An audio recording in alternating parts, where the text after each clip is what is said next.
Hey, what's going on? It's Inventor here, doing another 1 to 60 for the Diablo 4 Season 7 PTR. This time around, we'll use my second favorite build, the Thorns Barbarian. In our previous walkthrough, we used the Companion Druid and learned a few things about the season mechanics like witchcraft and headhunts. So for this run, we're going to try going back to basics and prioritize running Helltides to see how fast we can level in Helltides versus headhunts. I also made sure to copy my account over from the live servers, so I now have access to all of the Vessel of Hatred stuff, including my renown rewards. We're going to start off here by going on normal mode, just so we can get our aspects, but once we properly gear up our guy, we'll scale ourselves up to Penitent. Do note that unlike the past PTRs, this time we can create a seasonal character, as I just did, to use witchcraft and headhunts. So this is where you can access witchcraft in the inventory. And on the map, you'll see that there's these green zones, kind of like what people used to call vamp tides in Season of the Blood, or Season 2. So you can go to these zones and you can kill a bunch of monsters that are tied to whispers, and also get the you can take down like the head rotten and the head rottens. That's the whole gimmick behind the season, and there's a few other surprises too, like occult gems. Occult gems are pretty nice too. You can socket your jewelry with gems that have special powers of their own and that give armor and all resistances. So that's for the seasonal content. Maybe I can run a bit of that later on the Thorns Barb, but the vast majority of my focus is going to be on spamming Helltides. On top of being able to run the witchcraft and headhunts, I'm starting off with pretty much no gold, materials, aspects, and recipes. So this video will simulate a fresh start for the season. That is actually very important for me personally, since this saves me the trouble of having to gauge out whether or not I will have enough materials to do this thing or that thing. It's all already handled by the fact that I can just, we have a fresh season start. So the game plan for leveling here with this particular character, we're going to go for the aspects first on normal difficulty, and then we're going to move on to running Helltides. Now, if this were an actual season, we would have access to season journey bonuses, such as the Smoldering Ashes for more XP, but I can't seem to access that, as you can see here in the top of the clans are currently disabled. Yeah, I think the season journey stuff is disabled on the PTR, but which is fine. But I'm just pointing that out, that's one way to boost your leveling speed. Keep in mind that if you're just going to do what I'm about to do, which is aspects into Helltides, you won't be getting the materials that you need for the witchcraft powers. Now, before I do any kind of runs, I just want to go to the Coven real quick just to show you what I mean, in case this is the first video that you've seen, you haven't watched the Companion Druid walkthrough that I did. So you'll see that there's no quest line as far as I know, or maybe there will be a quest line when the season actually begins, but at least in the PTR, there's no quest line. You're just killing the monsters in the headhunt zones in order to get some of the currency, which is called Restless Rot.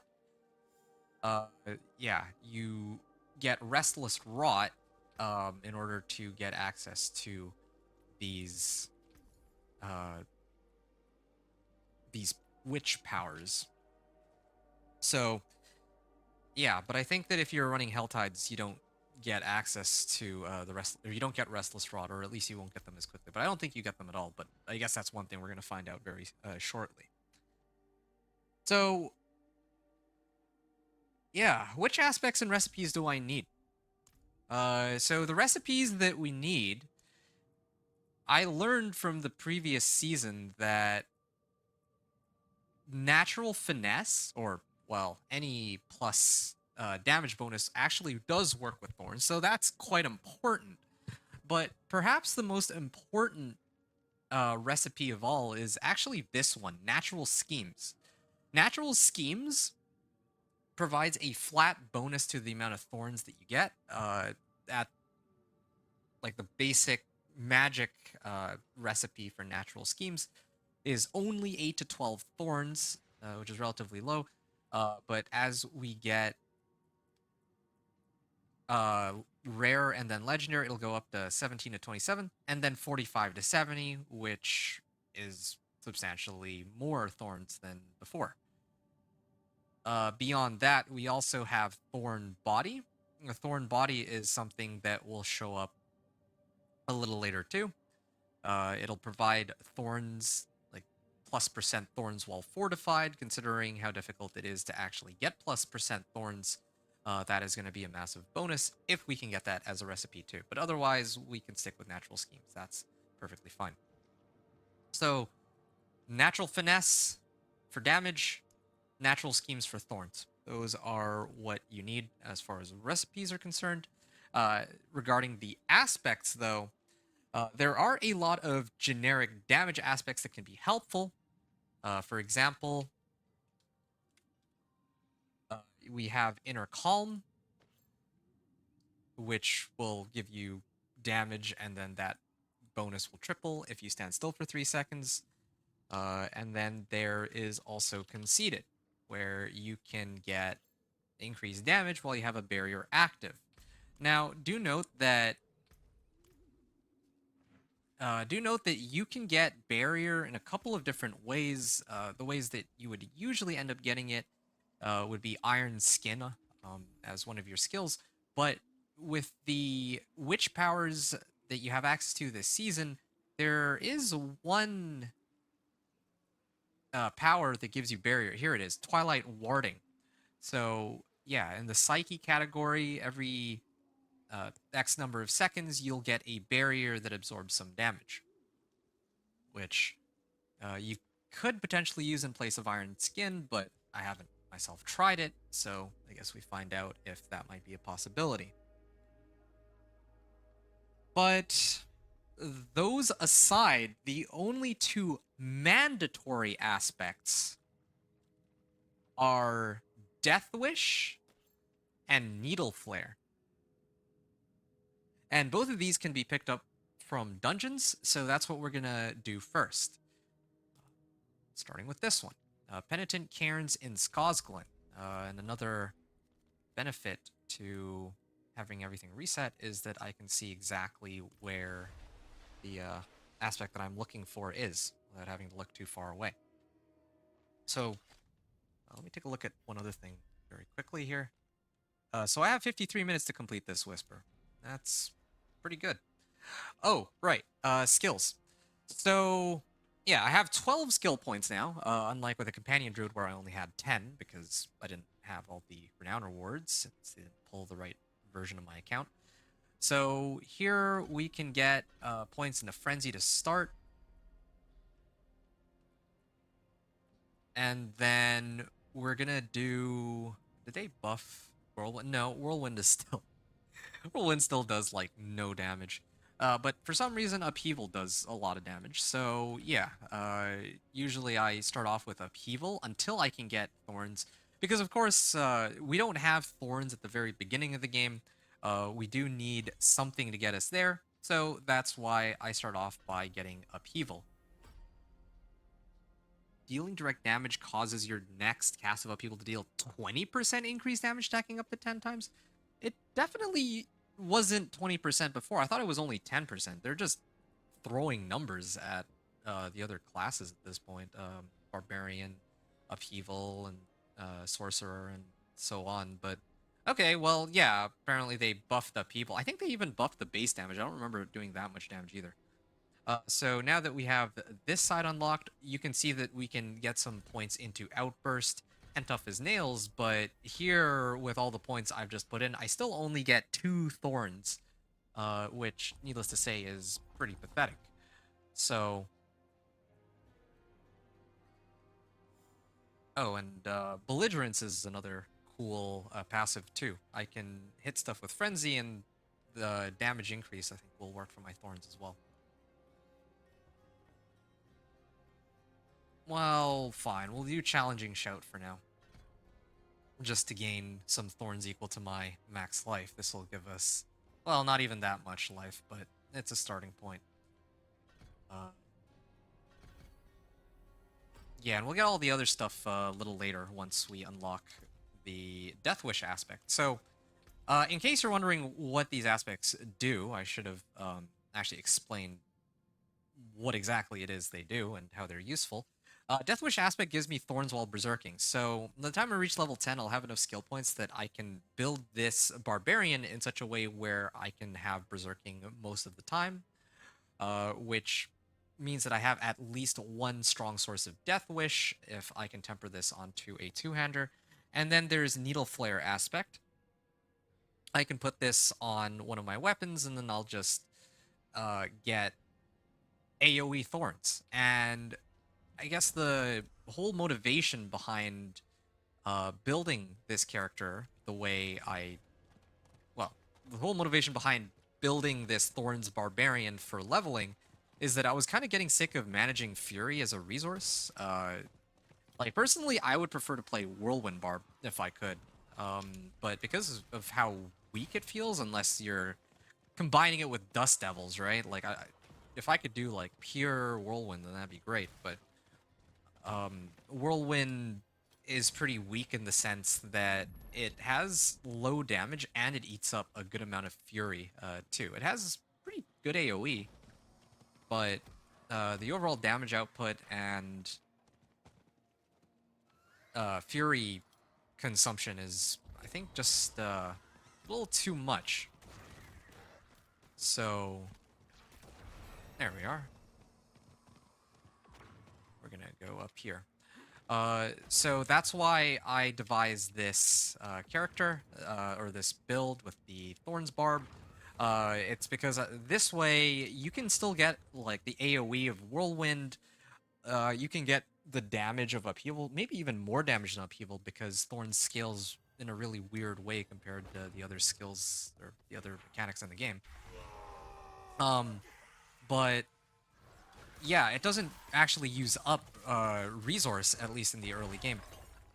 You can, if you want. There we are.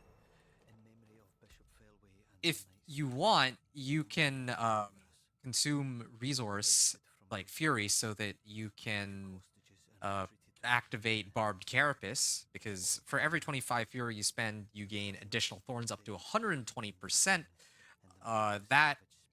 Yeah, if you actually use Fury, then, or, like, for example, if you're using like a core skill like Whirlwind or Upheaval, you can boost your thorns damage even higher with Barbed Carapace. But I wanted to make a Barb that is very, like, hands-off. You don't have to pay attention to Fury, but despite not really paying much attention to Fury, you'll always have a source of damage, even with no Fury on hand. Why are they not attacking me? Huh? I'm very confused by this. They're just not hitting me. They're just completely ignoring me here. Well, whatever. I can just hit them with that. Kill them all. We'll keep moving.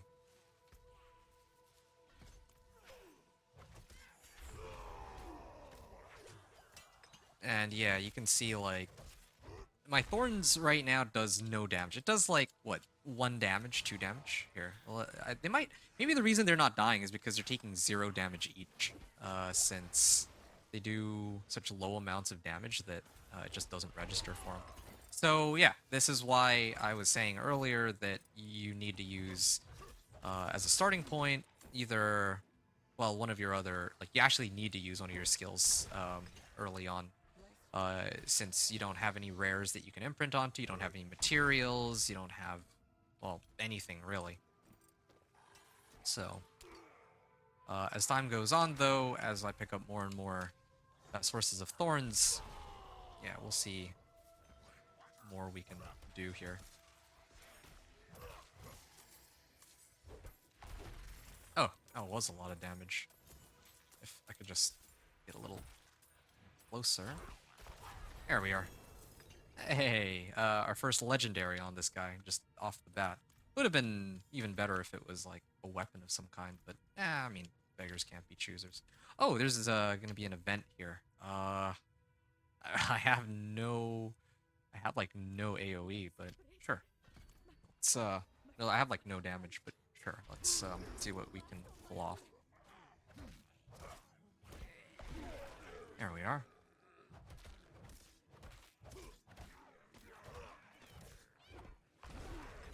There. So have to kind of pull them in kind of like a cone, then upheaval them. Like this is the only way I can really get XP right now, or well, I can kill them. Once I do unlock this aspect though, and I can imprint it onto something, that'll be really good. So I can stand here, upheaval the majority of them, upheaval the other way. Good.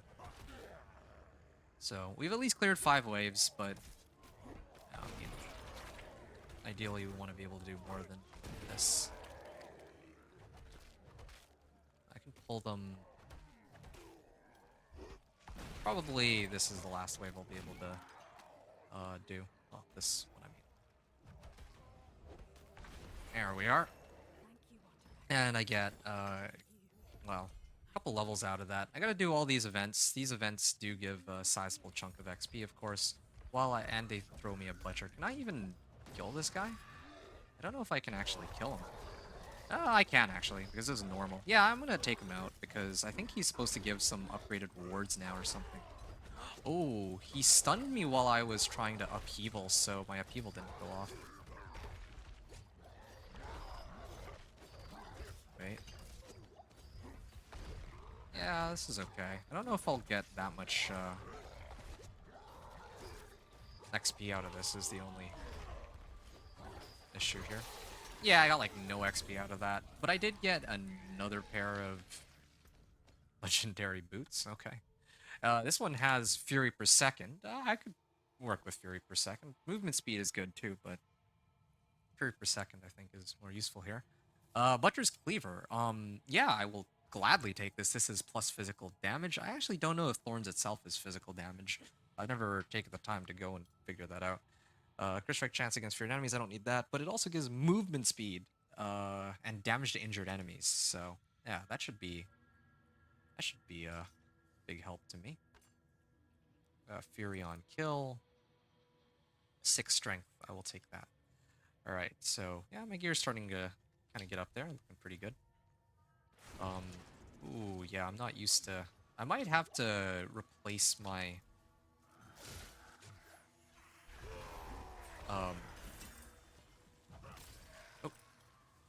I might have to sub out my boots because I don't like this, I don't want this vampiric curse, aspect of metamorphosis on it. It's kind of messing up my evade. Yeah. Alright. There we are. Unfortunately, it means my Fury, is gonna be a little bit tougher to work with, but it's fine. I think I can get by on Frenzy. Right. So, as I get more skillful... Like, I'm gonna just commit to Upheaval for now. Well, actually, I need more, resource for a little bit. Generate 60 Fury. Alright. This'll allow me to spam Upheaval more. Until I get my Thorns set up.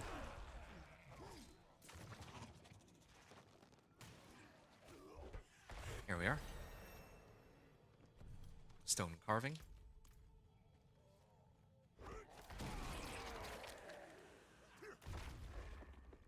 Protection shrine. Nope, there's no, it's not a cursed shrine, so no extra XP from this one, sadly.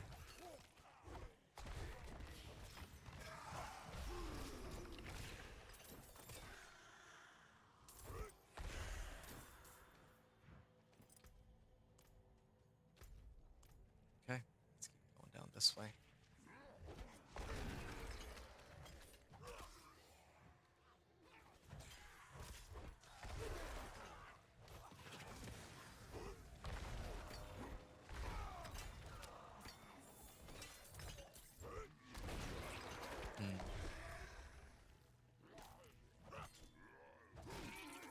know what? I don't want to have to do this, but I think this is the quickest way. I'm gonna salvage everything in my stash or in my inventory, so that I have materials to start to work with, like right off the bat. Okay, I just need to look and make sure. Oh, okay. There's some upgrades. This is plus damage. This is an actual helmet. Nope. I think everything else is pretty pointless. Okay, so where is the blacksmith? Here's the blacksmith.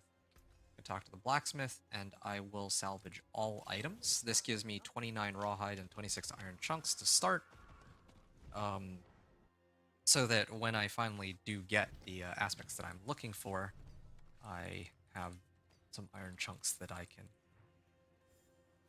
use to imprint them as needed. Oh, turn the stone carving. This will take me to the boss, I think. But yeah, all right. I'm just gonna go in for now.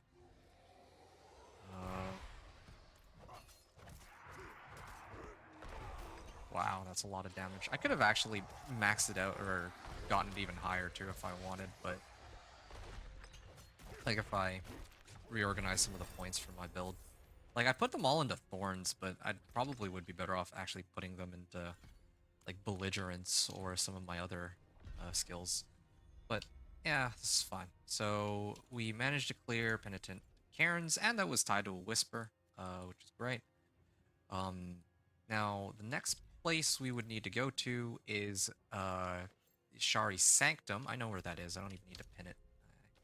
I have that one memorized because it's so close to Imperial Library. This is good.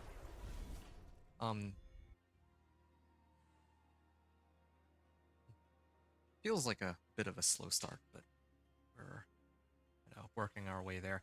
And I don't yet have any items that are rare or legendary. Once I do, then I can imprint Death Wish. But until then, or even jewelry or gloves, anything, any rare that I can put Death Wish on would be nice, but not quite there yet. Oh, it's a Curse Shrine too. Well, this should give us a good amount of XP.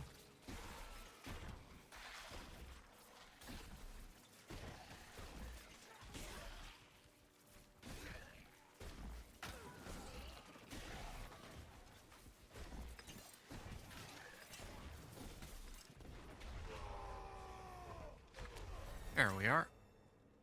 And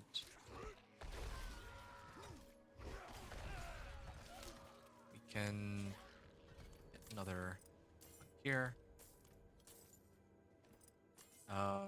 Slay all enemies. Oh, okay. I actually have to kill all of them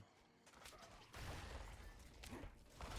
Yeah, this is where Thorns would have, like, this is where having actual Thorns would be kind of handy, but unfortunately, because I don't have enough equipment yet, it's going to take me a bit of time to go through all of this. Wait. I just remembered. I can actually get Thorns because I have legendary boots, right? And Thorns are natural natural schemes, which is the recipe for getting Thorns. Utility, like boots can have a utility temper, so I can actually temper Thorns on my boots now, but I'm getting like 8 Thorns out of that versus my upheaval, which is like 100 damage, or even my basic attacks are like 4 to 7 damage, which is pretty low. But I think the reason why upheaval is doing so much damage is because they really cranked up the amount of damage on this, like where it says cause your next cast of upheaval do 20% increased damage, stacking up to 10 times. That is a huge boost. Did they do anything to Whirlwind to make it any better? Nope. No. Alright, sure. Yeah, I don't know why Whirlwind is so weak in comparison. Oh. Here we are. Event complete, Cursed Shrine. Wait. Oh, I never did the Cursed Shrine. I looped all the way around. Oops, I kind of wasted a Cursed Shrine then. That's my bad. Uh, yeah, I messed that up. I forgot that it was a Cursed Shrine. I got excited that I got Conduit. So I wasn't really paying attention. I mean, I lost out on a bit of XP there, but we're still fine. We can probably get Leap now. This will give us some mobility.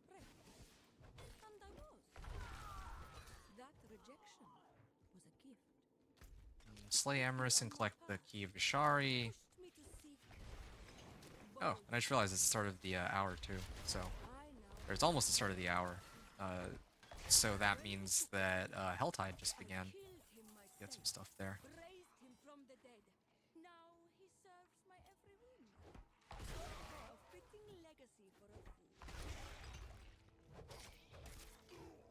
Ah, here it is. Miris. There, instant kill. I mean, I know that it's normal mode, right? But still, like, these damage numbers are surprisingly high. Oh, okay, I thought this might be, Cursed Well, so I actually came back for it. I guess I should have gone this way, or I should have hit the well first and then kept going. But then again, I guess I didn't know which side. That Yashari was going to spawn on.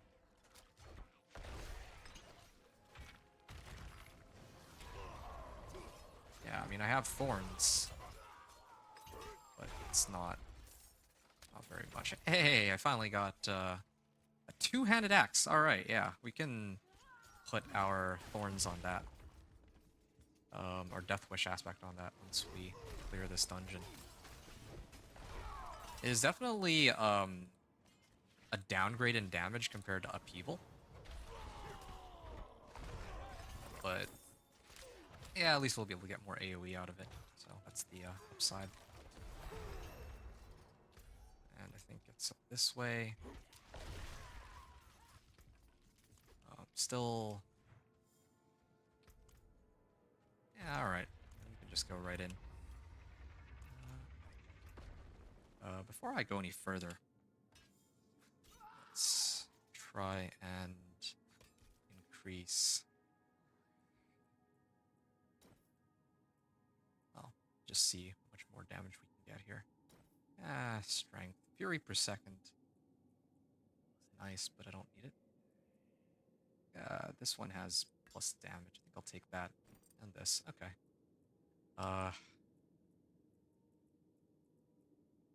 7 strength. Don't really need max resource. Alright, I think we're ready to... Oh, it's a Mother's Judgment. Okay, well... But this is a normal mode, so I don't think it'll matter too much. Yeah, he still does quite a bit of damage, but at least it's not Expert or Penitent, where if I misstep once, I die. There, that was easy. And we're like level 11 now, so rares are starting to drop, which is good. Now we've got Needle Flare aspect. We can go to Kyovashad to gear ourselves up properly, and then we can begin running the Helltides. Hey, yeah, I do actually have the in-game build planner. Well, sort of.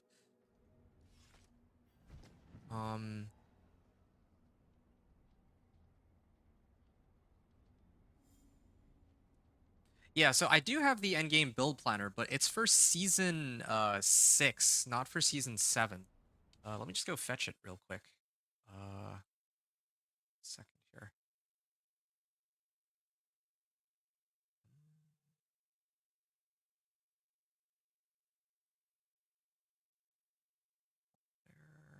Can I find it? Okay, here. Yeah, I think it should be on this side.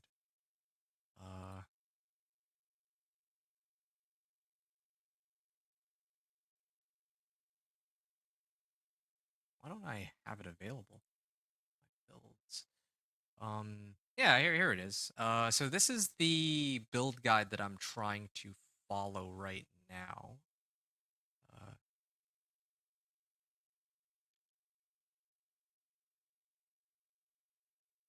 Yeah, there we are.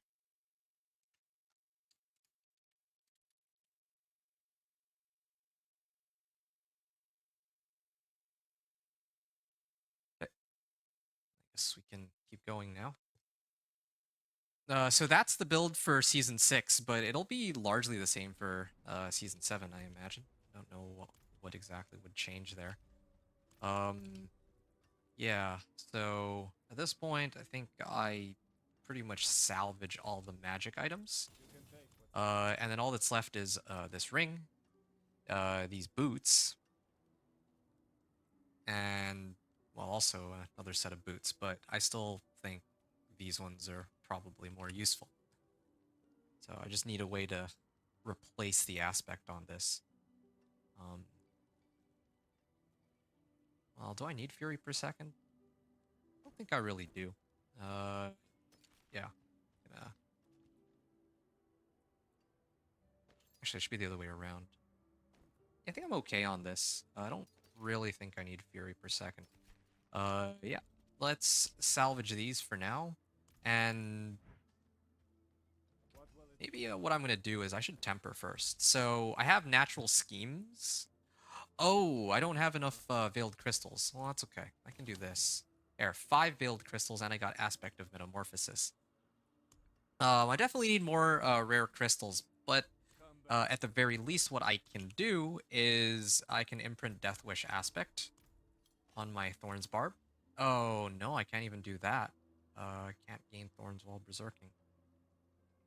Well, we are in a bit of a pickle. I might have to do this then. I think it's actually worth it right now for me to destroy this in order to get a Death Wish for this whole Thorns gig I'm trying to do. Like, I could just keep spamming upheaval, but I want to get into the Thorns part of this ASAP and have some fun with this. Yeah, 39. Oh, and I don't have enough gold. Well, I mean, I guess I can't get access to Thorns just yet then. But at the very least, I can get natural schemes and try to roll for Thorns. There we go, 10 Thorns. Nice. Very nice. Okay, yeah, so we've unlocked the 2 aspects. Now what we need to do is actually find some... Well, yeah, we need to find some gear that will allow us to actually imprint those aspects onto.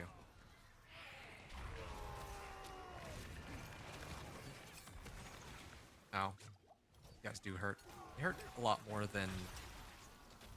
Well, I think that what I was struggling with back when I was in the headhunts was like those monsters that have like falling swords or whatever, because those are actually like an instant kill. Yeah, but here I don't really think I have as much to worry about aside from monsters exploding and whatnot. What do I want now? I need to actually sort out my equipment properly in a little bit.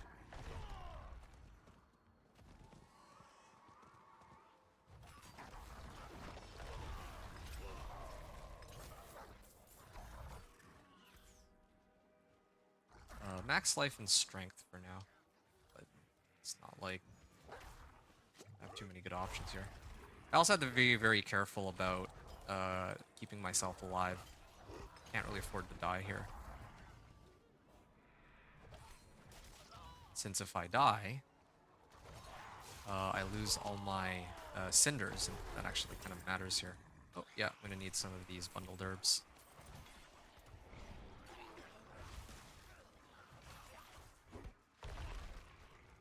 Max life, plus strength, okay. What I need to do is actually look for where the events can take place. I think here, events can happen. Yeah, I'm just wandering around aimlessly, but I should actually be rotating events. That's the quickest way to do these Hell Tides and get Cinders and Obols. So here's one of them.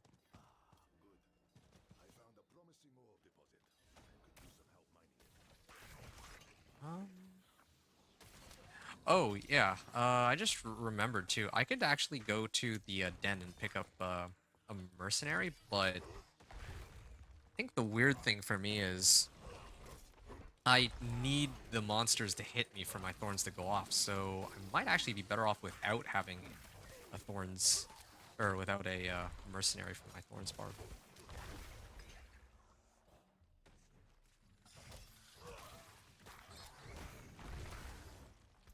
Okay. Cooldown is reduced. Okay. Let's do this one. Hey, two-handed mace. That looks like... Yeah, no, I need that. I need that because I was, like, tempted to salvage it, but if I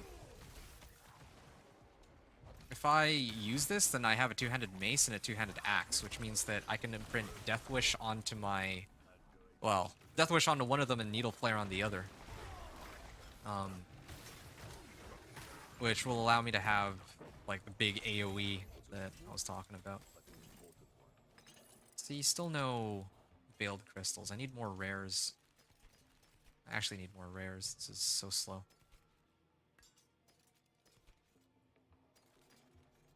Max life. Nope. Oh, they actually do hurt. I figured I could just tank it, but maybe I kind of got ahead of myself there. Okay. I'm gonna hold off on Cinders. So, I was talking about this earlier. The quickest way to get XP from Helltides is to hold the Cinders while you go and farm. Yeah, there's a treasure goblin here. I'm hoping he drops me like oh, he dodged it.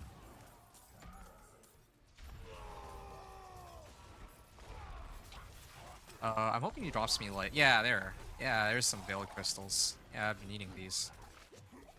Yeah, these, I'm glad that they made it so that these treasure goblins are guaranteed to drop you a legendary. That's how it should be. Like, actually. Steel Grasp, launch Bella Shards that do damage. That looks like it could be quite useful. I would want to use Steel Grasp later, so yeah, this works out. So now I have these rare rings, but I might even... I'm actually kind of tempted to salvage those too later.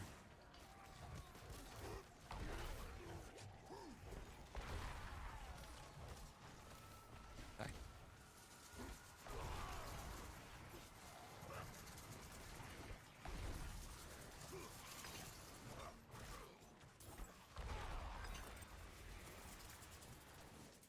And yeah, I can go here. I was pretty sure it was this area. Just looks like it would be an event.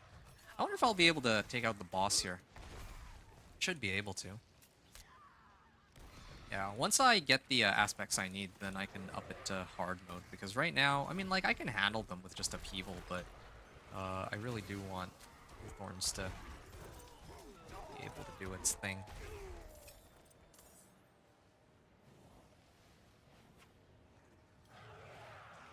Wow. We are.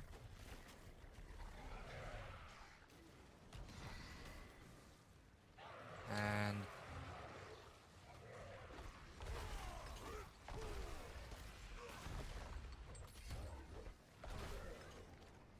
let's go for Tortured Effigy. Here we are. And yeah, the boss will spawn. I can charge up my hit. I don't like that my upheaval, if it gets interrupted, then I lose all of my charges that I gather. Because this thing, if I hit the Helltide Commander like 10 times, then I do a lot more damage with the next swing, right? But that's actually interruptible. Oh, and he's gonna do the... Oh, I got walled off, so I can't dodge. Yeah, this is basically the Curator. But he's not a capstone boss anymore, because capstone bosses, or capstone dungeons, don't actually exist. There we are. Baneful Heart. I don't see too many people running Helltide anymore. Hey, there's a Falchion too. Strength and max life. Yeah, I think I value this. I would prefer to... Oh, okay, I can upgrade these. The Butcher's Cleaver. I think I still prefer this. Yeah, I still don't know if Thorns is physical damage. It should be, but I mean, you never know with this game. I will actually throw this on. I'll throw that on because I'm basically gearing up all of my rares at this point. It's kind of the focus here. So that's where I'm like wandering around aimlessly. So this is where the first event I did was. I'm gonna go there and see if it's available again. Doesn't look like it is. Where else can an event pop up? And I'm actually on the wrong side. I should actually be going to the other side to do these, because I can actually run Whispers here too at the same time. I'm gonna go there.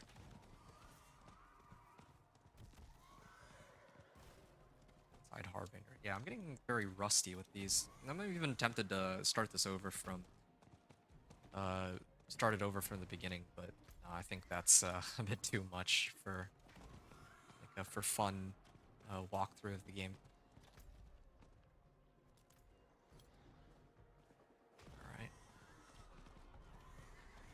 All right. Slay Harbingers.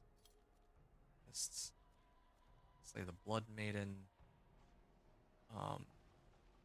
Already, that shouldn't be an event. What would be an area? Oh, yeah, here's a... Yeah, that, like where I just pinned, there should be an event there. I just look for where it looks like an event could be. I guess this isn't an event. Here we are. Yeah, getting a lot of cinders out of this.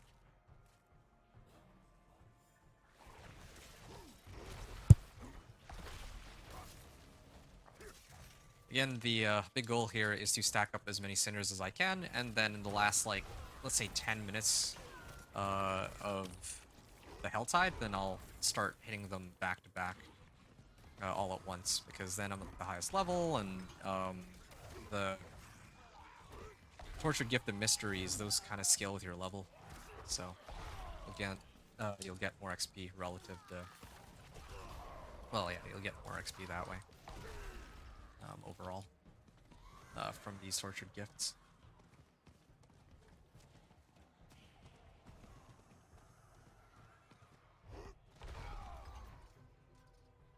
Right. Where would the events be on this one? I'm actually not sure. If it wasn't there, then maybe on this side?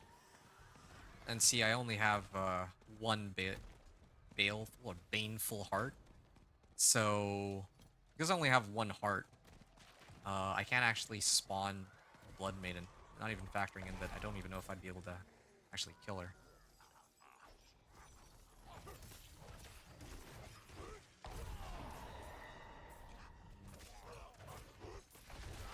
There we are. Helm. This is good. I'm gonna town here probably. And yeah, I will trigger the Doomsayer first though. Yeah, sometimes you can get some good loot, sometimes you get monsters, and apparently you get a Harbinger. And I can just slay 5 of them as part of the Whisper, so. Yeah, while this event is active, I guess I should... I guess I could run this event, and I can come back and pick up the rest of the stuff later. Because it's not going to disappear, as long as I don't exit out of the game. So, if I just run the event, I'll get credited. Then I can come back and pick up the rest of the stuff after. But yeah, there's way too much stuff that I think we're getting a lot more loot. Like, I remember one of the issues originally that D4 had was that you were just getting way too much loot. And now we're back to the point where you're getting, I think, way too much loot. That was at least the experience I had when I was playing Companion Druid, and that is still the issue even now.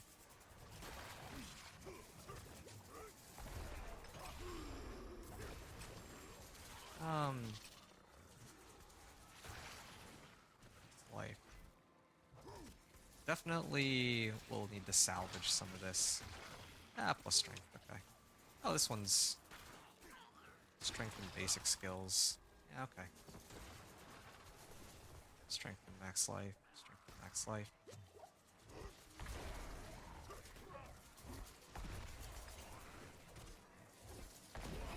Ooh, yeah.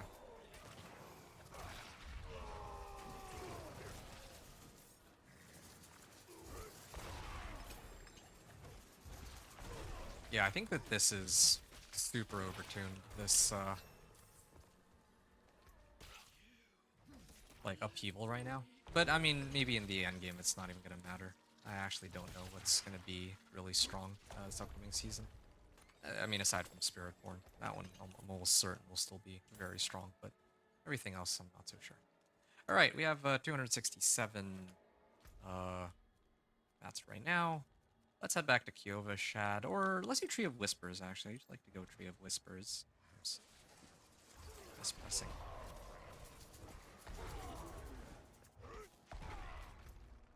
Look how the item's called Powerful Pants. Alright. Now, we can salvage everything, and we should have enough materials that we can imprint the things necessary to switch this build over into a proper Thorns build. Okay, this one's strength and max life. Can salvage this, salvage this one, and I'll salvage this one as well. Okay, yeah, there's a nice helm I can use. And let me just check here. Yeah, so you can only get Restless Rots from these zones, these headhunting zones, it seems. Because I haven't gotten a single one out of Helltide. I mean, that's to be expected, but when it came to reputation, in the season when Helltides first came out, you were able to run... Oh, okay. So... Oh, cool. I actually do get some reputation here. This is what I was talking about. You do get some reputation, even if you're not running Restless Rots. Or maybe I passed by a Restless Rot and killed some stuff on the way or something. I'm not sure. But yeah, in past seasons, reputation, you can get them from hitting things like locations that aren't tied to the seasonal zones. But here it looks like that's not the case. I get a basic greatsword out of that. Oh, okay, that's not bad. But we also get some potions or elixirs. That can be quite useful for us. And yeah, I think it's about time that we try and put on Needle Flare and Death Wish. So I finally have enough. Okay.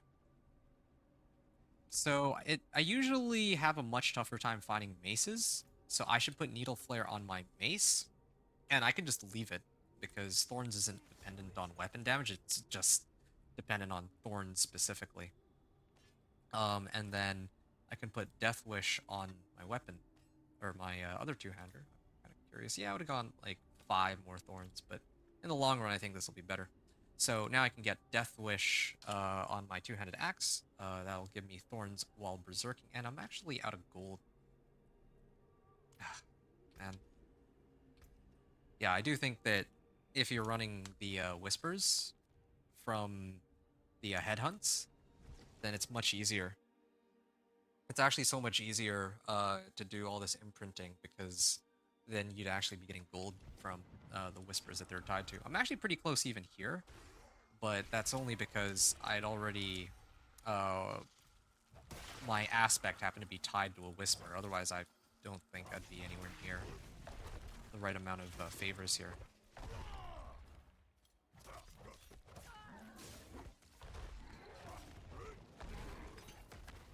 Okay. I should have imprinted the other one first. The other one is actually more important, but I didn't expect to run out of gold of all things. I thought I had enough materials to get both, but I didn't.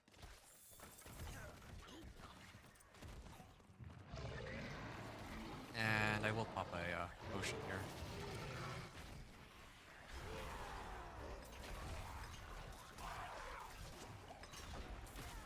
This is all normal mode so far. I just need to get Death Wish, and then I can, like, the difficulty a little bit.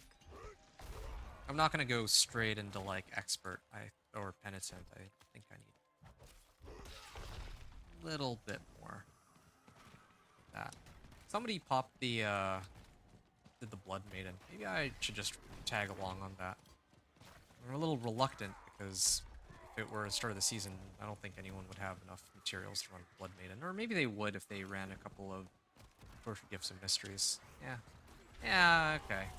Yeah, let's hang around and Blood Maiden. Hope I don't die here. Gotta be a bit careful here.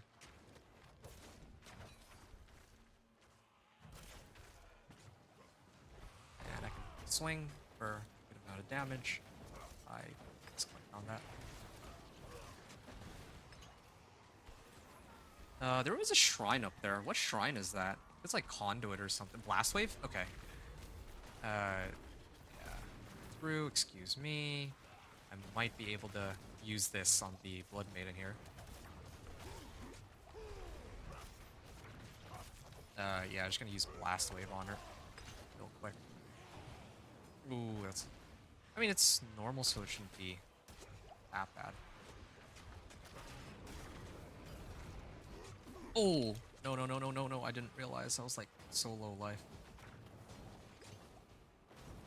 Yeah, my Blast Wave, man. I wanted to keep Blast Waving her, but...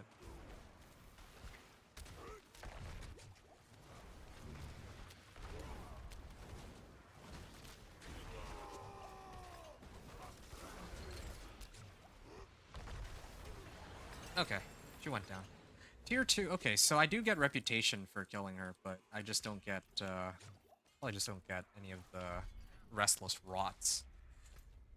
I'm gonna go Tree of Whispers, and salvage everything. Strengthen max life.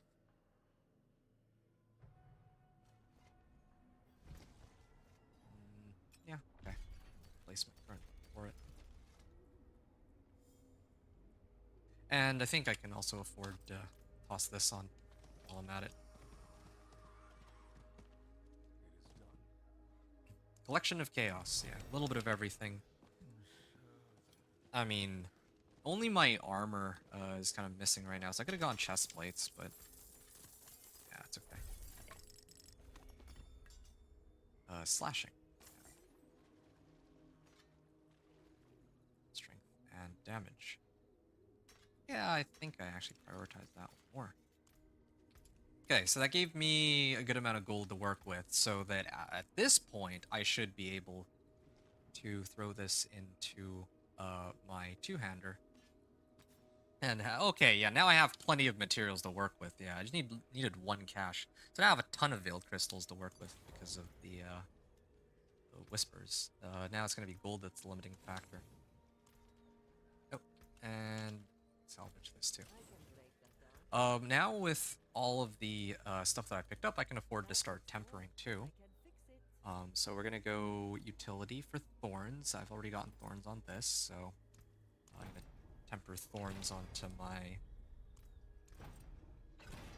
my pants as well, or try to at least. 8 Thorns, yeah. We're gonna try to also put Thorns here. Okay, that's more Thorns. Thorns. Again, this doesn't cost gold, it only costs materials, and I got plenty of those from the Tree of Whispers. So I'm at, this is 30 Thorns by itself. This makes 40 Thorns. Now I need to temper damage, I guess. Yeah, I can't temper damage on this just yet because I need to put an aspect on it. Yeah, then now I can start trying to roll for damage. Yeah. It's not much, but it's honest work. Get more damage. Damage to distant. Control. Finesse. Damage to close. Okay, sure.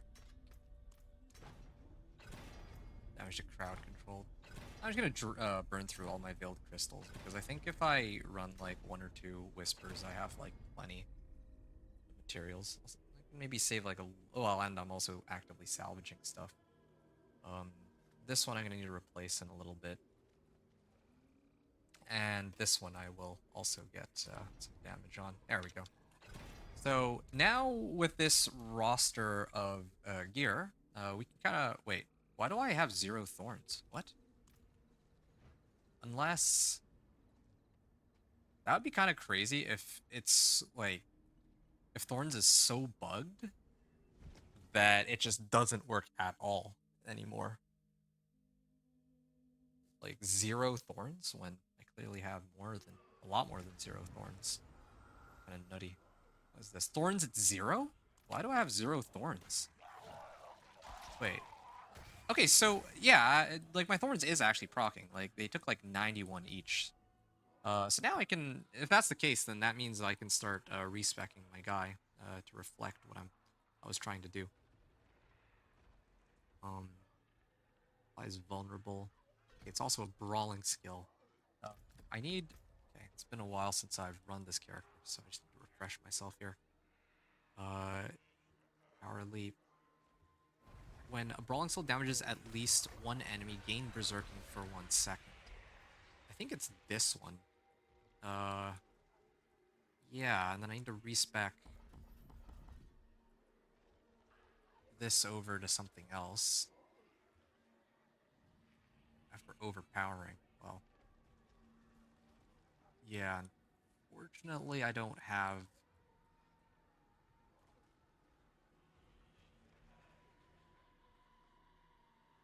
Well, I could actually start using Flay now.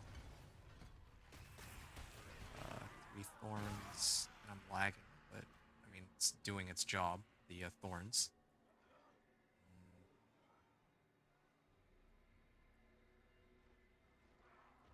Yeah, it's too bad. I actually do need to put my points into something in this tree.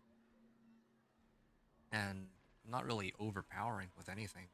Uh, so I don't actually know what I'm supposed to use here. I guess I could just stick with upheaval, but then I could do violent upheaval. These are all fine. Challenging shout is okay. Leap is okay. I guess my next two points are gonna go into this. Yeah, I still have frenzy for my items. Yeah, okay. I just need to max out battle fervor and I'll be okay. But at this point, I think I am ready to switch it over to. I should be okay to switch it over to hard mode at least. 130 damage. Look at that. I'm actually doing 130 damage to them. I will set it to hard mode first, and I'm gonna scale my way up bit by bit.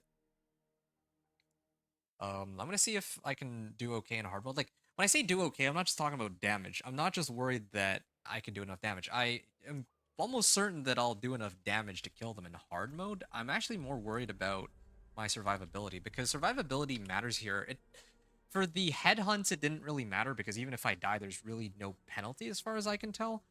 But for Helltides, if I die, I lose like half my cinders, and I'm trying to hoard all the cinders here at the moment. I'm trying to hoard as many cinders as I can so that I can splurge them all at once at the end of, well, later. So, yeah, a lot of stuff to consider there. Slay the monster disturbing the jar. Let's lure them all. Yeah, and especially because I have Needle Flare, so every time they hit me, they are hitting everything else around them too. So that's kind of the beauty of this build. I just don't understand why it says Thorn. Oh, okay, now it says Thorns 51.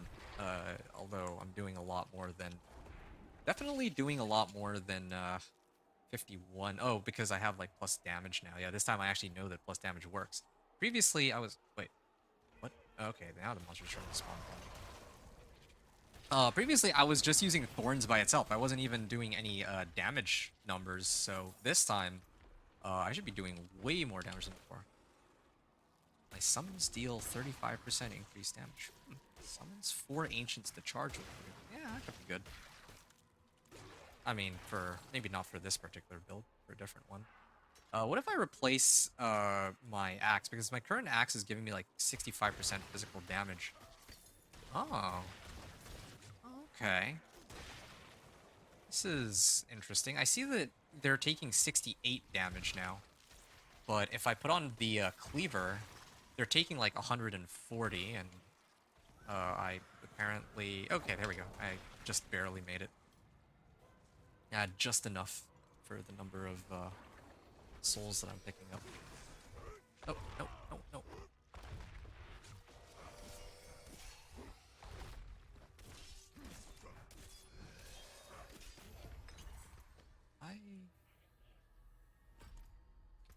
Okay, well, sure. and get Battle Fervor. And next rank I should be able to max it out, which is good. Helm, Fury per second. I don't need that right now. So,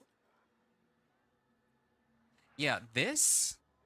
I'm pretty sure, like, this thing is giving me a lot of damage. I think that damage, or physical damage does work with Thorns, because otherwise, this axe should be giving me a lot more damage than the Butcher's Cleaver is. It's either that or damage to injured enemies, but I think most of the monsters that are hitting me are not injured, unless it factors in the amount of health they're going to have after they hit me. Yeah, so... yeah, this is incredible. Butcher's Cleaver, quite a convenient find. Like, it's, I think, almost guaranteed, isn't it, from killing the Butcher? So I don't even feel bad about using this at all. Because, yeah, I mean, I actually bought him for it on normal, but, yeah, I mean, a fair drop is a fair drop. Like, 65% physical damage, yeah. Who am I to complain about that? Oh, again, I'm not really paying attention to where the events are supposed to be spawning, so I'm gonna look out for that. Alright, now I can actually start activating my Berserking to 375. Yeah, I think I'm more than ready to take on Penitent here. But I'm only gonna do Penitent after the next Helltide begins. Because well, you know what? I'm being really greedy right now. Like, hoarding all of these cinders. That's like the main issue. The only reason why I don't want to go into Penitent is because I'm scared I'm going to die and lose all my cinders. But if I just burn them all now, I think I should be okay. Here. I'm gonna... see, here's the problem with Thorns, or one of the problems with Thorns. Like, I can... my Thorns by itself does a lot of damage in big packs, but if this guy's not hitting me, then it's sort of pointless. I don't want to die to that. Okay, well, at least he himself doesn't do that much damage. But if this were Penitent mode, I don't think I would have stood a chance there. I think I would have been toast. Okay. So now... oh, and I keep forgetting to do this. I need to get a pet. Let's get that pet. Let's do Ashara this time.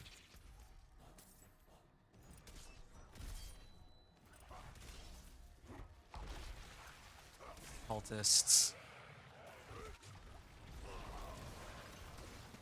Yeah, I'm like Berserk too, right? So I should be taking like a ton of damage here. Yeah, I feel like the individual monsters in Helltides do give more XP than the individual monsters in the headhunts. You know, I haven't like done any testing for that, but just like eyeballing it, I felt like when I was in the headhunts, most of the XP I was getting was from whispers, not from the actual monsters I was killing. So, strength and max life. I think I might just leave it. I'm just gonna salvage everything. And I'm just gonna leave my axe. Kinda hard to argue with 65% physical damage this early on in the game. Oh, yes, here it is. Battle Fervor.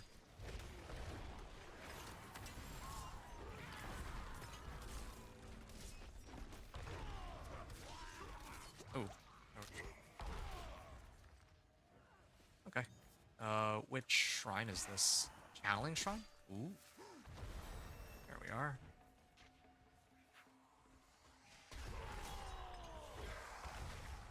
Okay. In that case, I can do this, and then I can go and activate Torture Gift of Mysteries. Apparently didn't go through. How much XP am I getting out of that? Yeah, 30%. And then there's another one here. More Helltide Harbingers. 600 damage, yeah. Haven't even, like... there's, like, a lot of ways to boost my Thorns right now, I think.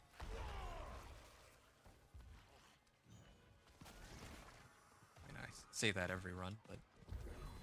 it's true. Alright.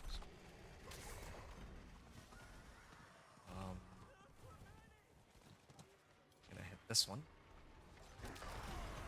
Yeah, I'm kind of in a rush to make sure that I get to try Penitent mode. Because once once this Helltide ends, I'm gonna try to do the weapon mastery stuff. The class-specific quests, so when that happens... when I go do the class-specific quest...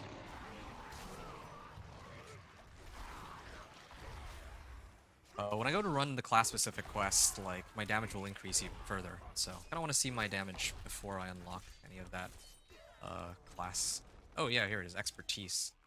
I can unlock, like, weapon technique. I mean, it won't go up that much, but it's still going to be quite helpful.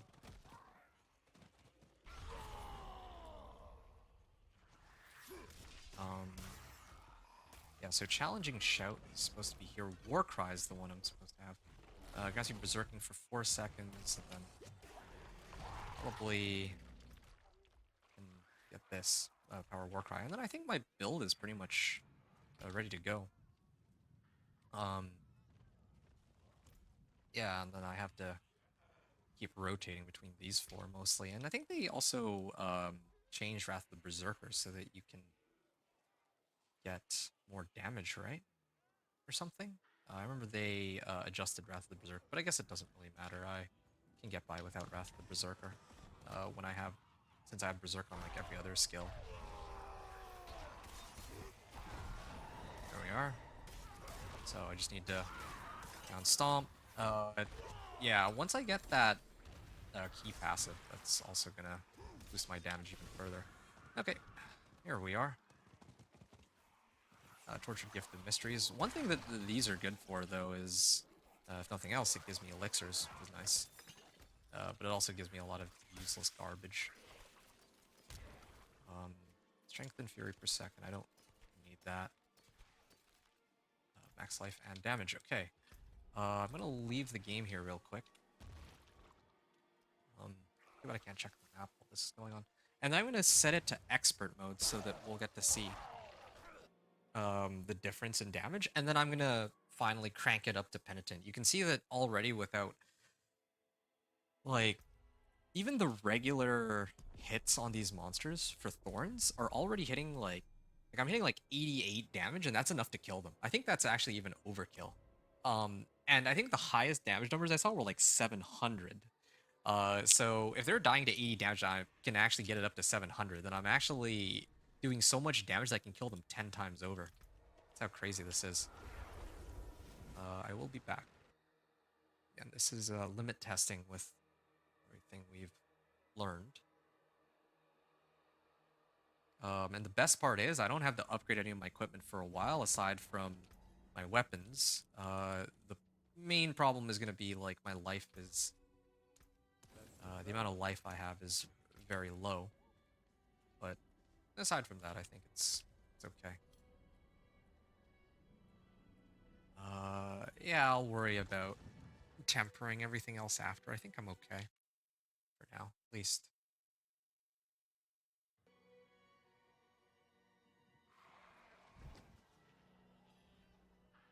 Okay. Yeah, so this is Expert mode now. And they're gonna adjust the difficulty again, so I'm not even gonna bother popping another elixir. Let's see if we can get a good pack in here. Oh, here's a good pack, yeah. I'm gonna taunt everything. I'm gonna use a kick here. And yeah, you can see that I'm still able to kill the Helltide Harbinger in like 2 hits. Or 2 ticks of Thorns. Yep. And I can leap.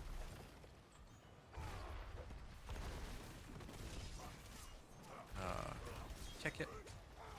Yeah, as I suspected, my survivability is pretty low here. Like, I'm actually seeing my health go down pretty quickly. I don't like that. It's gonna be even worse on Penitent, so I'm gonna be walking glass cannon, but at least I'll be able to kill everything outright. Even on my companion druid. When I played my companion druid, I don't think that I had this much damage, even this early on. Um, I think it was only after I unlocked like certain aspects in the key passive that's when my damage really started to ramp up.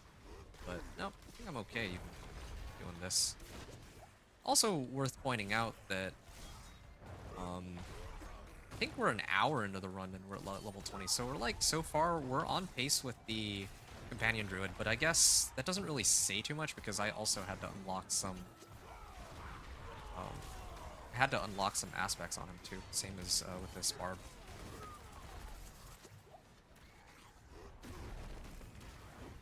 So, yeah, after I finish this, I don't know if I'll be able to... I don't have a way to make myself unstoppable, because if I did, then I would have...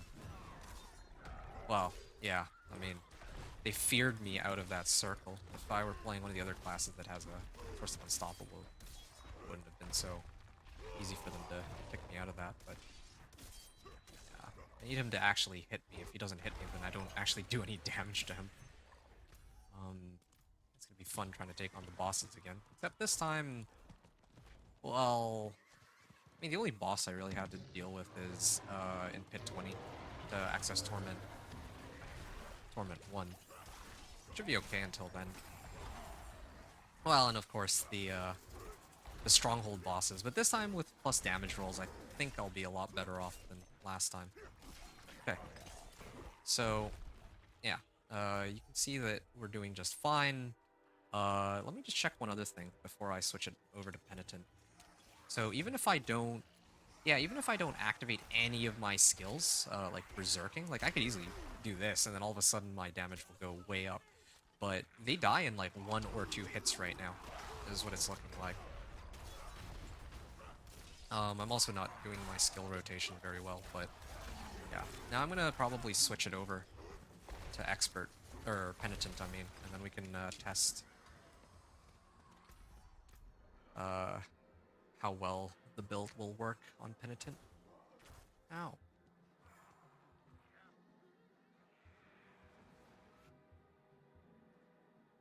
Okay, so 2 minutes before Helltide ends. I will pop Elixir here because I believe that I'm going to be sticking in Penitent. I think my character is strong enough to handle it already, even though I don't even have my key passive yet. I think I got my key passive in like 2 levels, right? Like level 20 now. Previously it used to be level 24, but with the Vessel of Hatred skill points, I should be able to access it even a little earlier. Yeah, no, 3 levels. Yeah, alright. Yeah, 267 damage. There we go. Yeah, they're dying in 1 hit. And this is without any witchcraft powers. I'm sure that there's like some witchcraft stuff that could really help, like the poison aura. I kind of like that one, since, well, it works really well with clearing out stragglers. Like this guy would be dead, I think, if I had that poison power. And yeah, my regular hits do like no damage at all. So yeah, I can kind of see. I'm liking this. Oh. Come on, hit me, hit me, hit me. I'm not even playing blackjack either. There we are. All his mother monsters had to hit me before he wanted to hit me. Are there any... Oh yeah, there's a tortured gift there. I'm gonna head there. Alright. Yeah, as always, this Thorns Barb still... even with, like, last time I did a run with a... Oh wow, that glitch again. Last time I did a run with the Thorns Barb, I think I was using, like, the legendary recipe for thorns, right? So I had, like, 70 thorns on each of my equipment. So I didn't really know for sure if I'm using just the base, like, 10 thorns, if that'll be that much worse. But it doesn't look like it is, so... Okay, we're done here. Which means that the very next place we need to go to is Barbarian Masters of Battle, so that we can do the class-specific quest. Then when the next Helltide shows up, I am going to... I'll see how far we get. I'm going to try to farm up as many cinders as I can. I'm going to be greedy. It's Penitent mode, though. That's what I'm scared about, but... Yeah. Try to make it work. winds of battle. If you wish to. Alright. Find Katra.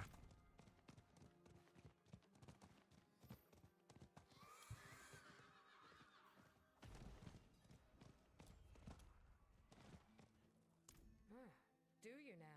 Good on. We make. Alright. Let's pull everything over. Oh yeah, these are all part of this, Oh wait, no, I gotta go to the hunting ground. Yeah, why not? This is a good chance for me to test my character's strength, too.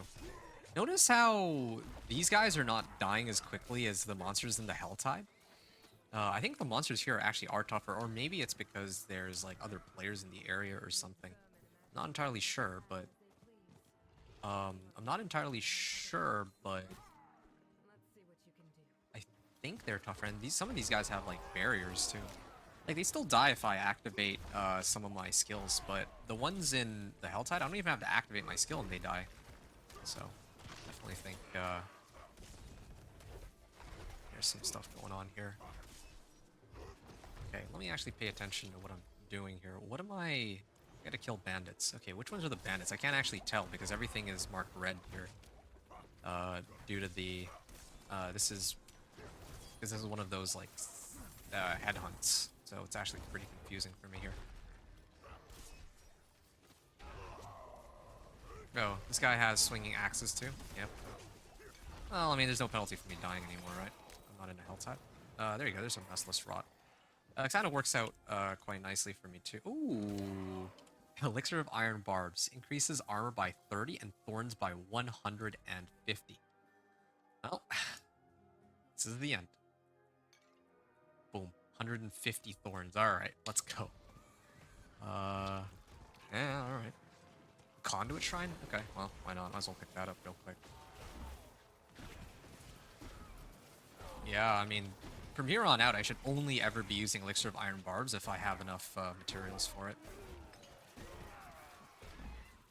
Okay, I've harvested a bunch. You might just survive. Did I finish the quest yet? Kill beasts 12 out of 20. Eh. Okay, I'm gonna be a little bit slow getting over to that Helltide, I think. Because I can't tell which of these are beasts, but... 511 on Thorns. Come on, hit me. Oh, are they aiming at Katra? They're aiming at Katra, maybe that's why. Oh, whatever. Hooray for Elixir of Iron Barbs. I don't even think I need those roots. Just here for the beasts. Are these considered beasts? Okay, fine. I'll actually stop relying on a minimap and just try to look for them the old-fashioned way. Where are the beasts? Yeah, there's a beast. Oh yeah, my challenging shout is on. There we go. Now I can... There's the cave. Gonna just lure everything over real quick while I...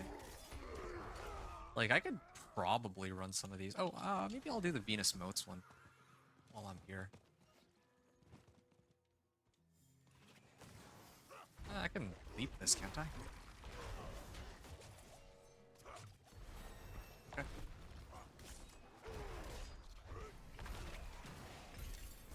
Okay. Oh, he's gonna explode. Yeah, let's not die to that. I should be able to get a source of Fortify somewhere. That's the other thing I'm missing. Guard here, slay 80 monsters, slay Head Rotten. I mean, I'm already here, I might as well just run them. Yeah, I'll just run it while I'm hanging out here. I can get, like, shout effect skill. Wait, oh, there's a Spiritborn here. Well, it's pretty good to know Spiritborn can still... I'm gonna take a look, actually. It doesn't look like he's able to instantly clear everything, although he's not using a full volley either. Or he's using, like, a little bit of everything. Let's take a look at this character. He doesn't have any damage tempers, though. That's probably why. He's running Penitent with no damage tempers and he's still able to clear them. So, I think it's not even comparable. Oh, I actually start picking these up. Yeah, I'm gonna turn in the Tree of Whispers. I might as well. Oh, whoops. No, whatever. I just realized I was about to level to 23, so I was gonna hit that first, but it doesn't make that much of a difference, I suppose.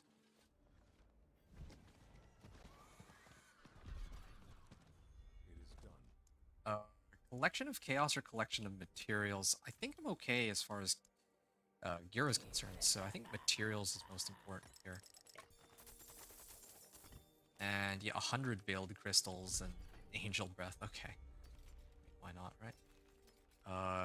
Strength and damage. I think that I already. I think mine's fine.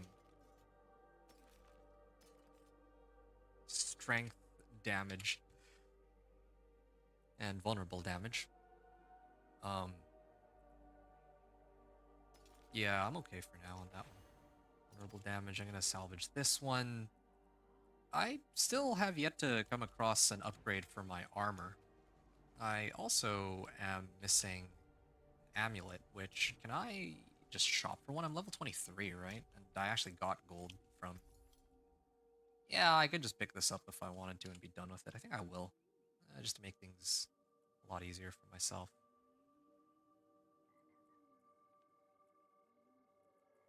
Why not?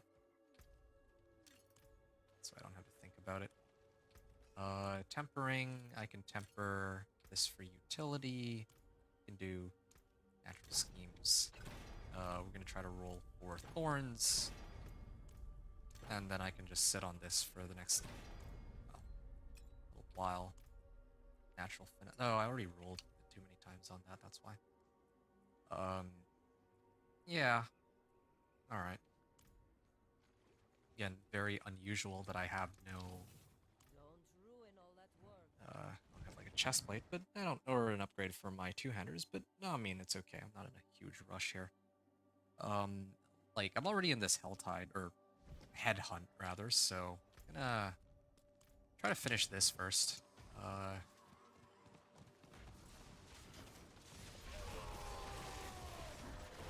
Yeah, I feel like I'm actually doing pretty good damage here. Yeah.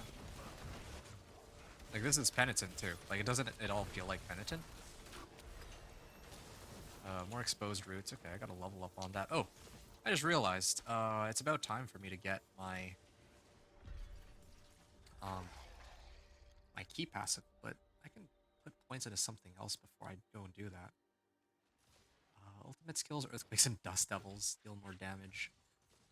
Heal based on Fury spent. Increased damage to close enemies. Yeah, I kind of want that. But I think there was here we go. Each time you take direct damage, gain life as Fortify. Yeah, that's the one I think that I should be picking up. Just so that I don't die in Penitent mode. Barbed Carapace, yes. For every chunk of Fury I spend, I gain Thorns, so there's actually a reason for me to put on Upheaval on this build, even if it's not the main thing that's doing damage. A great and terrible beast. But if I have a better two-hander, then yeah, I absolutely could use Upheaval as an extra source of damage. Okay. I still have this answer too. So if I try to Upheaval, I do 62 damage, but now suddenly if I activate... Oh, well, there you go. 1,148. I'm pretty sure that one was, like, it looked like I kicked him for that much damage. Yeah, maybe I did. Yeah, maybe it was Ground Stomp that did that much damage. Not sure. And what a Okay, so once I go back to Cad Bardu, I will be able to unlock the slot, but while I'm here, might as well finish off the remaining ones that are quick and easy. Guide wildlife to safety, cleansing herbs. I kind of need to run herbs anyway, so that I can get more iron barb elixirs for just the rot. So that one's probably just kill a bunch of stuff. So, okay, yeah, there we go. Now that I have this key passive, that's where the game really starts to get fun. Because I can actually just run at them and they die now. Oh, yeah, but I also... This is what I was saying earlier. I am taking a lot of damage from these guys, so... I do need to actively try and upgrade my gear. Like, I have no armor. If I had more armor, then maybe I could attack them a lot better, but...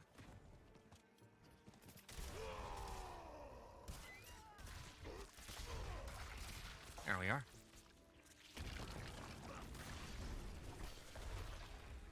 Urge the rod. Oh, bone charm. Well, I didn't need to spend that much money after all. Hey, this one also has strength and life. I might try to roll on that one, just because it looks better. Ooh, no, no, no, no. These guys actually hurt, because they're stupid whirling axes. Just like what I was talking about earlier. Do I want to stick around for this? Kind of don't. I mean, I need to recover a head, so yeah, I will stay. There's still no penalty, right? I need more of these guys to spawn. I'm holding Challenging Shout. I need Challenging Shout to be active when the boss actually shows up. Come on. Gauge Thrall of Rot. Oh, there it is. Come on. There.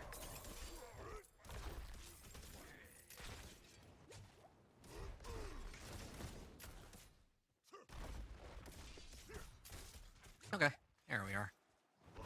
I mean, it would have been better if there were more monsters in the area, but I mean, I can still kill them, it just takes a bit of time. Headless Husk. They'll also get some XP out of completing this too.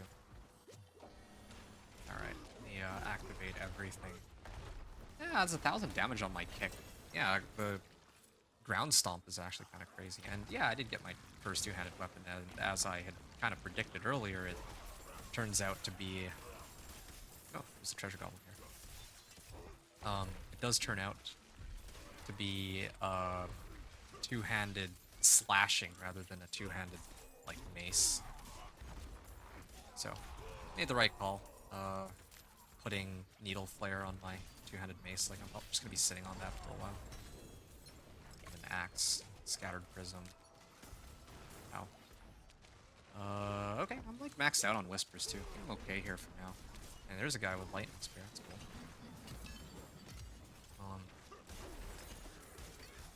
Hey, wait a second. I see those meteors. This guy's running, I thought he had that unique, the one where like meteors come down from the sky super fast.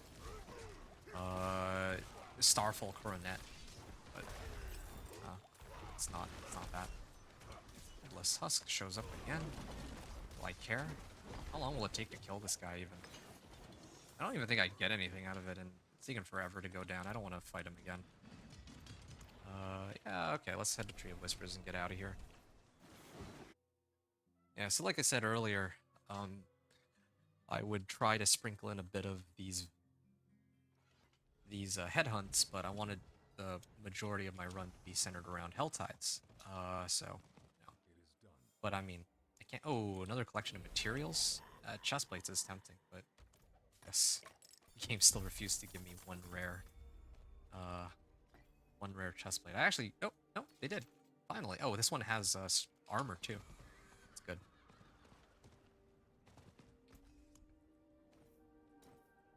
Let's get... Well, Thorns is the most important thing, so... Natural Schemes. Hey, there we go, Thorns. So, yeah, I can... Sayonara. Magic chest armor, you serve me very well. Get rid of these for now. Strength max life. I think I'm better off just leaving it as is right now. Yeah, let's revisit that one a little later. We'll pick this up. Definitely don't need crit. I could use an upgrade, but I'm not going to. Strength max life damage.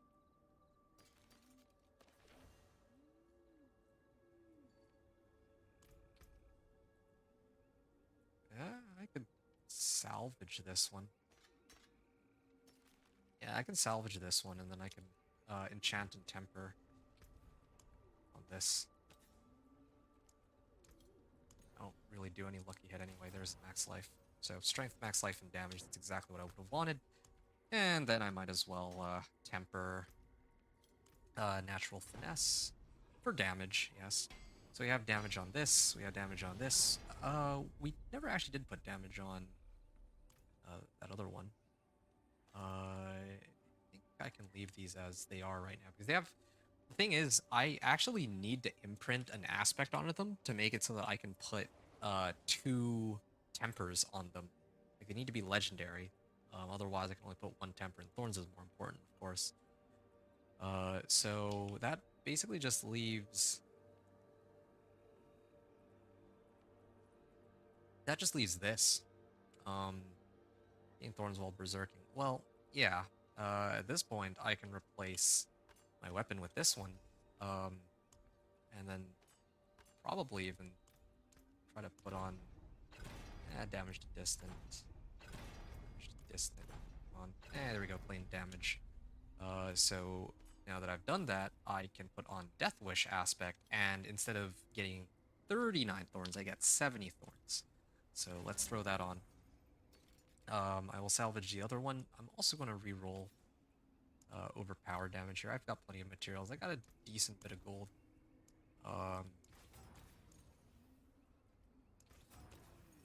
Okay, you know what? No, I'm not going to push my luck.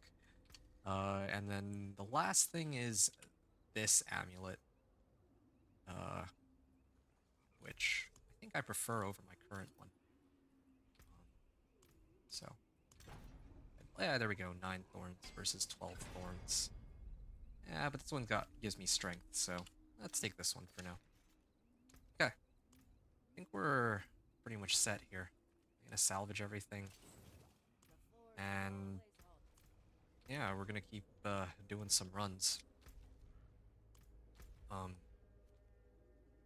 Cover header, slay husk.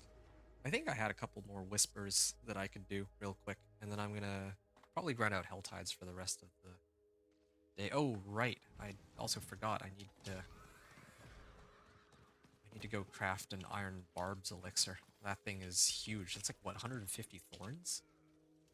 It's kind of insane. Oh yeah, and I have 2 extra points too. Yeah, I'll sort the 2 extra points after. At this point, I don't really think I need to worry too much about having to put points in like immediately as soon as I get them. I have my core build set up, so.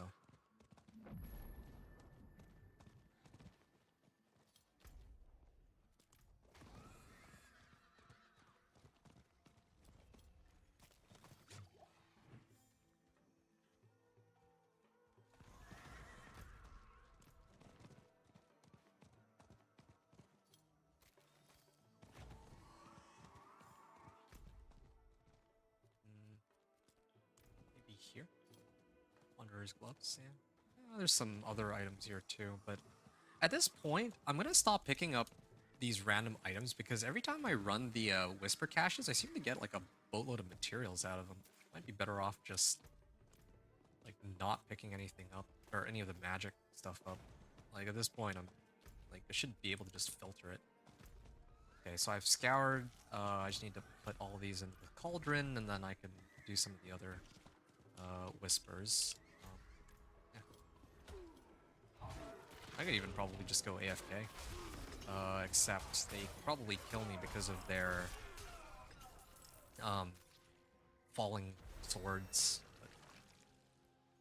wait, was that it? I think that was it. The leap on 200 damage is already enough to kill them. Some of these monsters. So, I'm doing enough to like kill them multiple times over, yeah.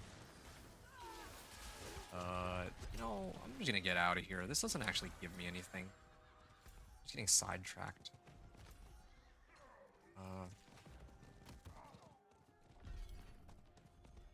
Yeah, no.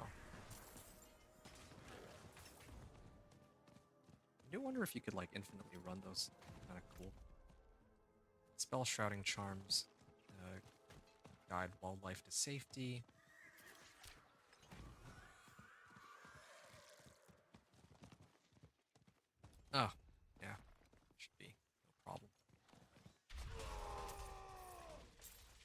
exposed wisp, shrouding charms. I'm gonna ignore the shrouding charms. That one usually takes a while.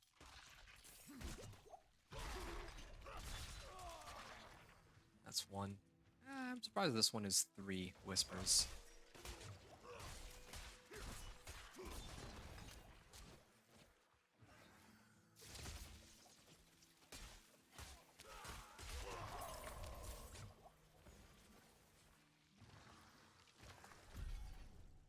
Okay. Yeah, tangled villagers. There's like a few ways I can go about this, but sure. Let's this one first.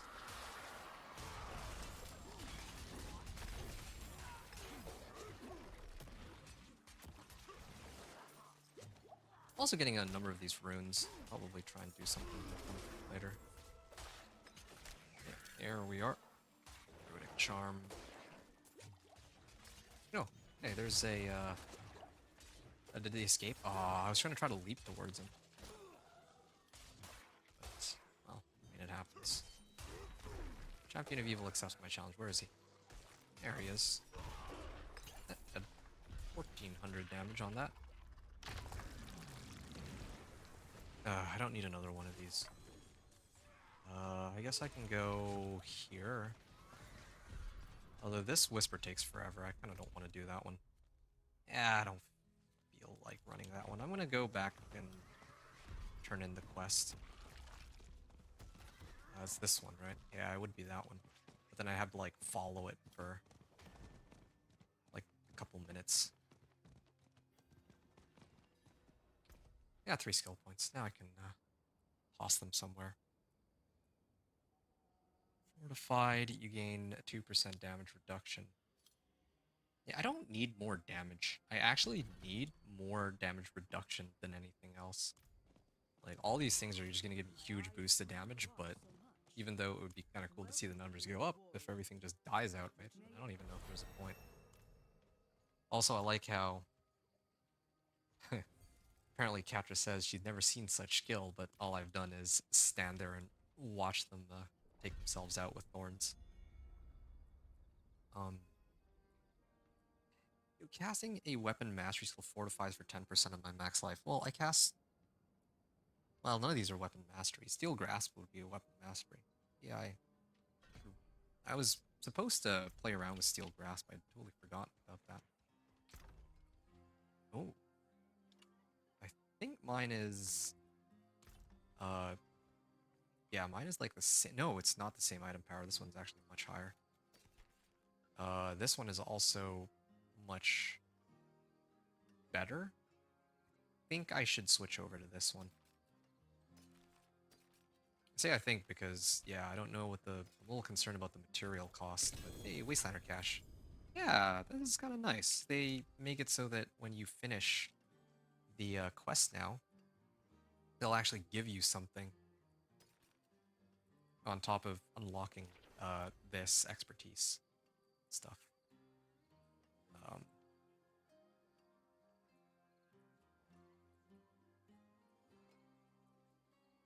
Well, I think I'll do the two-handed axe, increase damage to vulnerable enemies. Okay, well, let's try and upgrade. This one is worse than the other ones, so let's temper.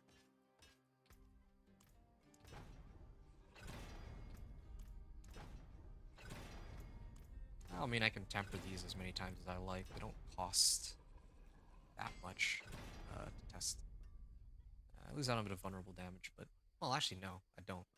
I gain vulnerable damage. This one... It's okay. Fight hard, eh? Make the devil pay. Death Wish aspect. And now I can imprint for 89 thorns, so...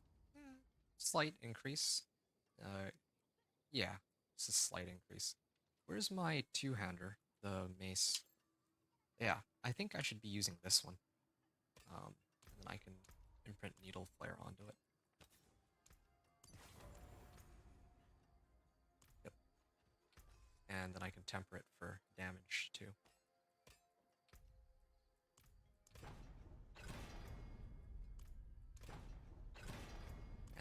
once if I can get damage. No damage? Damage to crowd control. Well, whatever. I mean, I can get by with this. I think I just salvage everything here. Yeah. Salvage everything, and I could probably just put jewelry and everything too. This way I don't have to look at my equipment for the next, what, 20 or 10 levels at least, I would think. No, it would be rubies for strength, right? There. Okay, I have enough gold for it. 1, 2, 3. And then vulnerable damage. Well, I have 3 slots, so 1, 2, 3. I still like my Butcher's Cleaver because of the physical damage and damage to injured enemies. Why not, right? And then I can get 3 skulls. Very close to the 3rd one, but Precious I stones. can now proceed to add socket to this one. And 2 in here, put this one in here. That boosts up my armor by a huge amount. And yeah,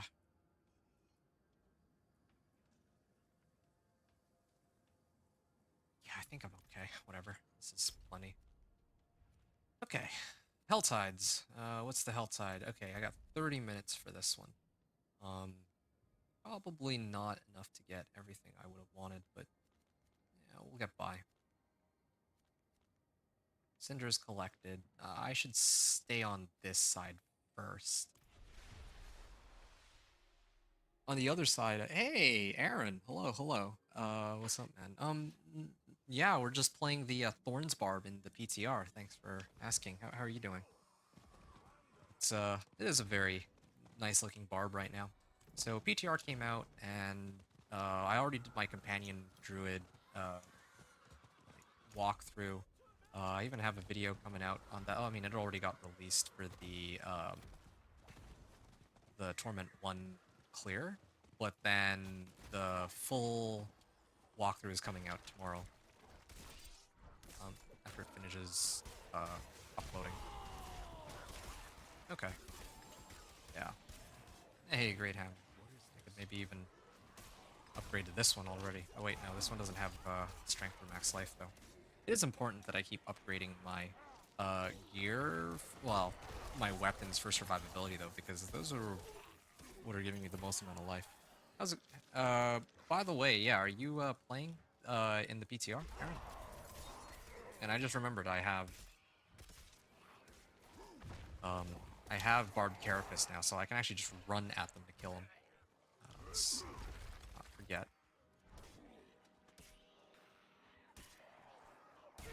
Just kind of wish that my challenging shout was up more often. Maybe I need Steel Grasp. Actually, maybe you should consider getting Steel Grasp to pull them in. That could help.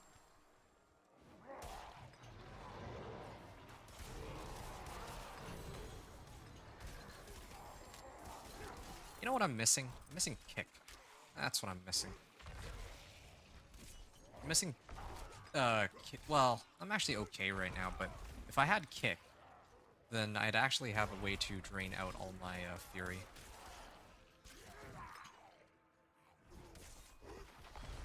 There we are. Yeah, I mean, I can clear 7 waves, but that's it.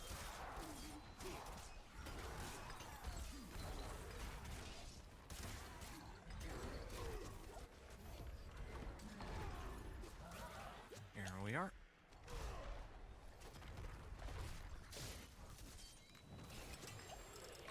I think that was 2,700 damage on that.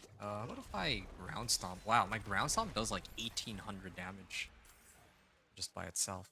It is not bad at all. 2. No, that's just a regular axe. Ah, strength and armor. Damaging an enemy with kick or ground stomp resets leaps cooldown. Yeah, no, this is. I need that. I need to go back to town and adjust my equipment to get that, because now I can kick and then leap as much as I like.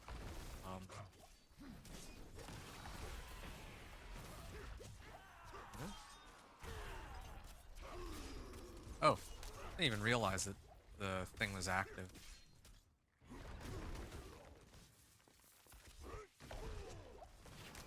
Ouch. Yeah, but again, if I didn't have Fortify, I think I would be dying a lot more often. There we are. I don't understand what's up with that. I see, like, 4 damage numbers that are like 2,800. I don't know where all that's coming from. Okay. Oh, there's an event here. I found a promising ore deposit and could use some help mining it. Okay. Let's taunt them all towards me. Again, I do wish there was something that would allow me to get challenging shout back more often or more quickly. Yeah.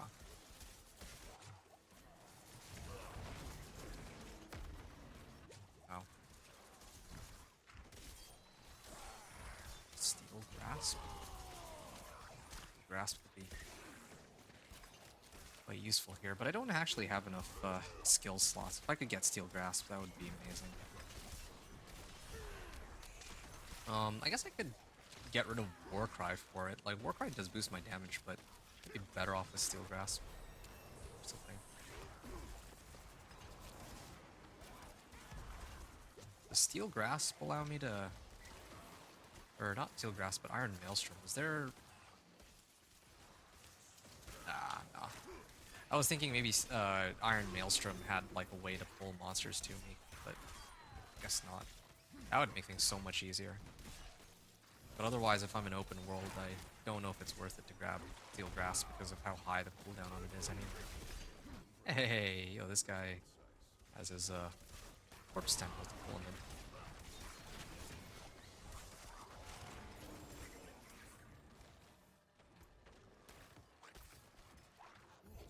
deal, but an important one. Oh, no need for that.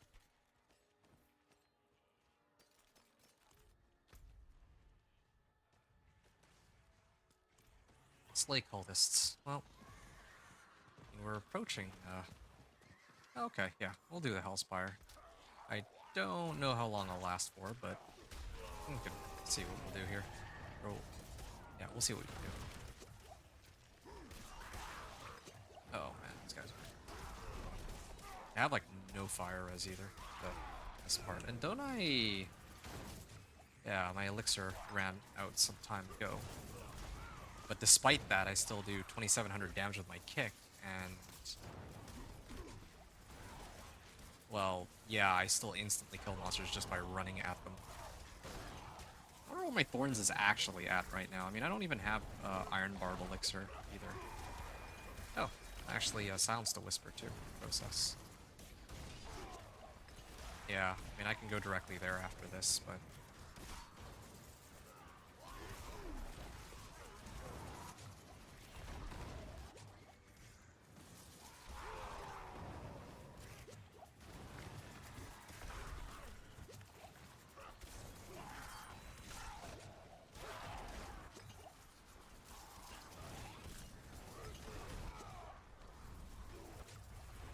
oh no, I don't have, I think I have to chicken out here. I can't stick around, because I have no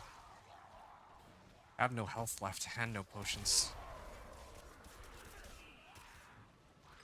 Do any of these guys drop me a potion? That would be really nice. Yeah, there is a healing well close by.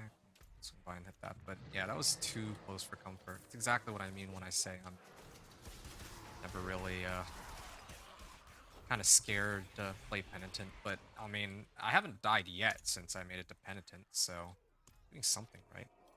Alright. Yep. We are an hour and 50, like, I should have been keeping track of this, but we're almost 2 hours in, like a little past an hour and a half, and we are basically level 30, going on 31. It is done. Wait, boots and rings. One-handed weapons. Like, I don't really need any of these anymore. That's the thing. Alright. Well, why not? Let's see. Okay.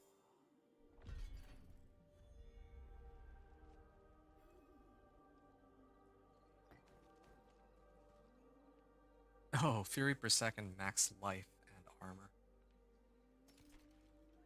Strength, max life, movement speed. I don't need that. Definitely don't want to be stunning monsters. It's the opposite of what I want them to do. Let me get rid of this. I don't need this. What is... Let's compare these two. So 323 Fury per second. Strength armor. This one's 55 armor. I think I'll rather just go with this because I don't have to do as much work for making this operational.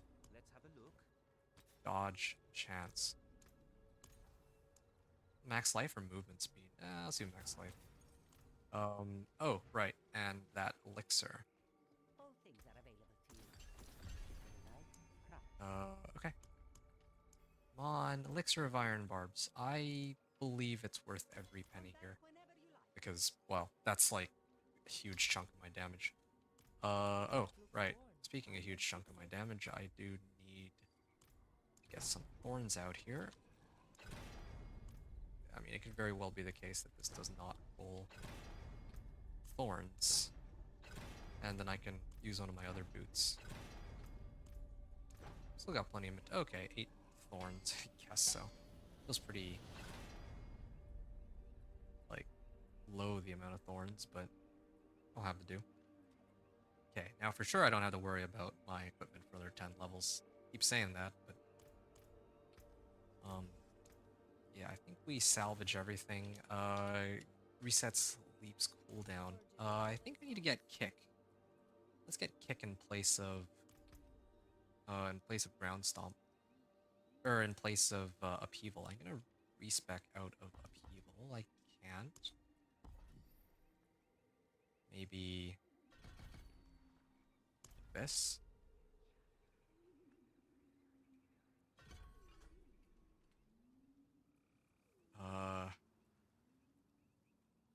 Let's get some points out from here for now, so that I don't forget later. We're gonna go Enhanced Kick, and then this one. It consumes all of my Fury. And no longer knocks back enemies. Nice. This is perfect then. If it doesn't knock back enemies, then that works out really well for me. So this is the build. I have Flay too, but I don't even know if I really need Flay. Yeah, I get like extra 30 thorns out of this. Well, yeah, I can Flay stuff, and then I can leap, I can kick, and I can ground stomp. So I'm supposed to, with kick or ground stomp sets leap. So I can leap, then kick, then leap again, then kick again. So I'll just have perma berserk. It's supposed to be the plan.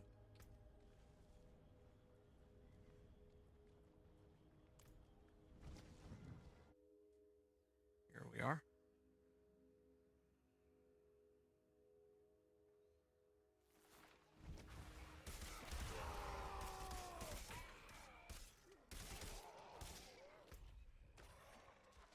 Slay cultists. Slay harbingers. Yeah, okay.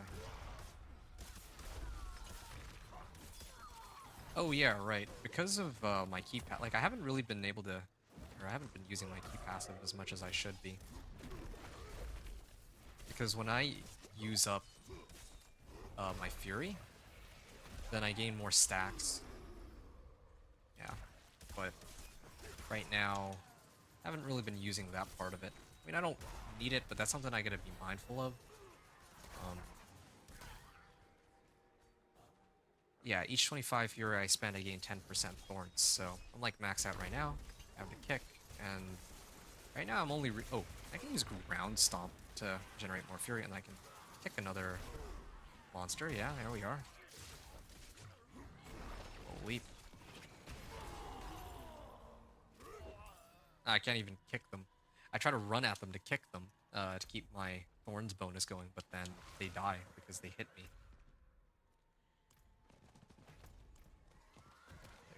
31. Doomsayer.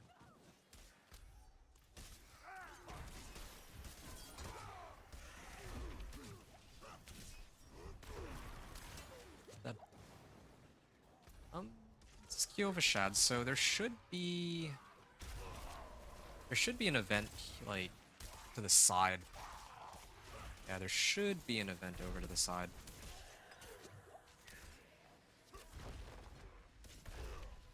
There we are.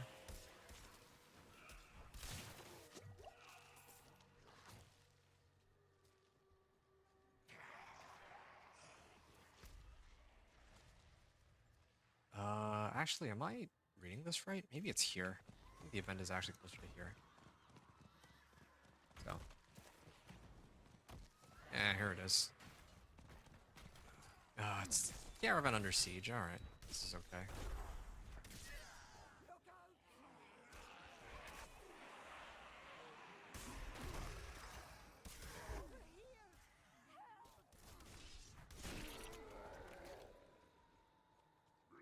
I kick them, but need them to gather around me. Just wish there was a way to really get this up more often. That's like the main limiting factor for the build. Just keep challenging Shout on everything. Would help a lot.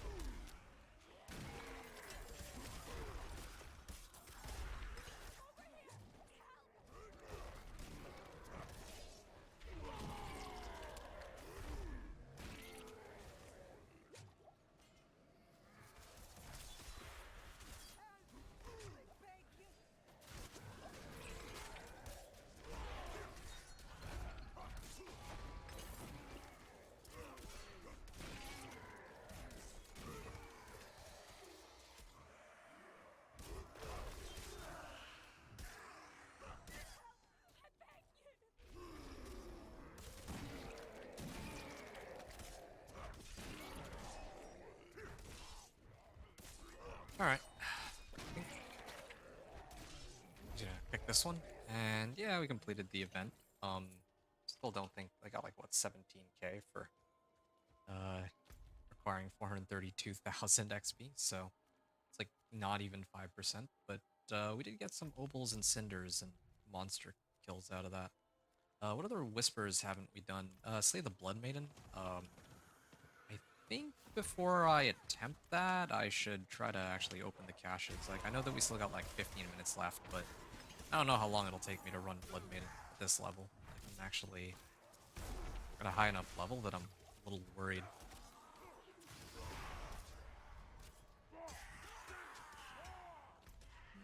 There's a Helltide and I thought there was gonna be a Helltide in the Haunter things.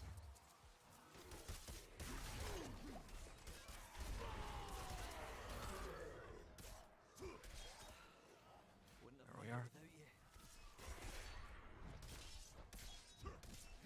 I don't really like Flay. I just feel like it's too slow. I don't want to respec it and like I know I got Thorns, but it's not worth it. I'd rather have lunging strikes, so I have critical strikes with lunging strike gives me berserking for 3 seconds. Yeah, that looks quite useful.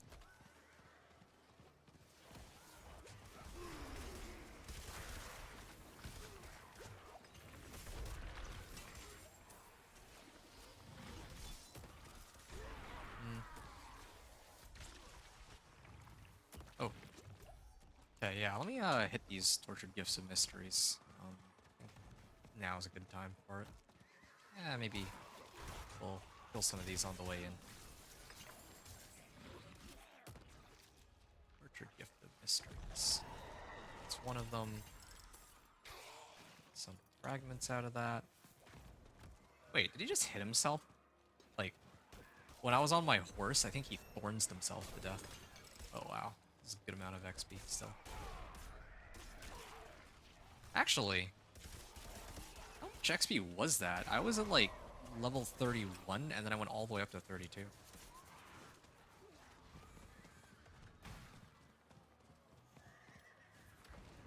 So this...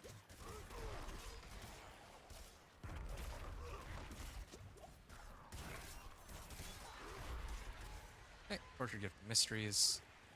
Wow, why is this giving so much XP now? Like, It's actually giving me more XP at this level than it was earlier in the lower levels.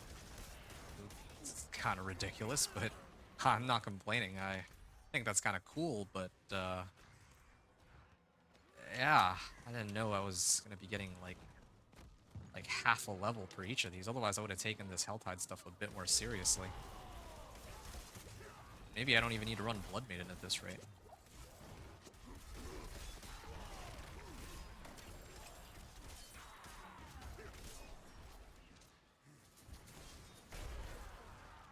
Yeah, okay. On the next hour, yeah, definitely need to double down on these Helltides. That's the case. Need to figure out something to do for the 5-minute like interval for the Helltide though. I'm not entirely sure I have anything. Wait, am I still running this stupid useless potion? I should be using this one. There we go. All of a sudden, we got a lot more thorns out of this. You can just run at them and they die. It's kind of sad because this is how Whirlwind Barb should play.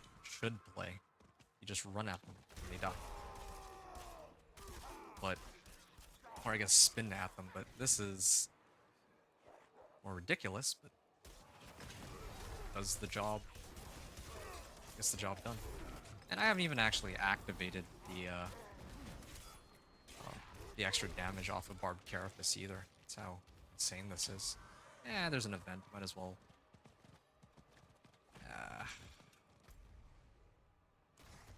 I'm gonna clear this one first. Richard Gift of Mysteries. Ow. There we are.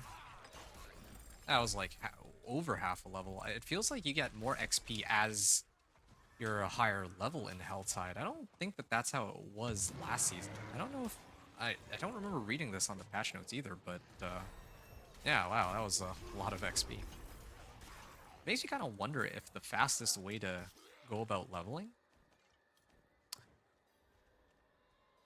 Or is it because I'm opening these caches in Penitent? Well, if I switch it back down to normal, I might... Maybe I get less. I don't know. Because... like, if I'm getting XP this quickly and like in Helltides, then what I should do is like 1 to 20. I think that actually I don't even know. I don't want to say that it might be better to do like 1 to 20 on or 1 to 30 on the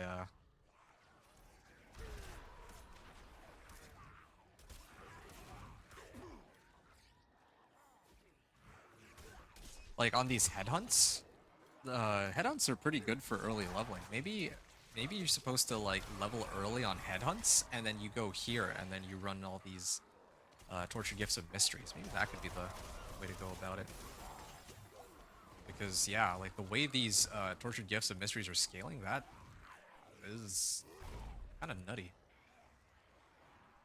Oh yeah, the threat meter pop too. I think I will switch it to normal just to... Oh, wait, right, but I already popped the...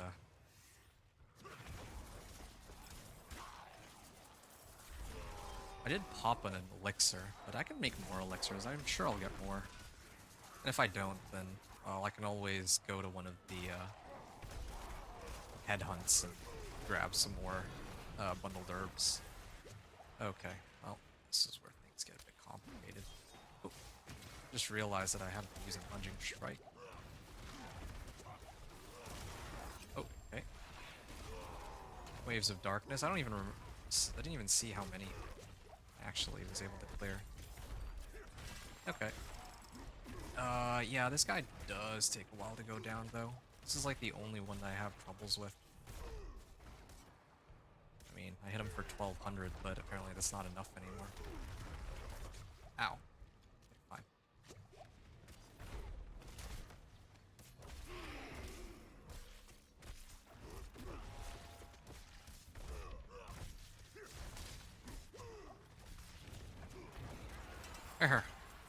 Had to activate everything on him. I had to activate Challenging Shout, Leap,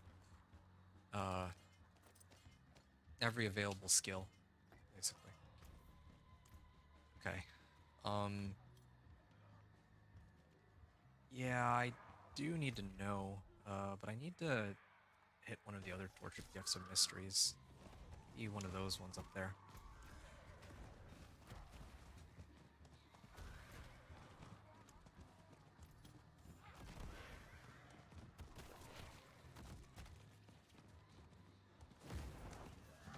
Ah, yeah, why not? Already here. I have a feeling that it's not going to matter what difficulty, but yeah, still would be good to know. For sure. Okay. Whenever I cast a weapon mastery.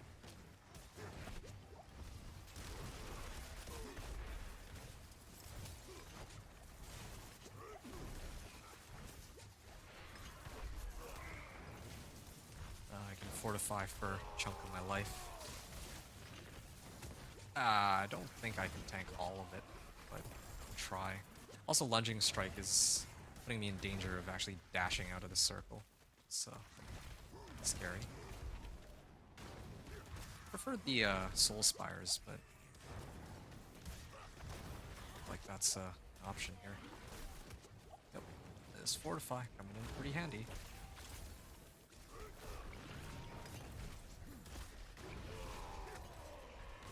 I think I start dropping the meteors on me. I think that's where I usually have to exit circle. Whoa, lag.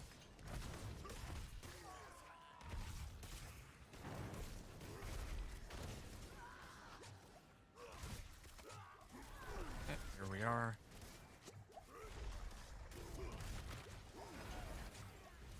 Oh.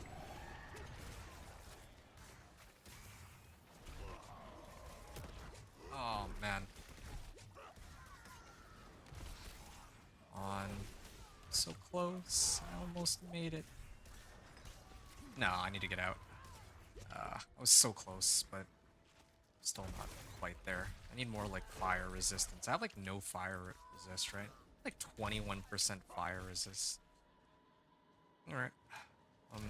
Yeah, 7 minutes left on the hell tide. Well, this works out for me because that is a lot of monsters in the area. Let me clear all these first before I open these.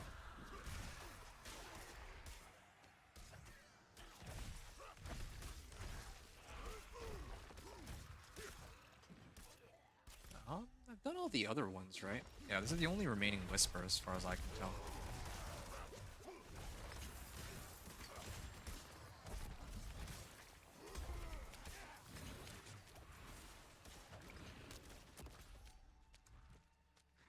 Crafting across the city. Yeah, there were some quests, like campaign quests, that give like a lot of XP. I was wondering if those were available even after I've set the Vessel of Hatred campaign to be done, but I guess not. There, Tortured Gift of Mysteries. There we go. So 45% XP, good.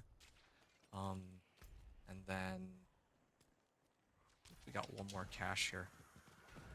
So that was 45%, right? So this will definitive answer to whether or not. I need to get away from these guys. I need to get away from these guys. Like, I want to. Yeah. No, I don't think it's a good idea. I wanted to try and kill him, but I need to get to normal mode. So that I can actually see if I get the same amount of XP opening this as the other one.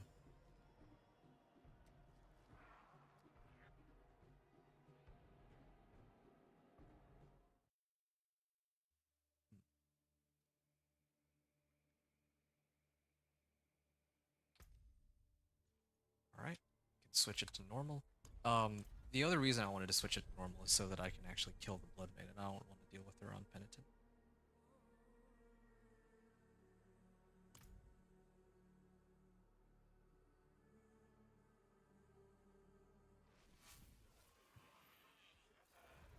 Okay. There. Oh. Ooh, I got a lot less XP running these on normal. Well, that's an interesting finding. So, I should...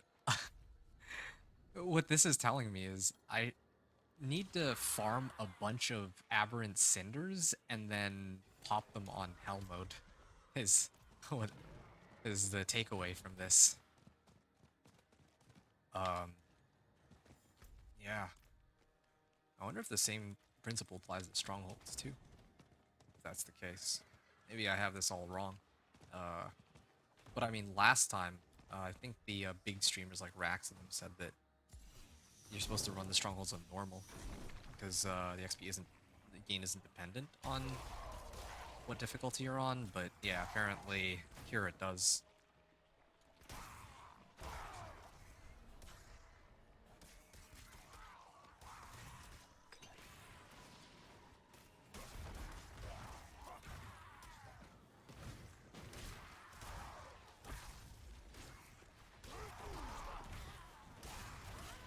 Alright.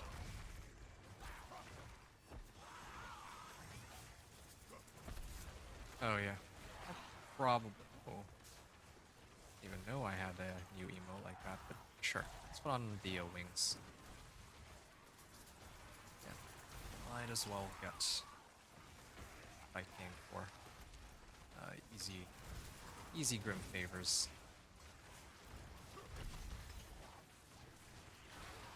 But yeah, on the next hour, I'm just gonna run on Penitent. Like, I could... The funny thing is, what I could do, I could actually farm everything on... Well, it doesn't even matter if I farm it on normal, because everything dies in, like, one hit anyway, due to my Thorns build. Yeah, like, what some people could do is you could actually just go in, farm a bunch of cinders on normal mode, and then start popping them open on Penitent. Like, this would be particularly easy for a sorcerer, since for the sorcerer, you can just pop Flame Shield before you open the caches, and get back on your horse and ride away. Probably before they can actually kill you. It was normal, so oh, she still does a lot of damage in normal, but at least I can damage her too.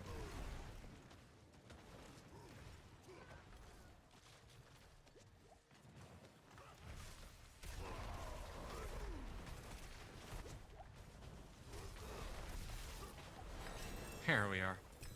Two-handed axe. Oh, I'm like maxed out. Yeah, I got like 2 minutes left. Oh. Maybe what I should do here is... I got 2 minutes to figure this out. Oh, I have Tortured Gift of Mysteries here, then I can go westward and go into the next zone, and then turn in my last set of cinders. I think that's...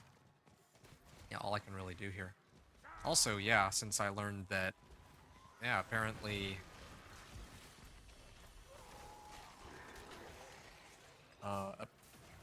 oh yeah, my pet can actually pick stuff up while I'm like trying to get out of the game here.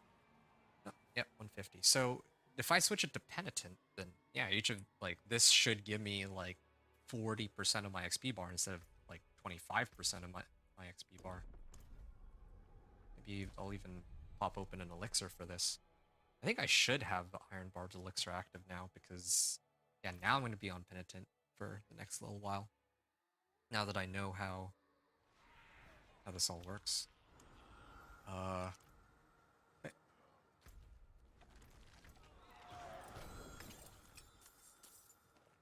Okay, so I have 45 seconds, and if my game would stop lagging, then I'd be able to pop open one more gift. Look, it's actually still lagging. Why? Is there always that issue?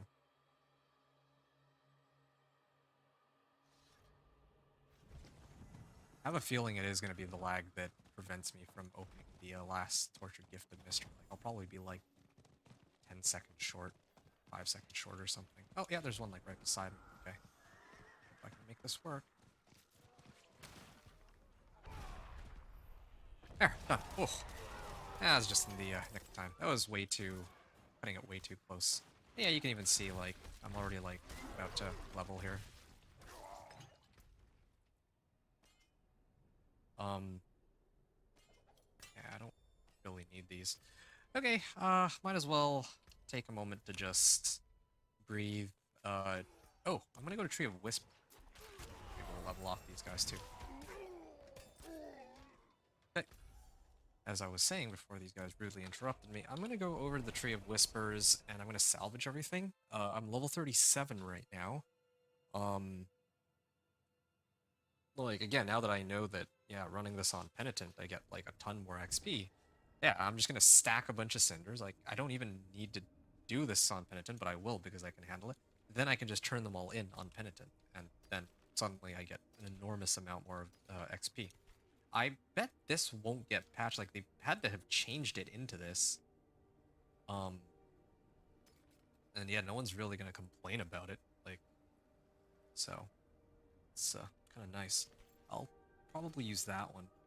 And I found Inner Calm. Nice. This one's also got armor, but it's not that much better than my current set of boots, so I'll just leave it be. Strength and cooldown reduction. Strength and max life. Yeah, I might switch over to that one. Strength, max life, and movement speed. Nope, no boots though. Or no armor on my boots. I can put on Death Wish on this, but I feel like I'm still strong enough that I don't need to switch out just yet. Just need survivability. Maybe what I should do is I should actually start tempering. Oh yeah, I should try and use that one.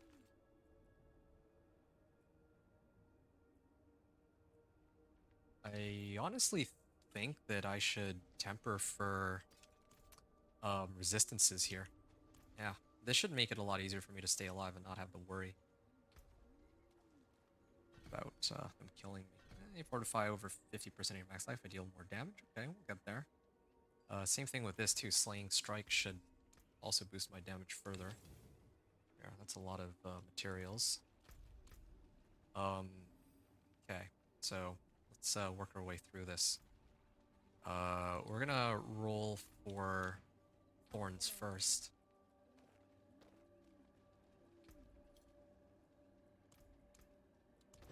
I mean, if I don't get Thorns, then oh well. Like, how much do I even... Yeah, I should have enough materials to handle this. And it's not gonna roll the... Oh, okay, it didn't actually roll the Thorns. That's kind of cool. Alright, Natural Finesse is a bone... And it rolled perfectly, too. Then I can replace my current gloves with these ones. And the best part is, I can get rid of damage over time because I don't really do any sort of like bleeding stuff anyway, at least at the moment, for max life. Yeah, that's perfect. So that's for my gloves. Now for the rest of my gear. Yeah, I could probably replace my pants for this. And survivability is pretty important.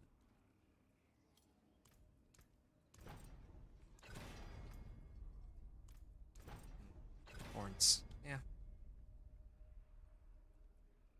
Chest armor. Yeah, this is also worthwhile to upgrade. That's a lot of armor I'm getting out of this. You know, at this rate, I actually might run a rawhide. I realized that a lot of my rawhide comes from turning in whispers. And if I don't do as many whispers as in those headhunts, then, well, yeah, it definitely is a bit of a struggle. Ooh, let me actually replace it. Yeah, I'm supposed to actually be replacing this. I can break that down. And yeah, I think I should have enough to still add a socket on this. Oh, okay. I mean, 377 item power means that my items are going to start needing more of the legendary crafting or the legendary materials here. Coiling Wars, Baleful Fragments, Abstruse Sigils. Strength, max life. I don't think I did that. Strength, max life.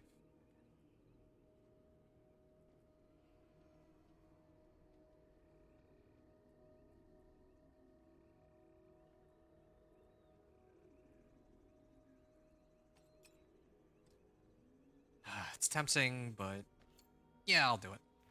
I'll do it. Fine. I think I have enough materials, right? Should have enough materials. There.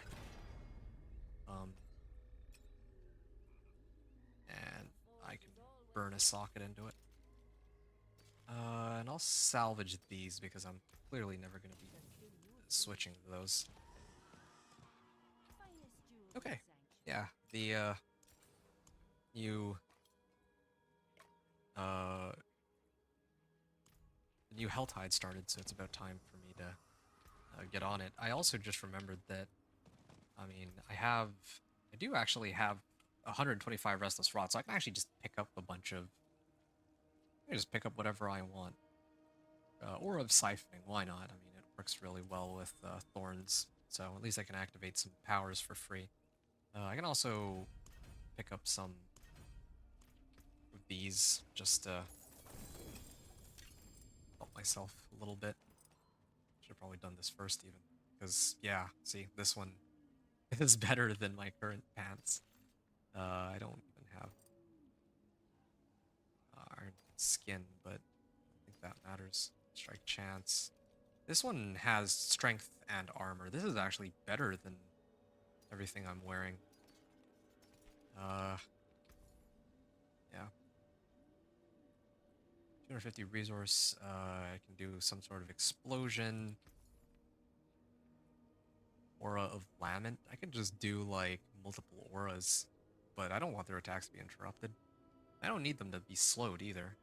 Twilight Warding. Okay, yeah, let's put that on too.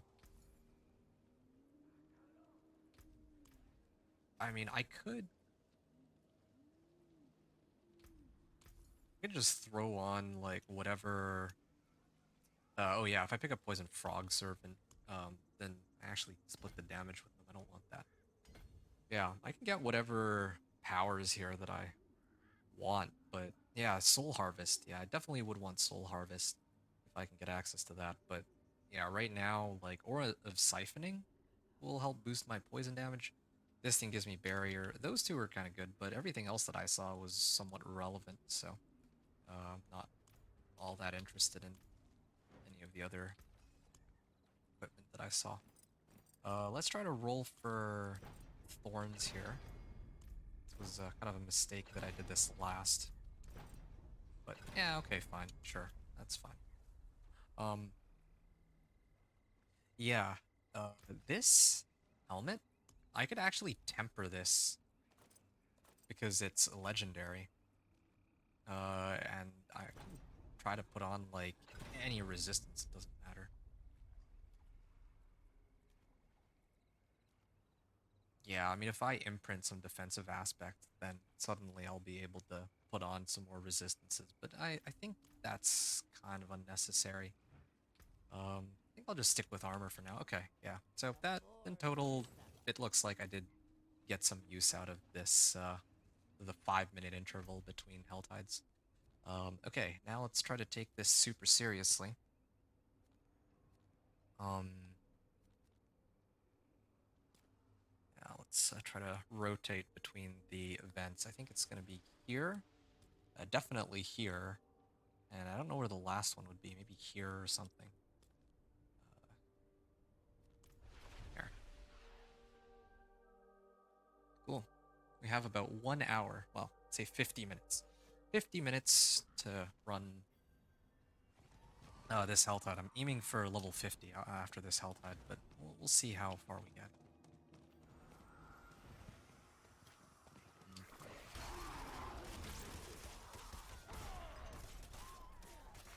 Oh, Artillery Shrine too?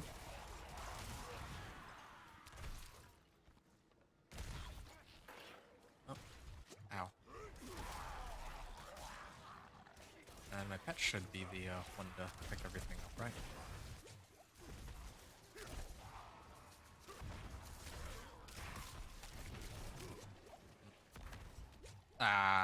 Need to...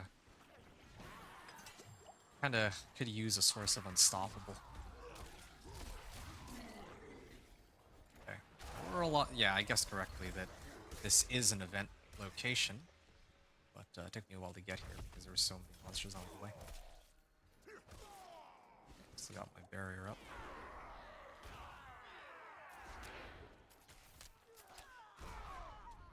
Okay.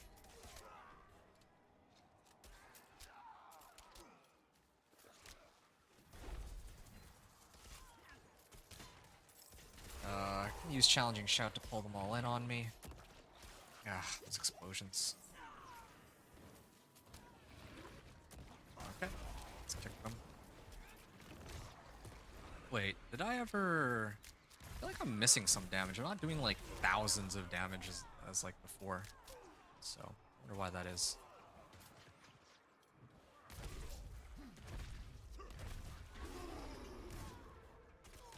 Okay. I'm gonna start picking up the souls, although I think might not be enough souls for me to pick up here this time around. Yeah, why is this? Why was this like the mob density so low for Jar of Souls, or maybe I just can't kill them quickly enough? I'm not entirely sure. Yeah, last time I hit exactly 50 on the mark, but this time, like forever for them to spawn on me. I mean, at least I still got the chest, but just no boss. Rune Blade. Okay.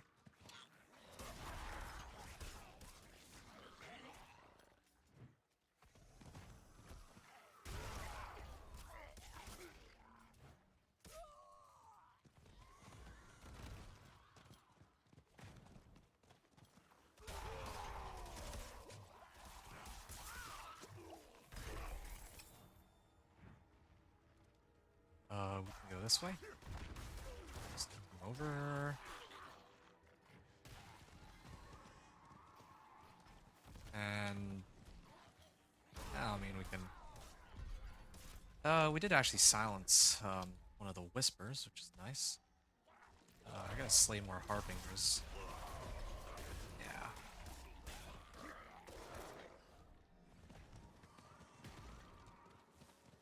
I think there's this one. Gotta go that way.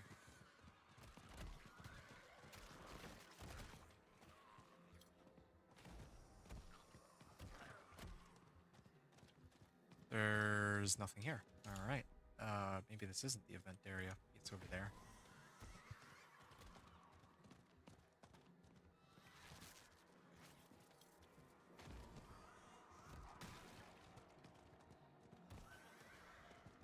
Raise the effigies. Ah, this is an event. I can run this. Okay.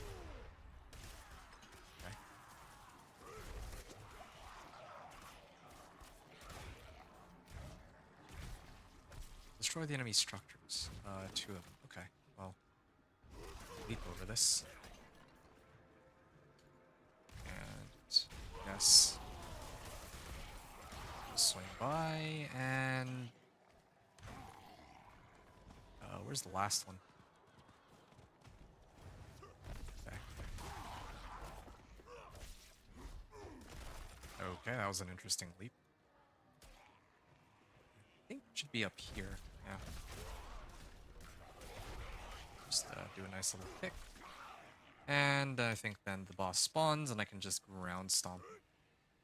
I'll leap at him first. There we are.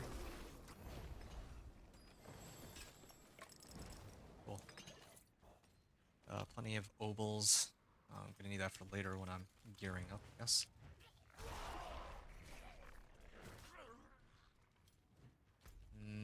So this is for cinders, harbingers. Yeah, my threat meter is about to pop. So maybe... Well, I say about to pop. There's probably another 5 or 6 packs to go, but I still need to run that. And then I should be able to get harbingers. Is this an event? Looking for the event locations, but it's be pretty dry here. Oh, whatever. We'll just pull them in then.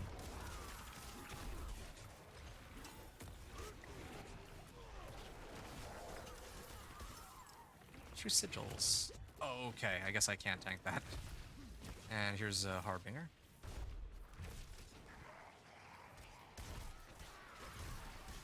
Nice.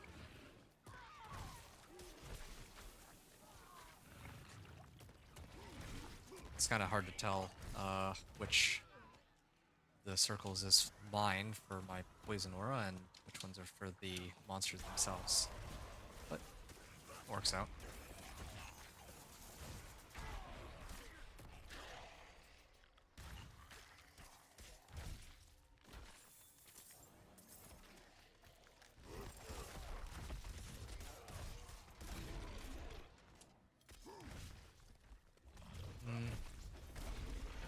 Yep.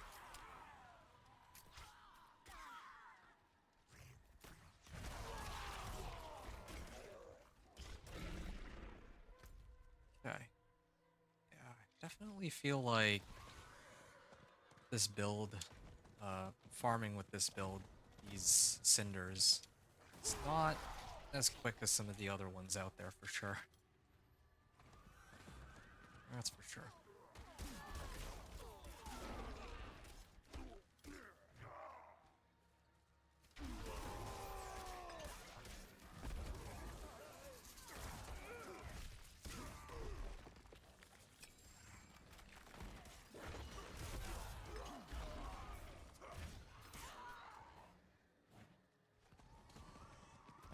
Okay. Oh, there's a nice pack. Let's drag them all in. Not bad. 2.5 hour mark. We're almost level 40. I don't know. Do kind of wonder if there were any shortcuts to reaching where I'm at. Like, unlike with the companion druid, there are definitely a lot of ways I could have sped up the run because, like, I spent a lot of time trying to figure out how... Oh, Lethal Shrine works for Thorns, too. But I remember when I had the...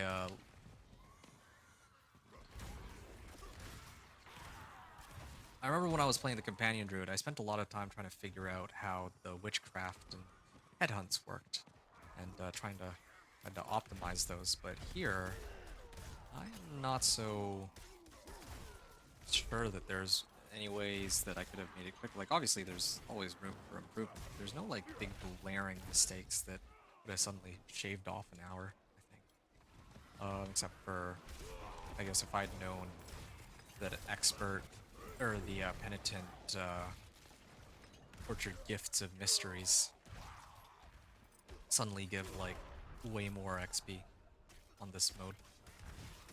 Yeah, it's nice having 800 armor. Just kind of wish my resistances would reflect that too, but you know what I need? I need to get tacits, but you know what I realized? I think like last season I got tacits right away, but now this season I haven't found a single unique until I make it to level 50. I bet they I don't know if they wrote it in the patch notes, but if I were to guess, this looks like an event location too, but I guess it's not. If I were to guess, they probably gate kept the uniques behind level 50. This is my hunch, because except for things like Butcher's Cleaver, very specific uniques. Because yeah, like, where are the tacits? I found like so many tacits like while leveling last season. I mean, I'm not complaining. I needed those tacits, but now this season, yeah, if I actually got tacits, I think my Barb would actually be immortal. Like, at least for now. But we're not even there yet. Strength, max life, and dodge chance. Ah, okay.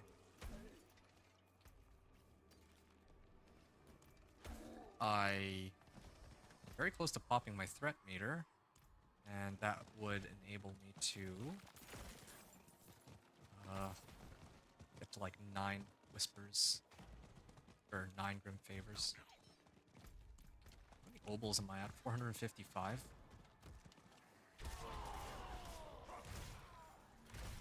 Yeah, there don't seem to be enough events in this area where I can just cycle between events. So I'm just focusing on like running around, and if I see a big pack of monsters, then I'll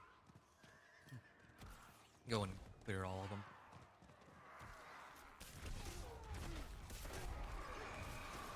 Ah, Forces of Hell grow frenzied. There it is. Now they're gonna start spawning a bunch on me. I was hoping for 50 by the end of the hour, but or by the end of this Hell Tide, but I think that might be a little bit too ambitious. Okay. Yeah, I think I want to do a run with the Necro too. The reason why I was kind of reluctant to do a Necro run is I think that most people don't really bother to watch my Necro runs. Like, those usually get, like, the least views for my 1 to 60s, but I would be very interested in seeing if I played Necro. Oh, he escaped. Just got here, too. Where is he? Ah, here he is.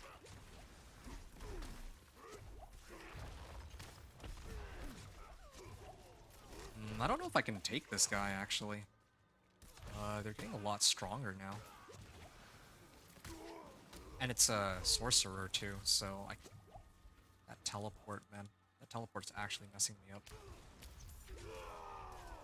Yeah, like, every time I try to get up to her, he just teleports away. I can do some damage. Here. I can play the long game on this one.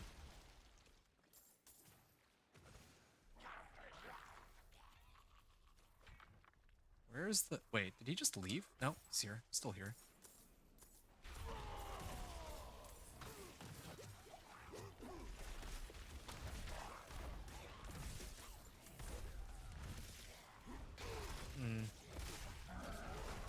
I don't actually have any potions left. It really is a survivability issue. And I lost half my cinders to that. Yeah, this is exactly the kind of concern I had regarding... Actually, I don't even know why I bothered trying to take on the Hellborn. This hour isn't even about Hellborn. It's about opening tortured gifts and killing Harbingers, so I actually just died there for nothing. The one potential saving grace is that I might still be able to turn in most of the cinders, but I'm also not getting them as quickly as I want to.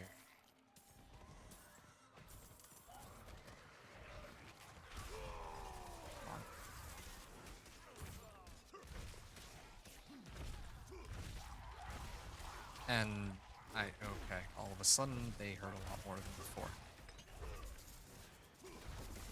And the best part about that Hellborn is that that Hellborn does cold, lightning, and fire damage too. So I can't even if I had like maxed out on all fire damage, I don't think I would be able to survive everything that they throw at me. What a beloved of Zagrel? Who is this?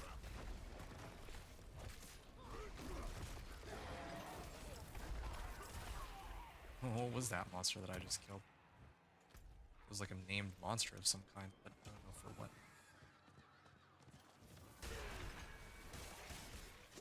Ow.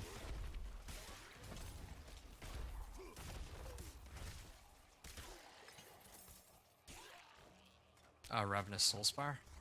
Yeah, okay. I think this'll be easier than... Like, this should be easier than the one which rains down meteors on with the Hellspires. I think this should be better.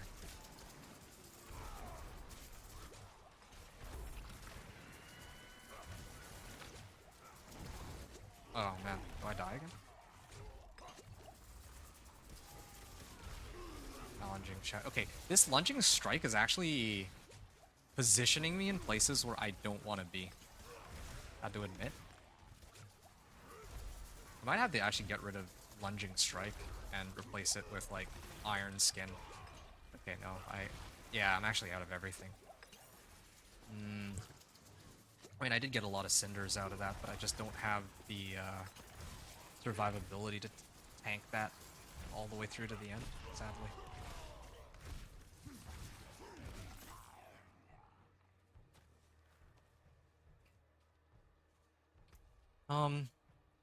Okay. Let's try and figure this out real quick. So, I want to get rid of lunging strike for, let's say, frenzy.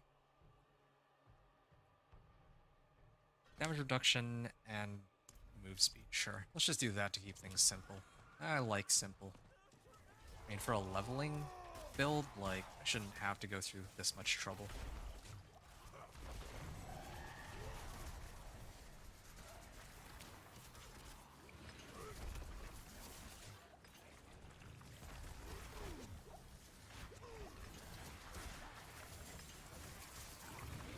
Oh, okay.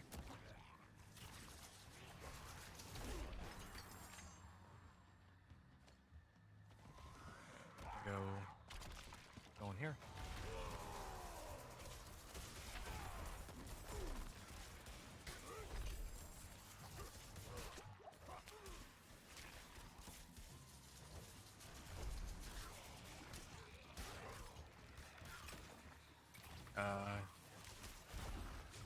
Yeah, it's actually kind of crazy how many cinders I'd lost there. I mean, that was like 5 minutes worth of cinders. I guess it's not the end of the world, but still.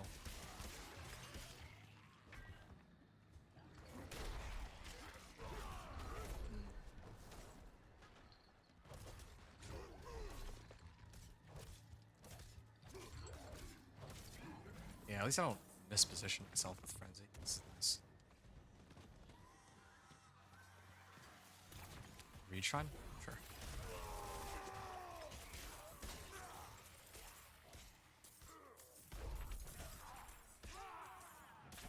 I have another skill point somewhere, don't I? I fortify for a good chunk of my damage.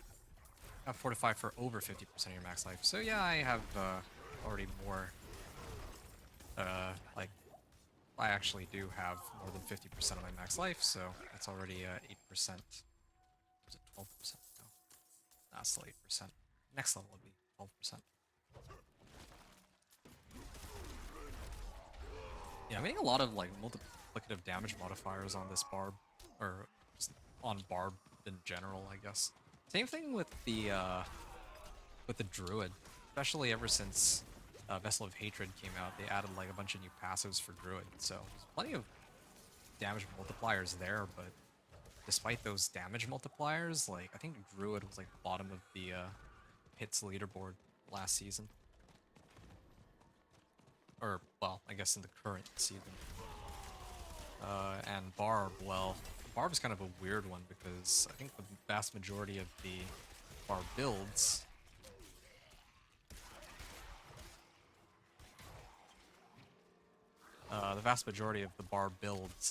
were Mighty Throw last time around. I don't know about this season. Come on.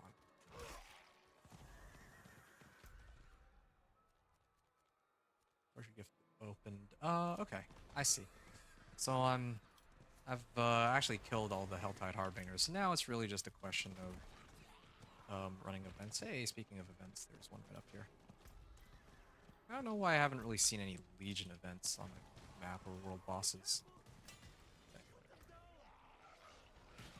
I can look through my equipment later. I don't want to die stupidly like that. Like, they can actually kill me here. I'm not quite immortal. Like, I don't have any resistances, so that's where most of my damage is, or most of the damage I take is coming from.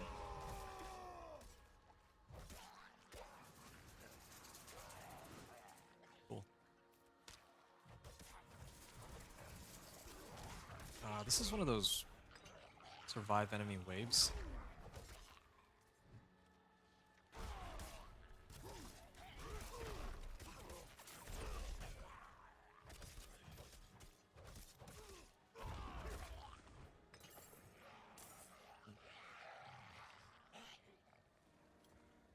I think what I might do, I might just get rid of. I think I might just get rid of Kick. I might be better off just running Ground Stomp and then Upheaval. Protect the Wanderer. Like, this guy actually cannot tank anything. He got hit by like 2 attacks and then he almost died outright. And I don't have a challenging shout, so I can't pull them off anymore.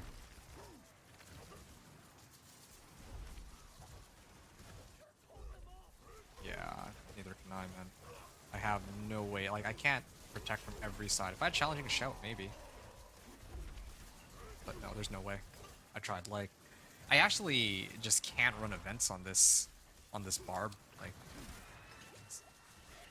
Hate to say it, but yeah, like running events is like the worst here. I don't get any of the mastery, but at least I still get some rewards and plenty of Helltide, or plenty of the cinders. Right.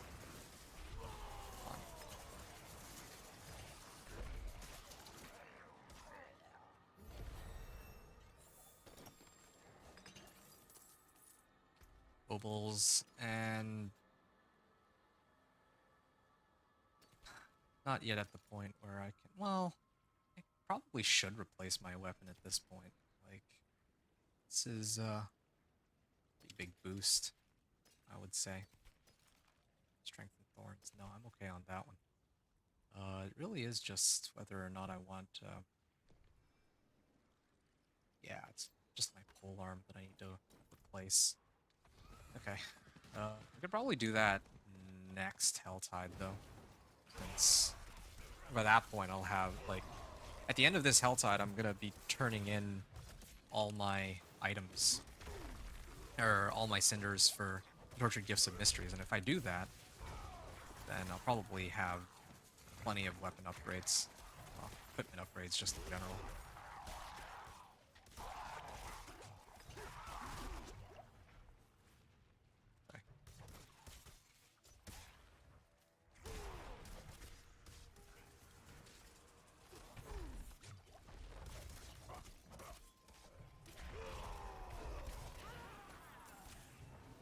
Okay. Let's go this way. I think there's supposed to be an event up here, isn't there? Up here, right? I think that was the one that I started at. Ooh, Oxen Tribe Cache. Maybe I'll get that for some XP in a bit.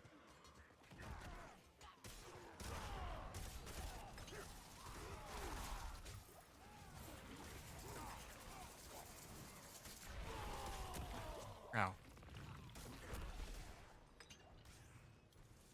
Okay. We demand blood.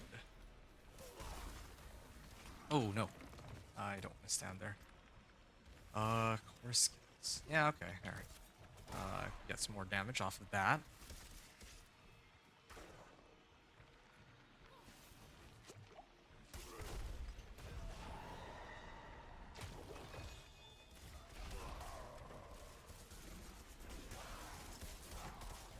Alright, I'm just gonna go somewhere else real quick. I don't want to switch Leap to Upheaval, but I think I'm okay for now.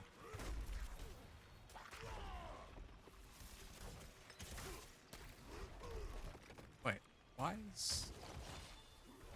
Okay, here we are. I was wondering why my Berserking didn't go off, but it's because they died before I could actually land a successful kick.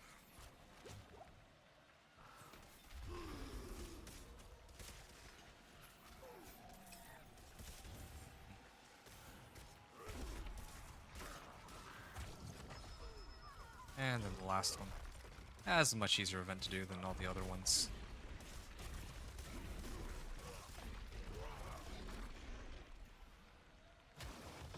There we are.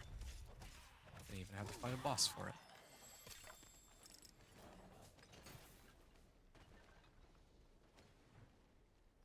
Rune. Yeah, I can lure all these monsters, but I think with the sealed Oxen Tribe cache, I can probably get a lot of monsters here because I actually see all of them.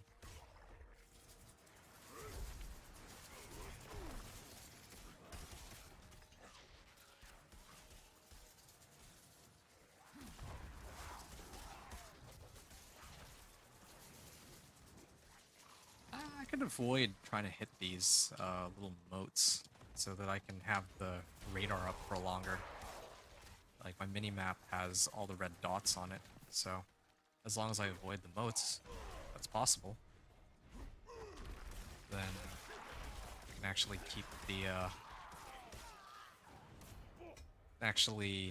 vision of all these guys on the mini-map. Plus, my pet, oh, it's too late. I was gonna say my pet is, I think, only able to pick up the cinders, but I guess me being in such close range, I can't really avoid the moats on the ground.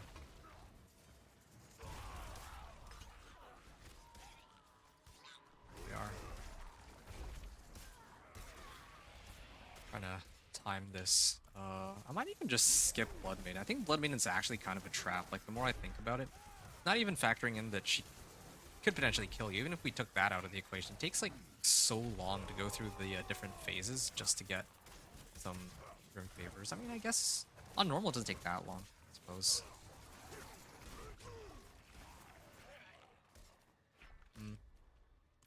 But yeah, her having a very good chance of killing you in Penitent mode is quite troublesome. I would need to switch it back down to normal. Oh, and I just noticed I haven't, didn't have the Iron Barb Elixir active.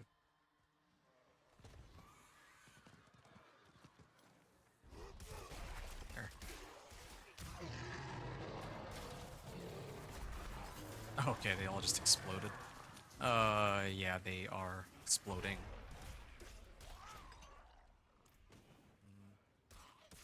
Yeah, so we're farming as many cinders as we can manage.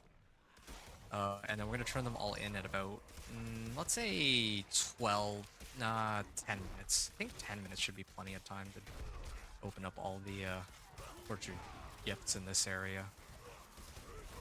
I mean, even if I didn't die earlier, I lost like, what, 100? And I'm up to like 400 now. As long as I don't die again, then it should be okay. But earlier when I died, I lost 100. That's like one, maybe 2 chests. I'm still looting a lot of cinders, so we're still working at that. Ooh, let's avoid that. I was like turning the look at chat for a second in case someone said something. Oh no, oh no, oh no. Shock lances?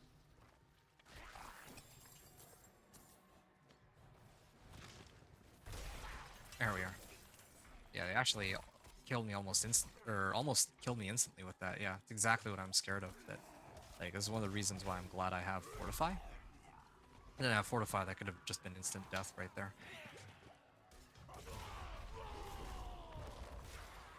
There we are.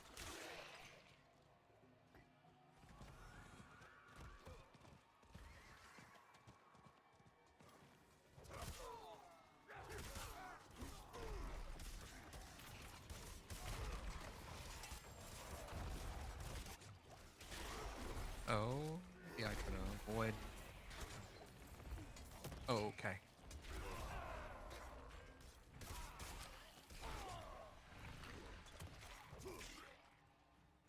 $466 cinders. We still have time. I'm gonna aim for like, I don't think I can make it to 1,000, but might be able to make it to.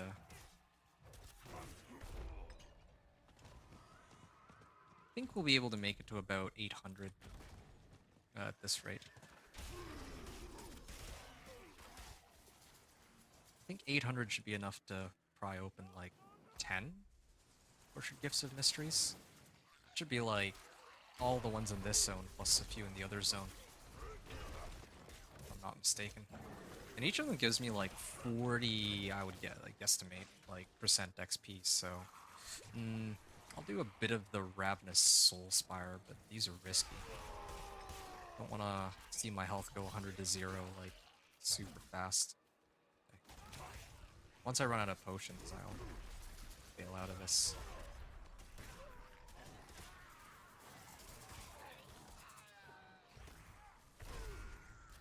If only I had, like, life on kill or, like, life steal on, or life on hit and stuff, but got rid of all those after Season 5, which is very unfortunate.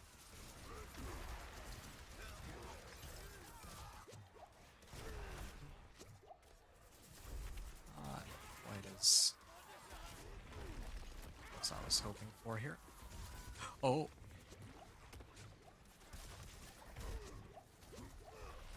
I am out of potions. That is very scary. And I just want to run by over here and grab the potions. Thank you very much. Yeah, I was like living life on the edge here.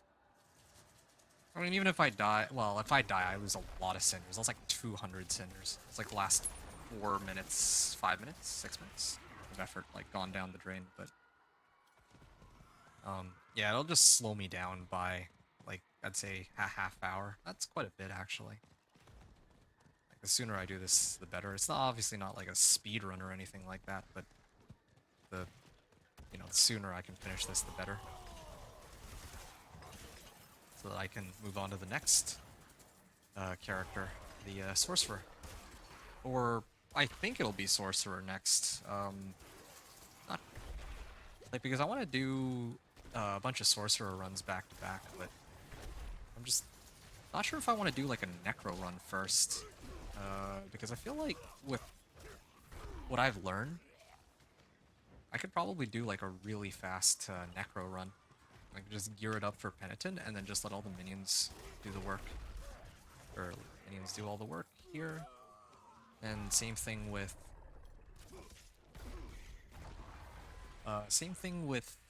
the headhunts. Like I still need to calculate and try to figure out which of these gives quicker XP, because both of them seem to give like really good XP. I'm actually really liking the leveling this season. In comparison to the last one. Last wave shrine? Yeah, okay, sure.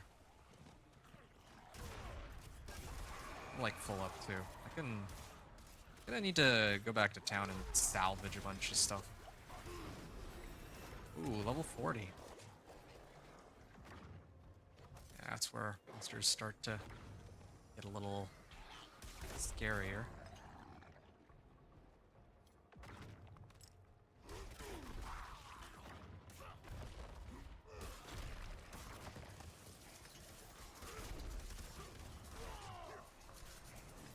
Oh, yeah, I don't want to make the same mistake a second time. When I see that Hellborn show up, I'm just gonna run. Like, I'm not even gonna try to fight. Yeah, I just need to figure out... Oh. Yeah, let's just run away there. Yeah, I can maybe deal with all the other monsters, but it's not the Hellborn specifically. Why is this guy, like, so tough to kill? Alright, there we are. Yeah, see, I can kill everything except for the Hellborn. There's, like, some more monsters in the back, but, yeah, let's, again, not push our luck. Like, I don't care about the Hellborn. Like, what do I even get from them? It's not even worth any, like, whispers. Let's head back to the Tree of Whispers so I can salvage everything, and I'm also gonna make a note here that, I just put a timestamp for when I made it to level 40. I can actually measure up the, like how quickly I'm gaining XP this run compared to last time. TTV Slaydra. I know that name. I think that guy, I've seen some of his videos, but I can't remember for what specifically. I don't know if this is the same Slaydra. Okay, Slaying Strike. Do I have enough gold? Yeah, I have a decent amount of gold. Not as much as if I were to run those headhunts, but still a good enough amount. We'll just keep salvaging. I'll worry about upgrading my equipment at the end of the hour. I think that would be just better. Strength and kick, okay. I'm gonna get rid of this one. And I'm gonna get rid of this one too. I'll definitely find upgrades. Come back if you need the forge. Okay, that'll give me more space to work with. 3 million. Or 3 hours, sorry. We're 3 hours into the run almost at this point.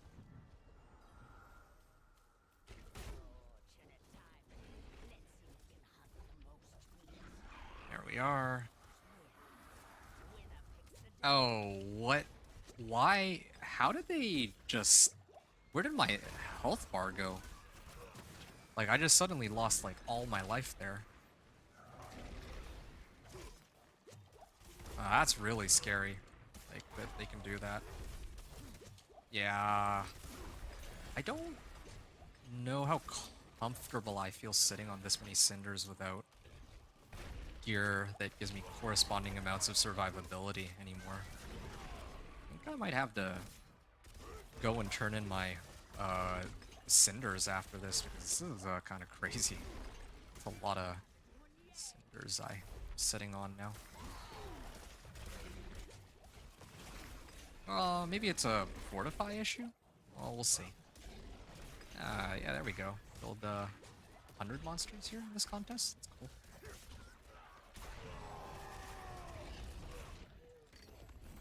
So you choose. What's on the menu? Okay. Yeah, done. Then I think this one is supposed to launch monsters. I mean, I'm very close to the end, and I just got some fortify, so I think I might be okay. Yeah, still at the 10-minute mark. I should.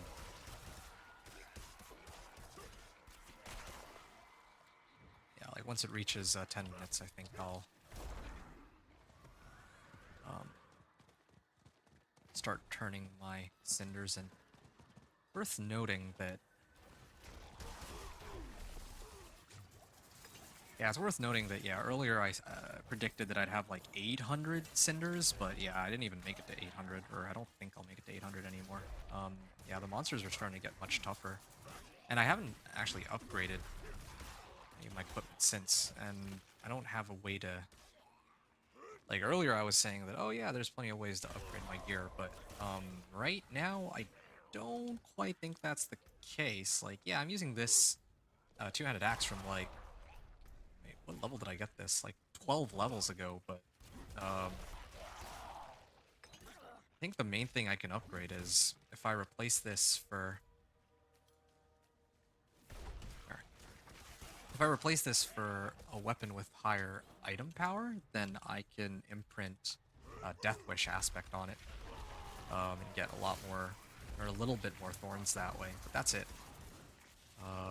Maybe like plus damage rules, like a few of them, but I already have. Oh, and I still don't have natural schemes as like a rare or legendary either. It's still magic, so I'm getting like 8 to 12 thorns rather than like 12 to, or 15 to 25 thorns, or if it's legendary then I'd be getting like 70. Then for sure, yeah, then these monsters would be still going down like immediately, but yeah, they are starting to get scaled to the point where they're getting quite tanky. Maybe head up this way?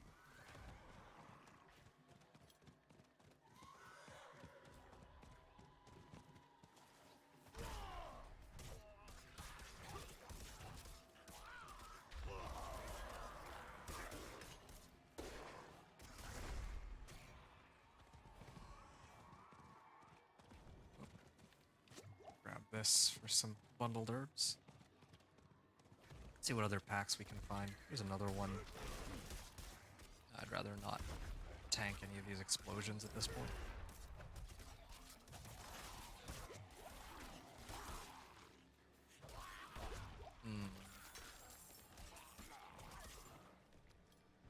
Leap down at him. Yeah, let's not stand that puddle.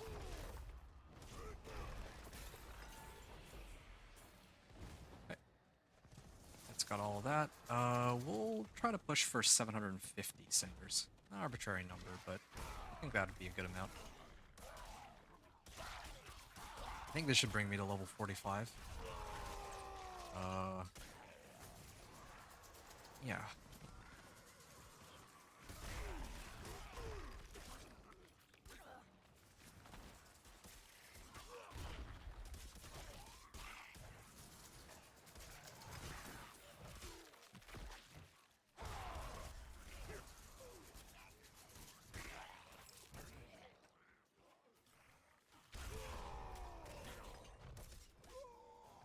Okay, yeah, we're getting there.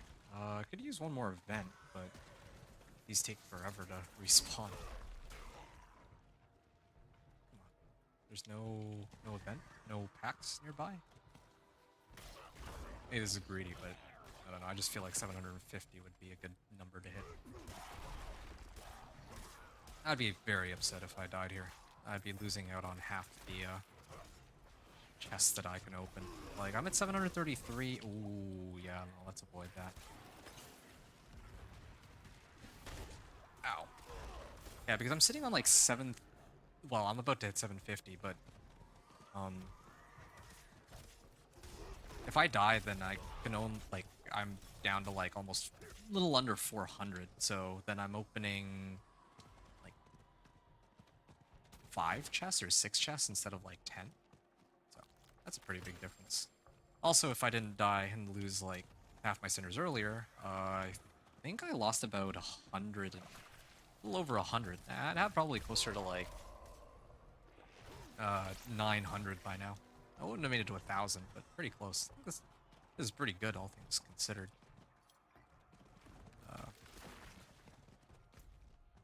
No events on that side either. Yeah, I made like no sippers.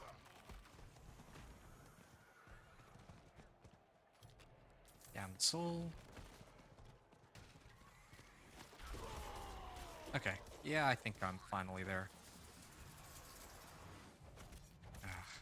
Man, why is like so few monsters this time? Okay, 750 cinders. It's time to start opening as many as I can. Here's one. This gets me to... I don't even think that this gave me like a full level. But... let's see how far we get here. I am predicting that opening up all these chests will get me to... well, I was aiming for 50 by the end of the hour, but didn't expect that I would not... that I'd be losing out on this much XP now that I'm like level 40. So I guess 45 is about as far as I'll be able to get. Maybe 46 if I turn in the Whispers. Plus 1 the Coven. So opening one of these, I guess, improves my reputation.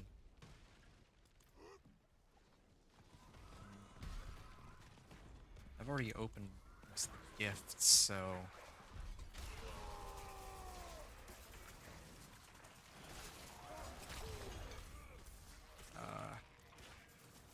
looks for Iron Barbs, that's good. Artillery Shrine? Sure. There we are.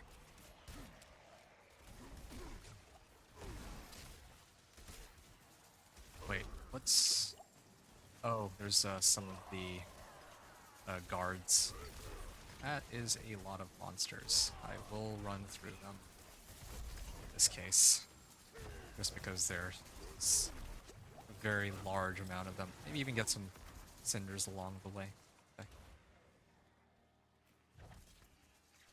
What are these? Fine. Alright. Two-handed mace. Oh. I was wondering why my skills weren't casting. I had my chat open. What is this? Overkill. Ooh. Well, it helps vulnerable and physical damage. Wow, that's a massive boost to my... that's going to be a massive boost to my damage. I'm going to have to rework my whole build with this. Okay, yeah, I'll talk about overkill in a second, but... yeah, I'm going to try to focus on dealing with all this first. And... yeah, I am kind of filling up here.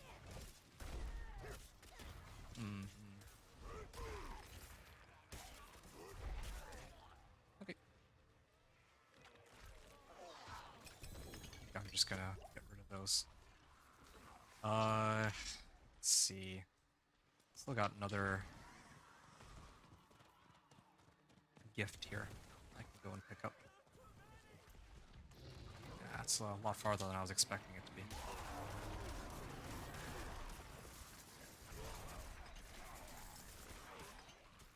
Oh yeah, I'm really cutting it close on this one. I don't know if I'm going to be able to make it to Blood Maiden.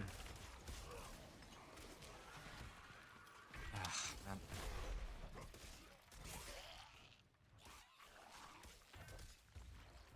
I'm going to leap, and I'm going to go away.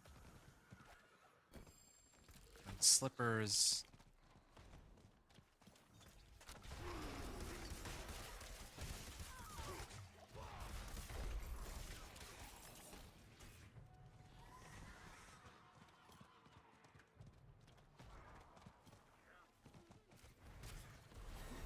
Okay, there we go, another level up. 43, we got another couple things to turn in here. Coven's gloves. I can ignore the Harbinger. Really deal with that. Most of them. Okay, I still have one more tortured gift down here. I'd have to go all the way through Onyx Watchtower. And we can deal with this.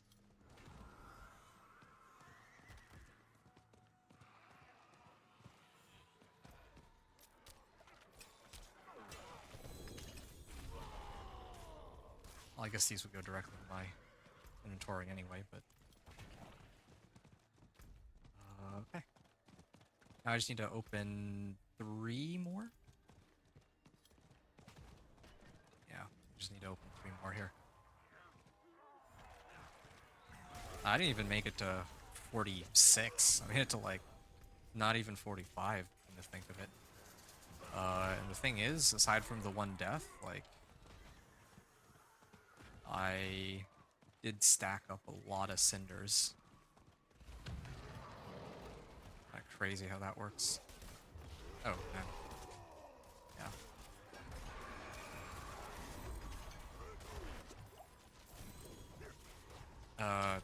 Come on. Oh, man. That was a little bit more than I could chew. Yes.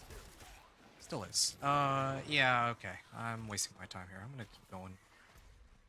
I think this is the last tortured gift I'll be able to open. I missed out on about 4 or 5 of them, in this side of the map, but... there we are. Yeah, I'm gonna let these go directly to my, stash, I think. Oh, gives away to their champion? Oh, yeah, okay. No wonder. Am I dead here? I mean, it doesn't really matter anymore, but... oh, cool. They have Waller, too. I can't even leap over the Waller? Come on, leave me alone, please. The stupid Hellborn, man. Please leave me alone, dude. This Hellborn is actually going to be responsible for why I won't be able to run.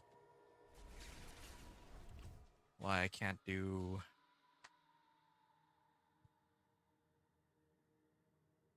the last Whisper, but I mean, I don't even think I can make it either way. So, I can try, but I doubt it. We'll clear 1 row. Maybe I can. How much time do I have? Let's take a look. Is it at all realistic? No, I can't clear Blood Maiden in 50 seconds on normal. There's no way. Greater collection of gold. Yeah, we'll just chill, I guess, for the hour. Greater collection of gold, chaos, or materials. It's very rare that we get this arrangement, but I'm gonna go with collection of gold. I think I need gold the most. I got plenty of materials. Yeah, it was a good chunk. And I'm sitting at 1 million, and now I'm up to 2.6 million. And yeah, my original hopes was that I'd be able to make it to like level 50. Then I had to tone it down to 46, and now I couldn't even make it to 44. I would have made it to 44 if I did if I successfully ran Blood Maiden, but I was just a little bit short on time. But that's fine. Okay, I think I can afford to let that one go for now. We can get rid of these. Strength, max life, damage. Again, no need for that. Strength, max life, movement speed again. That's okay. I don't need either of these. If it had like plus armor, maybe. Strength, max life, fury on kill. I can do better than that. Strength damage. Max life damage. Fakes outward for increased damage. Max life. Movement speed, strength, attack speed, and upheaval. No, don't need that either. So, what this leaves me with... Heck, I think I'm going to get rid of this one too. Don't even need that. Well, at least they made it really easy for me. This time around for getting rid of all of my stuff here. Okay, all that is left... Oh yeah, right, and I can deal with all these too while I'm at it. Get rid of that. This. I'll come back to this one. Strength max life. Nope, don't need. Strength damage overpower. Rare polearm slashing. Okay, so this one could be an upgrade. This one has armor, but not that much more than my current one. This one actually gives me a disobedience aspect. I should run this one. Roll off lucky hit chance. This one is also a direct upgrade to my current gloves. Let's see what we can do with these ones. Ready for whatever you need. I am running low on materials because I don't do too many whispers, so I can't really afford to toss too much at it.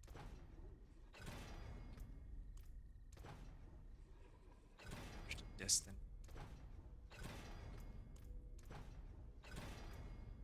Wait, that was it? I mean, I guess this is fine. Yeah, this might be okay. Being injured while CC'd gives me unstoppable, right? Why not? This one, yeah, let's try to roll for thorns on it. I mean, I called it earlier, like, I didn't have to worry about my equipment for like 30 levels, but yeah, now we're at the point where we actually do need to worry about our equipment now, because they hurt, do so much damage to me. Poison resist, why not? It's a good starting point. I can start replacing my rings too if I really wanted to. Strength, max life, lucky hit chance. I actually think this might be the time to do it. I don't think it's worth it actually. I get like, what, 12 life? 12 extra life on my gear. Okay, so earlier I got this two-handed mace.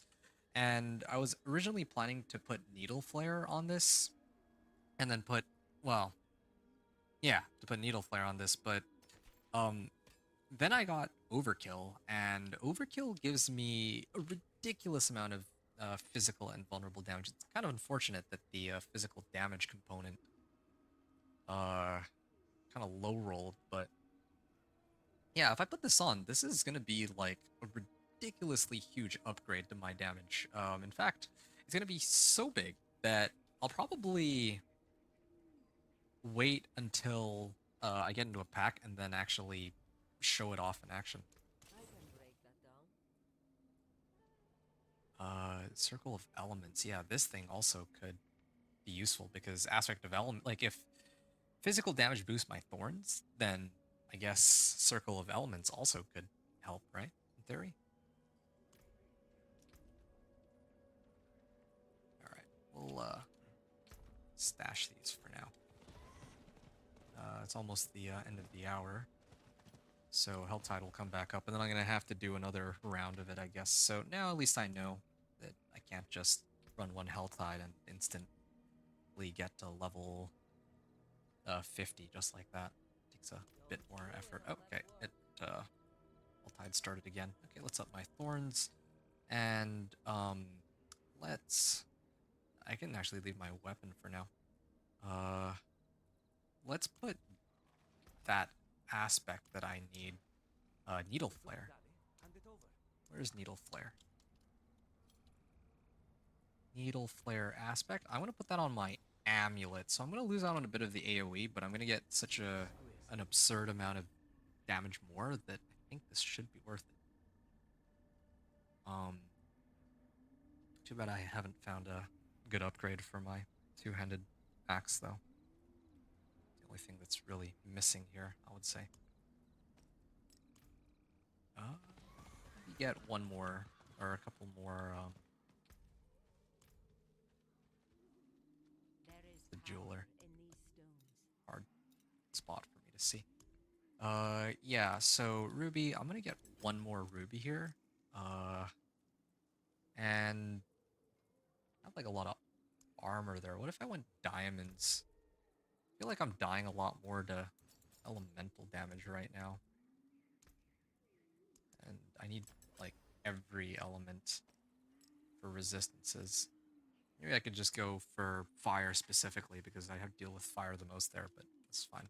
I have disobedience, so even though this isn't capped out, like I think disobedience should get me there with thorns, right? When I deal any form of damage, yeah. So I should be fine there. Okay. Unlike the last Helltide, I'm actually ready this time.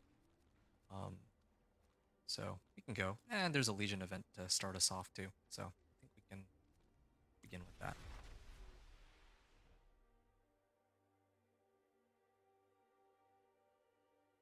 This isn't too bad. It was only 23 minutes so far to get from like level 40 up to like 45. Maybe not quite 45 yet, but I'm about to hit 45. I was already like halfway into the Helltide apple, so... Oh, is it gone? I think I might be too late to get to the Legion event, unless they changed it. Let's see. Shoot, I was too slow for the Legion event. I could have been 3 free whispers, but...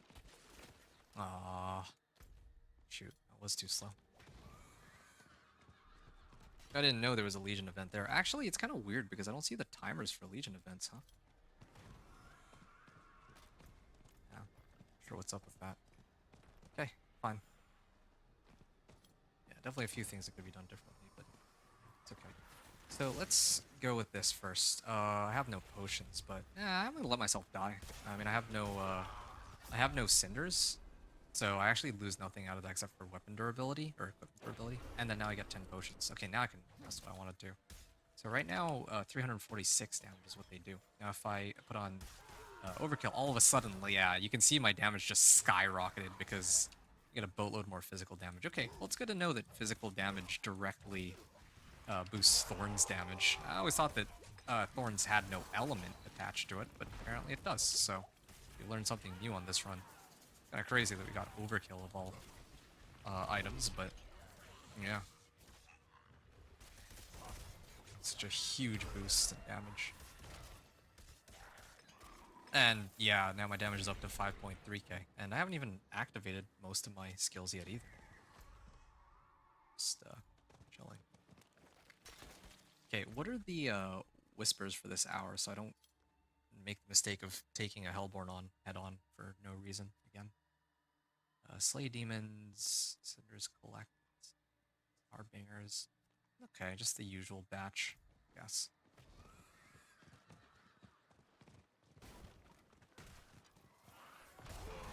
Okay, so then after I clear this back, I need to figure out where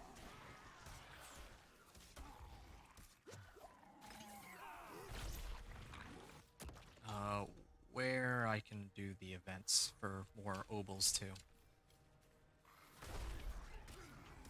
Oh yeah, and I had Aspect of Elements somewhere, didn't I? Aspect of Elements, if the physical damage component on Overkill helps me, like, directly, then that means that probably Aspect of Elements also directly helps Thorns too. Because it also boosts physical damage, right? And if Thorns is considered as physical damage, then yeah, be it.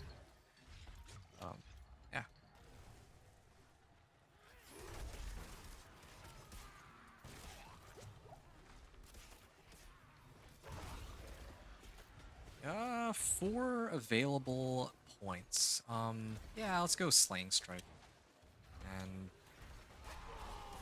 yeah, and I'll figure out where to put the rest of my points after. Maybe more defensive stuff. Yeah, they are getting much tougher to kill.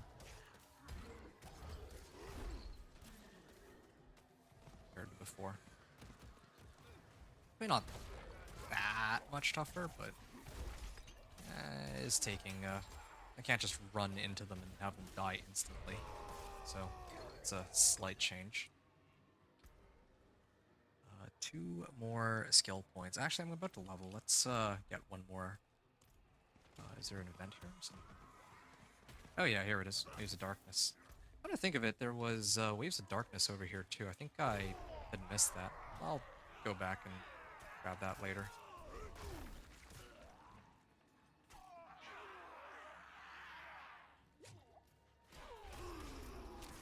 Yeah, this challenging shout. Did they ever fix it? That bug with vocalized empowerment?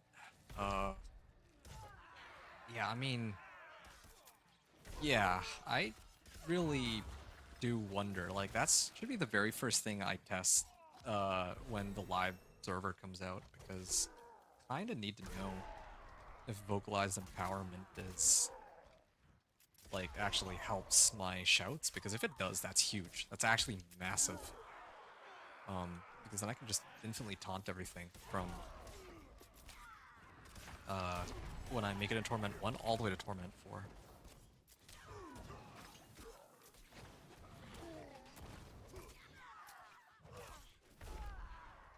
Alright.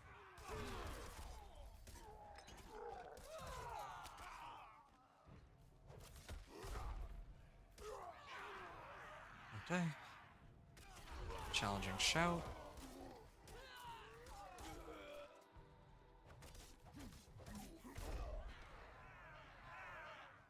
Okay, I mean, make some improvement from before. Previously I was only able to handle like, maybe like 6 or 7 waves, but I think we're on wave 8 this time around, so that's better than last time I had to run this. Okay, I'm at like level 45 now. Yeah, the leveling really is starting to slow down. 3 points.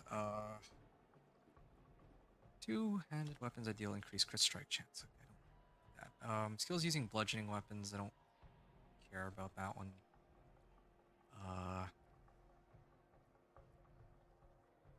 For each 100 fury spent. Weapon mastery, I don't do weapon mastery. Bleeding effects, care about that one. Ah, yeah. Shout skill effect durations are increased by 24%. Alright, yeah, that's pretty good.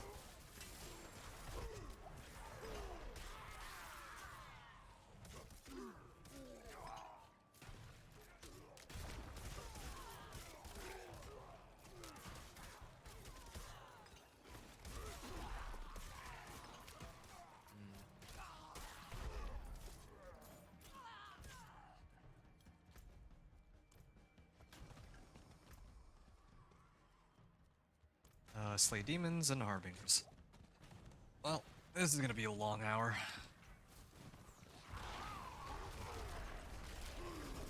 I'm just trying to figure out, like, how much more, or how many more monsters do I actually need to kill? Like, actually. I think one of these, gifts will give, like, 1/3 of my XP bar at this point.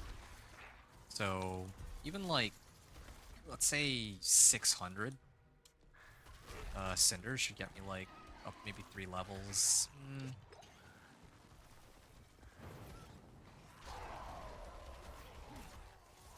It's a tough one. Oh, and yeah, my resistances are a bit higher as compared to last time I ran this, but still, these explosions still hurt. And I can't dodge all of them, fortunately. Oh, that's not bizarre. I don't think I stood in that one.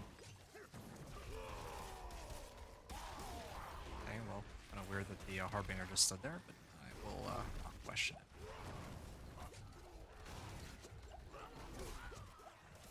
Yeah.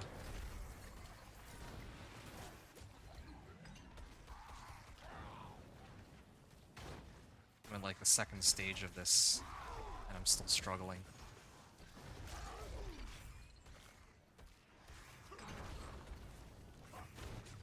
Ow. Oh, no, no, no, no, no, no, no. that's too much already. I can at least take out the Harbinger. I actually did get like a nice chunk of XP from that Soul Spire. You know, that's what's missing from the headhunts. There's no like Soul Spire equivalent.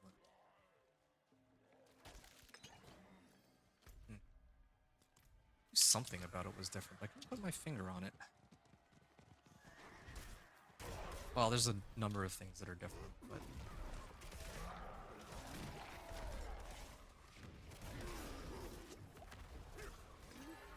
Okay, I have this habit of just, like, going the first location where I see, like, a big batch of monsters, which, I mean, is alright by itself, but I think I'm gonna actually try to find locations where there's actual events.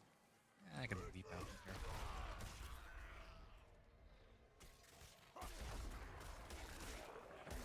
Oh, okay, yeah, I actually guessed right. There is an event there. I can leap into this pack. Challenging shout everything. Yeah, they are kind of slow in reaching me, though. I can kick something, right? Yeah, there we go. I can leap. There we are. Okay, this is one of the tougher ones for me. I don't know if I'll be able to hold them all off.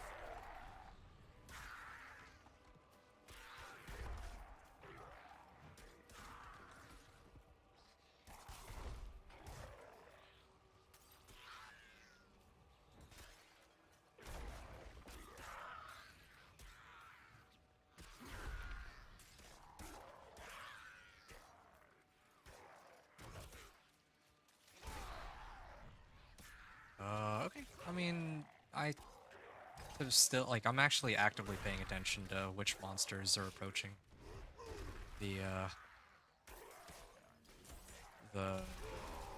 unique monster here. Or what, I don't even know what you would call it. The elite monster, yeah. So, paying attention to, like, yeah, here we are.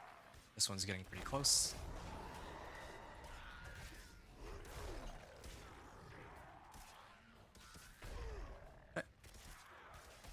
And, oh no, one of them actually made it through. I don't even know how.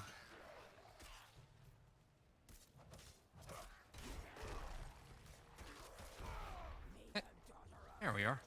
I did let one through, but still managed to get it. And yeah, we're already almost level 46. Wait, where did she go? She just instantly die or something? Yeah, we even got the obols, and we got some XP. I wish you could trade in obols for XP sometimes, but oh, whatever. That would be cool to try like an Iron Maelstrom build. Because I think it has like a lot of AoE. I just don't know if it has enough damage to take on Penitent.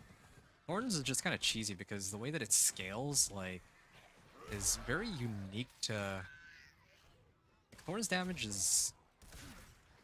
Like, most of the other damage types, some of them will struggle with Penitent because they scale based off of your weapon damage, but with Thorns, like, you can take on Penitent just because of how Thorns damage scales, and I don't really think that Blizzard really knows about Thorns being so strong. Or maybe they just don't, like, they know but they don't care because no one actually plays it. Like, okay, yeah, I'm playing a Thorns Barb, and I myself can clear most of these packs on Penitent, but, I mean, if you're playing Spiritborn, for example, you're probably gonna have a much easier time doing, like, everything, probably. So, like, even now, despite the changes. Okay, so we're at 250. Actually at 250 cinders. At, like, 20 minutes into the Helltide? 15 minutes into the Helltide, I guess. Oh. Looking pretty good so far.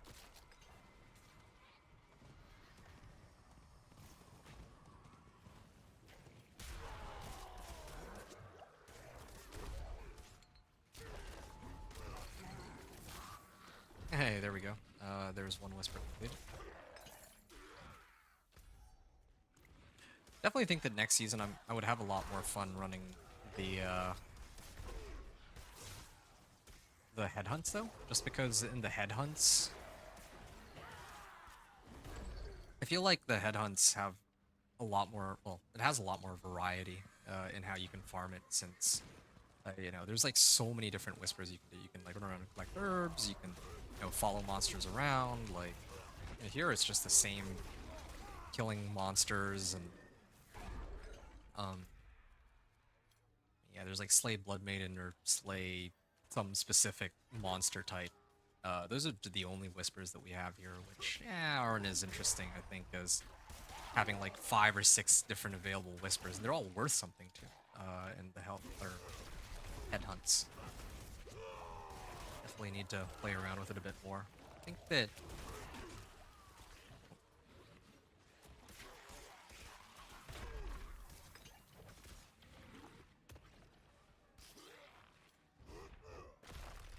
I feel like headhunt into. Oh wait, what? Where's the? Okay, I've already done all the other whispers, so okay, that side. I think it was just collecting cinders, right? So that's how I finished Backroom Favor. And I see that there's the Blood Maiden like above me, but deal with that just yet. I'm saving that for last. Okay, so it says collect the enemy soul. Where is the enemy soul? Oh yeah, I see it now. Okay, now I need all the monsters to come in on me.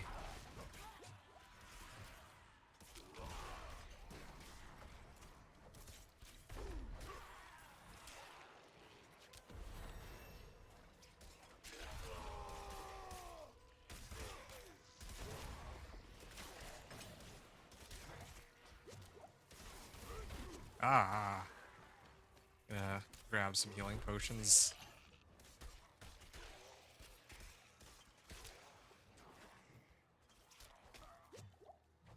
Okay.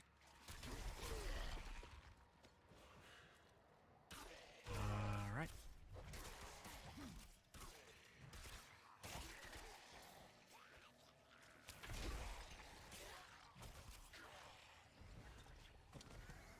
Can I even grab all of them? Again, I think that.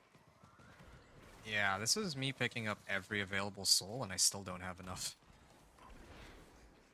Like, they just don't. I don't know if they changed it, but I don't feel like they're spawning monsters as quickly. Like, I'm actually killing them pretty fast. They're just not. Not all of them are dropping the souls.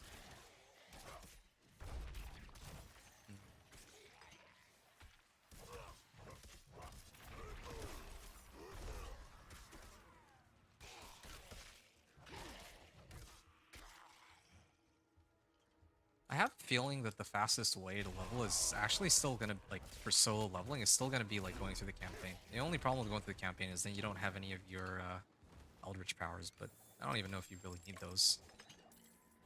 So weird it is. I gotta think about that. Yeah.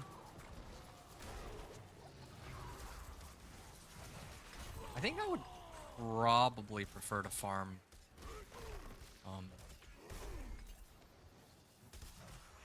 yeah, I think I would do those like headhunts. I think that would probably be my plan next season, because I'm gonna main the companion druid like I usually do, and then Thorns Barb. And I think that for both, it just makes more sense for me to run whispers on normal. It's not as challenging. Actually, for the Thorns Barb, that might even be overkill though. Like, I could probably run it on expert and I'd be still okay. But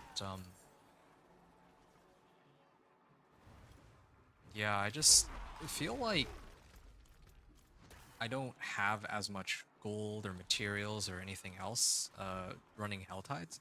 And if I did the campaign, then I actually wouldn't have any.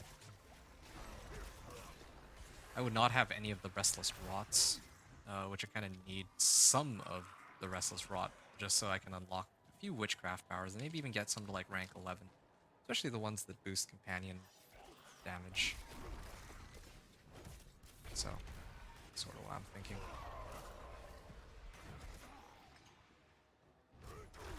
Alright. Okay. just about done here. There's another group of monsters.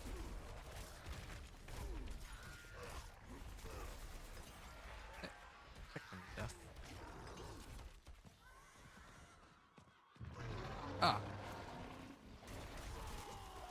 I'll spawn in my face here.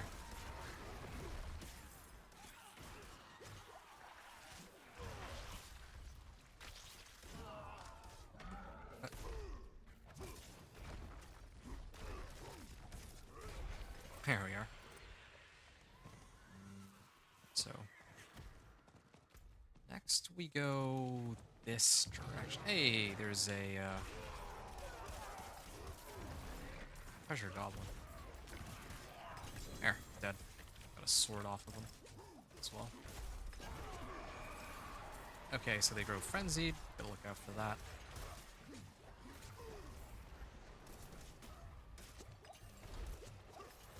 That's scary, they're gonna explode.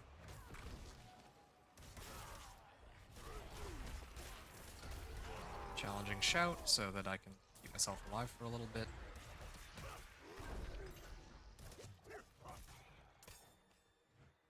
Ah, phewie.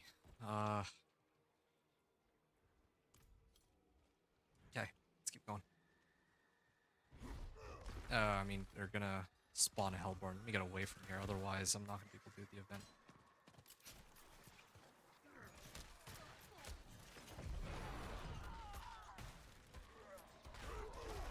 Alright. Yeah, I tucked him in that corner so I don't have to look at him. Yeah, I can leap away now. And then I can actually just do Waves of Darkness in peace.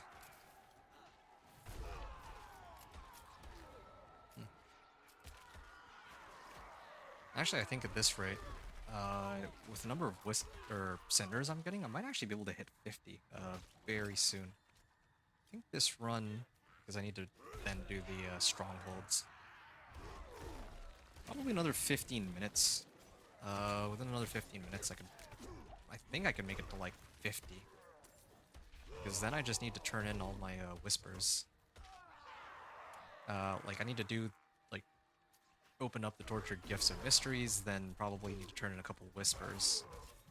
And then maybe I'll be like level 49 after that. And then, yeah, I just need to do a little bit more Helltide, and then I'll be ready to run Strongholds after. This is probably going to be like, what, 5.5 hour run on the Thorns Barb. This is actually less... This is actually going a lot quicker than I thought it would. I thought this was going to take closer to like 8 hours, but yeah, I am quite pleased with this outcome.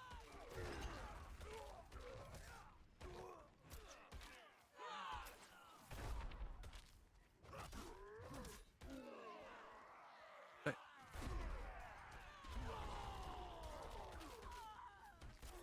here we are. Okay, 500 cinders, and we have a bunch of rares and a money rune. Actually, what runes do I even have? I didn't even bother to take a look. Yep, Spirit. Companion. Hey, Aberrant Iron Maiden. Use that. Healing you when they die? That feels like it could be pretty useful. Why don't I... Increase damage by 1% per offering. Well, why don't I put these two together? Every time I drink a potion, it'll activate Aberrant Iron Maiden.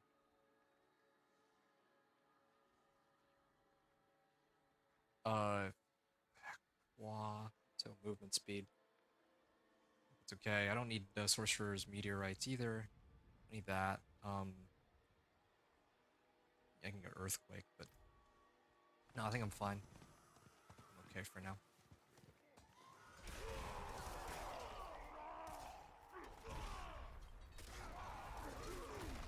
Yeah, this really doesn't feel like Penitent, man. I'm actually quite proud of this build. I'm telling you. I think it'll be worth a video. I'm debating whether or not I would want to do the Thorns Barb first or the Companion Road first. I think I would do Thorns Barb first. Like a video on this, because I know it works. Well, I mean, I guess they both work, but... let's go this way. Yeah, see, no, none of the Legion events are actually popping up. I mean, I guess there are. Oh, yeah, see? Oh, right now is the Legion event, but I don't really need to break away from Helltides to go do it. If it were in the Helltide, I'd go. But,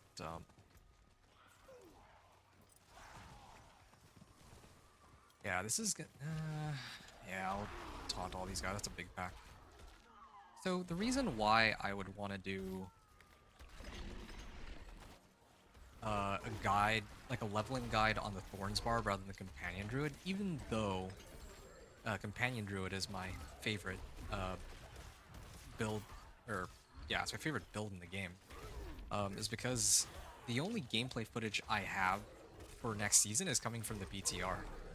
And this might sound strange, but I don't want to release... The Companion Druid is my baby. Like, if I'm going to release a video for the Companion Druid, it's got to be, like, top of the line. Like, best, highest quality that I can put out. Thorns Barb I don't really care about. Like, if I do, like, a half-baked video for the Thorns Barbarian, that's fine. That's okay. I'm not really too upset about that because I don't really love barbarians in the first place. But for the Companion Druid, I gotta give it, like, I gotta make sure that it is... You want to use the word perfect, that's kind of pretentious. Oh yeah, here's an event. Okay, let's, the event will stand here and let them take themselves out. This is perfect too, I can actually just sit and chat. So... yeah, if I make a video with a Companion Druid, I want it to be as good as I can make it, and that includes, like, even the gameplay footage has to come from Season 7 itself. So, when Season 7 launches, I'll probably spend a great deal of time on the first, like, week, getting into Torment 4, and then I'll probably focus on making a video on it afterwards. That's my plan anyway. Then all the rest of the gameplay will come after. As for the Thorns Barb... oh wow, I almost died here. As for the Thorns Barb, I'm quite okay releasing a video that's not on the same standard as the Companion Druid. That's what I'm thinking. It's still going to be probably pretty good, I think. Good, and I don't like to say that lightly. I'm not normally one for, you know, saying like, oh yeah, my stuff is good, but I want to make sure that if I'm going to put out a video for Thorns Barb, it's still going to be something that people will find useful. Like, what I mean by good is the presentation has to be good, but also the information that I'm giving in it has to actually be correct as well, right? Like, if I'm gonna tell people that, yeah, this Thorns Barb is great for leveling, then it should be great for leveling. Yeah, we can pick up 2 more Iron Barb elixirs. I'll drink one now. Yeah, because this build, like, I'm gonna be telling people, like, yo, this is, like, a pretty legit way to play Barb if you don't want to deal with resource management, or Fury management. And, yeah, like, there's gonna be some people who will find it useful, I'm pretty sure, but, of course, yeah, I'm gonna salvage this one.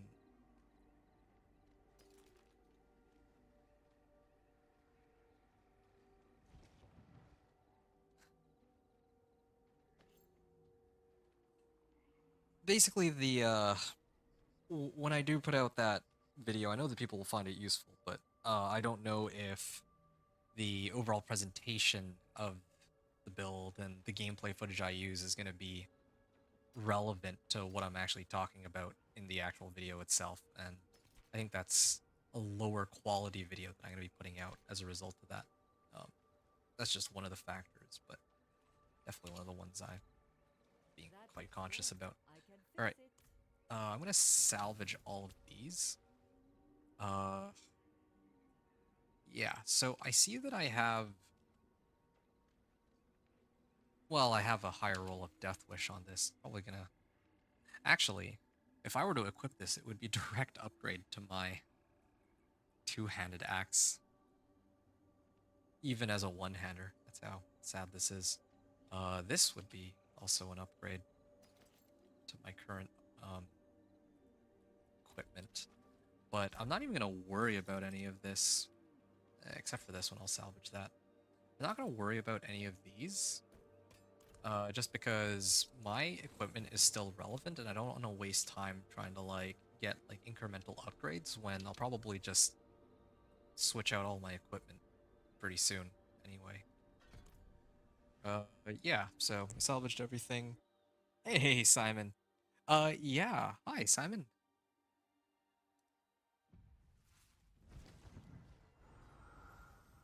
Yes, this is the PTR.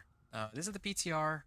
I already did the Companion Druid earlier today, so the next character I have on the roster is the Thorns Barbarian, which is what we're doing here, as you can see. We're running Helltide. So last time I ran the Headhunts. Those are basically, I don't know if you know what Vamp Tides are. Like in Season of Blood, they had the they're not Arcane Tremors. I keep thinking they're Arcane Tremors, but Blood Harvest. Yeah, they used to have Blood Harvests, right? The season-specific zones where, you know, if you go and farm those zones, you get like a material that you use to get special powers. Well, yeah, they finally have that again this season. It works very similar to Helltide, but it's different in a number of regards. If you're interested, I can go over all of it. So let me know. Yeah, it's good to be back on. Yeah, I've just been pretty busy lately, but more than that also, yeah, I feel like, if I'm being honest, like, yeah, I'm not quite as interested in sinking, like, massive amounts of hours into D4 this season, because I've already done most of the things I wanted to do. I mean, into Torment 4, I mean, the class balance also is a big part of that. Like, I was in the middle of making, like, my Meteor Sorcerer, but it kind of feels bad that I can't even break or Pit 80 despite my best efforts, even though, like, even half-baked Spiritborn builds are able to do it right now. That is a bit discouraging. I'd rather wait until next season to do all these crazy ideas I have, like making Meteor Sorcerer and Thorns Barb and all that. Or getting, like, to Pit 100 with the Companion Druid.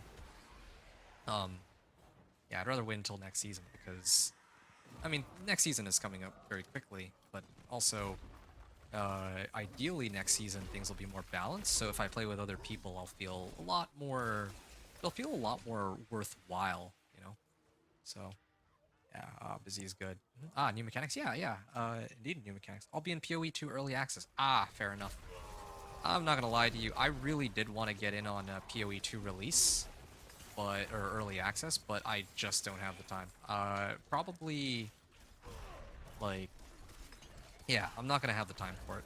Simple as that. Like, right now, I'm trying to do some D4 PTR gaming because, well, I just felt like it, you know, something that I had, or that I definitely needed to do. But, yeah, PoE 2 will be here when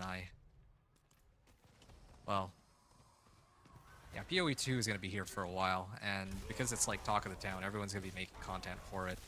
Funny enough, I might be better off making content on D4 PTR because, yeah, there's going to be a lot more people playing PoE 2, since, you know, it's a brand new game. That's what everyone's talking about. It's what everyone wants to try out. But, yeah, myself, I'm not in that boat. But I hope you enjoy yourself with PoE 2 Early Access. That sounds like it's going to be a lot of fun, and, yeah, I have my fingers crossed for you.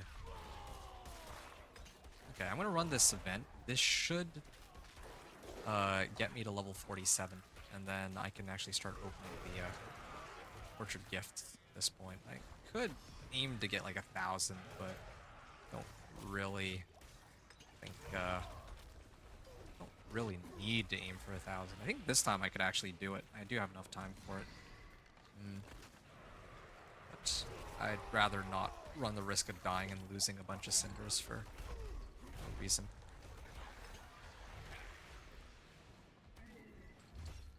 Wow. But yeah, would you like me to go over the new mechanics? I mean, there's not really too much for the new mechanics. You can see my character is glowing. That's because I have these Eldritch or Witchcraft powers. I have Okay, so I mean, I'm supposed to farm. I'm supposed to farm the headhunts to get restless rots. That's like the material used to get these powers. And then, you know, the powers all do different things. They're very similar to the Season of Blood, uh, with the vampiric powers, right? So one of the powers I get is I get a barrier every X number of seconds. This one is I have an aura that does poison damage in AoE. Things like that. Okay, I won't just instantly die to the boss. Oh, it's a cannibal too? I can kill him, I think, but it's gonna take me a bit.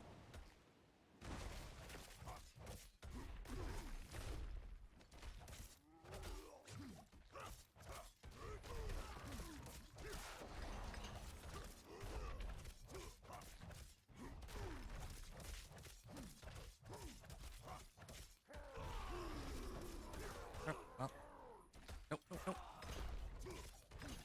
Yeah, it doesn't quite do enough damage to instantly kill me, which is good. Oh, okay. I take back what I said. It's not, oh. Ow! Ow. I leaped right into that. I meant to leap beside him, and then I saw the circle while I was in mid-flight. There we go. Yeah, we made it. It was a close one, but we made it. Yeah, and oddly enough, I didn't make it to level 47 here, despite... Cool, we're flying meteorites. Please? Okay, let me make sure I don't die, and then I'll kind of go over some of the mechanics for you. Try to find a safe spot. I guess this is fine. So, yeah, Witchcraft, there's like a couple of different powers. Like, I've kind of covered a few of them. There's like a bunch of other ones. There's ones like, I think it was this, no, this one. This one, if I cast an ultimate skill, my companions, have like, a multiplicative damage increase, right?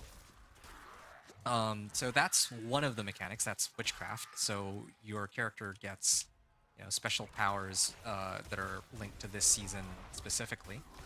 Then there is one other thing that they're adding. It's the headhunt. And the headhunt is, well, again, like it's vamp tides basically from Season of Blood, where you know you go farm the monsters. It works exactly like Hell Tides, except instead of getting cinders, you get restless rots, which are the currency used to get the powers that your character is going to be using for this season. Another really cool thing about the headhunts is that they have a bunch of whispers. Look at this: 1, 2, 3, 4, 5, 6, 7, 8. You have 8 seasonal whispers, and you can even turn in the seasonal whispers, or you can turn in like your grim favors in the headhunt zone itself. If you look here, if you collect 10 grim favors and then you well, I guess you can't see it on the map, but there's like a raven that you can go to, and you can just turn in the whispers on the spot. So you don't have to keep going to Tree of Whispers. Very, very handy mechanic there. Yeah, and then that way you get best of both worlds. You get like whispers, and you also get like you not only get whispers, but you also get the vampiric power or the witchcraft powers. I was just gonna say that whispers. Yes, a ton of whispers, ton of whispers. So I'm probably gonna be spamming that next season because I love whispers, you know, and they finally put whispers up in such a way where it works really well here. So yeah, that's probably where most people are going to be farming, at least all the way up to level 60, so that they can also get Restless Rots too. But I do still think that campaign leveling is still the quickest way to level the game. Okay, like campaign, like Vessel of Hatred campaign. Now that I mean, at this point I think I can afford to start hitting these Gifts of Mysteries. Each one gives me like, I was gonna say like a third of my XP bar, but it's actually now closer to like 33%, or 30%. Not even like a third, less than that even. But that's okay. We're almost there. So that's for the headhunts. Right, there was one other thing that they have, I believe, called the... Oh yeah, they have reputation caches too. I almost forgot. So, you know this season how if you...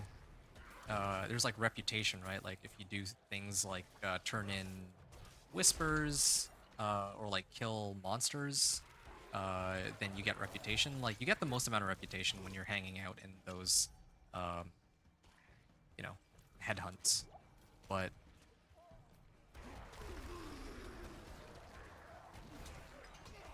but yeah, like you can get like from reputation.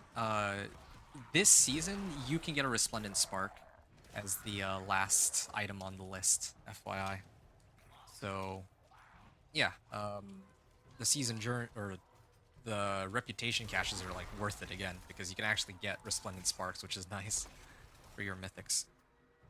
That's another thing. And then I think the last thing I need to talk about, like, I'm not even going to go over all of those balancing changes that they made for the season. I think there's just way too many for me to talk about. And I don't know all of them off the top of my head. They have this thing called occult gems. So occult gems also give their own kinds of special powers. You have to craft them, though. I think with Restless Rots and Heads, you get heads from killing like these big bosses. Well, not really big bosses, but some of the bosses in the headhunt zones. But I myself never actually did get a head, so I'm not really sure if it's like locked behind being in Torment. I think you need to be Torment to do it, because I wasn't able to get it.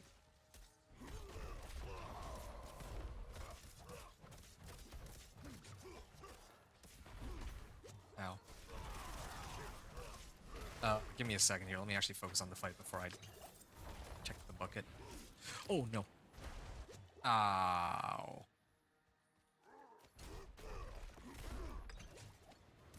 Okay. Let's... Bye.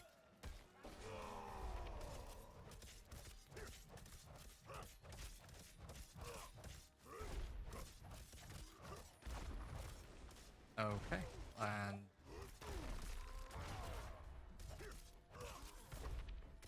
Yes, I'll talk more about the occult gems in a moment. I just need to make sure that he doesn't kill me because I don't want to lose all of my cinders. That is a lot of cinders I would be losing. That's like 300? No, okay.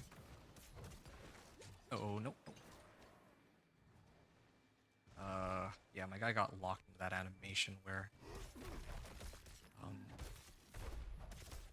if he leaps... Ground stomp. Okay, there we go. I'm good. Yeah, sometimes if you, I guess, move, like, just after being, like, CC'd or something, your guy is, like, locked in that animation where he's, like, diving. I don't know why they haven't fixed that. I don't know why it happens, but it does. Alright, yeah, hey, Parker Show. Hello, RS, wow. I don't know what RS is, like, unless you're talking about RuneScape, but I don't think that's what you mean. So, Parker's Joan. Yeah, he did hit hard. That was very painful. Are you gonna test Necro at some point? That is a good question. Do you, like, honest question, do you want me to test Necro? If even one person is actually interested in seeing me play Necro, I can probably make time to do Necro. Yeah, that's fine. The reason I didn't do I wasn't planning to do Necro originally is just because, like, I feel like whenever I do my 1 to 60s, Necro is the one that gets the least attention. Like, most people don't really... I mean, based off just view count alone on my videos, I feel like my Necro walkthroughs from 1 to 60 tend to get the least attention. So, you know, I don't want to spend like 3 or 4 or 5 hours doing a Necro run if no one's gonna watch it, you know? Like, I'd rather... Like, if more people are gonna watch a bunch of Sorcerer content, then I'd rather put out more Sorcerer content. It's not just for the... I mean, it's not just for... Because, it's not just for popularity, but, like, you know, like, if I'm gonna spend a bunch of time, you know, making something, then I would want it to be like, more usable by people. Oh, I see what's happening here. Ow. I'm trapped, actually. I have to try to slide past these guys. Why are they not taking any damage? Okay, that's one of them. And you know what? I might have to run away here because the oh, wonderful. And this might be some very bad luck on. Oh, no. Yeah, I thought so. I knew it. I knew it. That thing showed up just as the Hellborn was spawning. So I figure I might actually die there. But I didn't, so lucky me. Okay, I have Gift of Mysteries, that levels me up. Okay, there's gotta be plenty of other ones. Yeah, I'm just gonna get out of here. I think I'm actually just being greedy, like I have more than enough cinders now. I can ignore everything. Come back to it in a bit, but...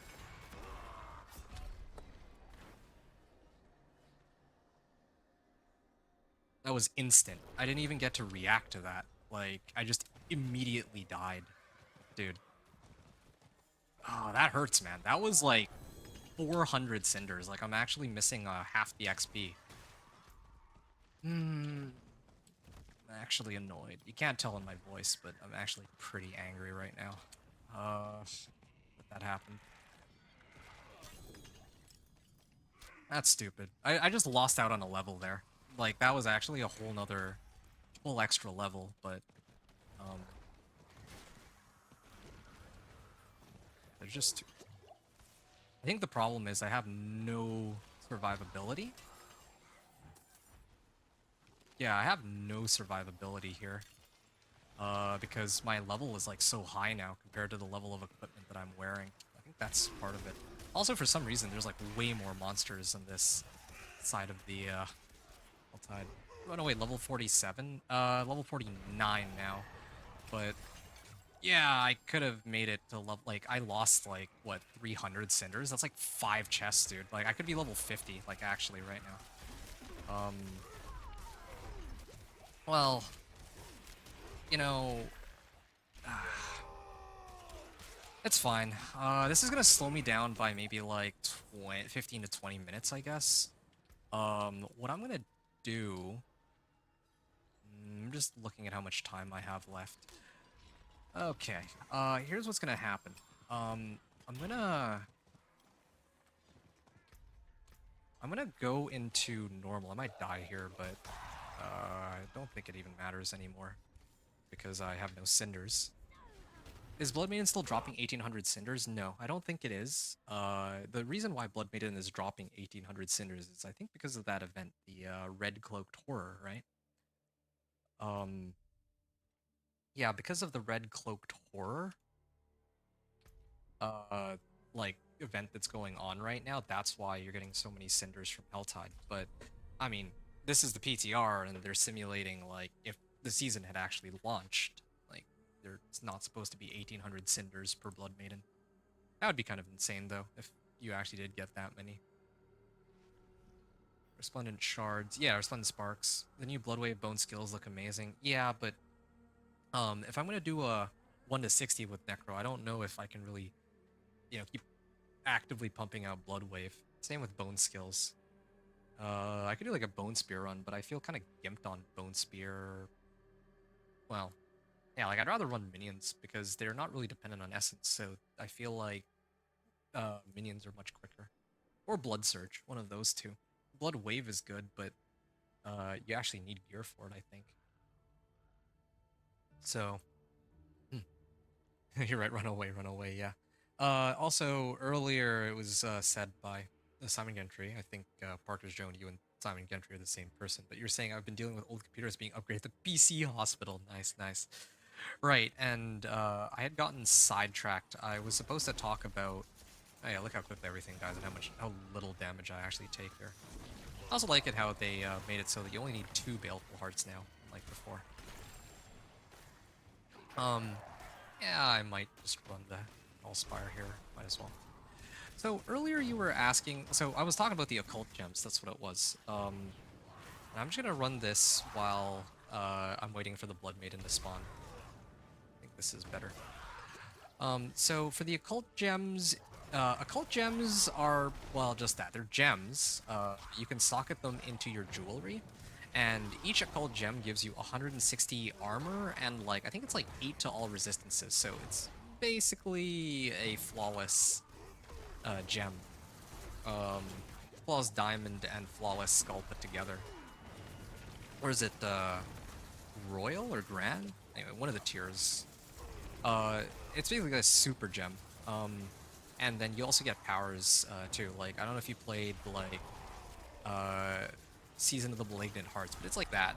Each of these gems gives you like additional damage or some other bonuses on top of your witchcraft. So it's basically going to be Season of the Malignant Hearts. It's going to be Season of the Malignant Hearts with... Oh, no.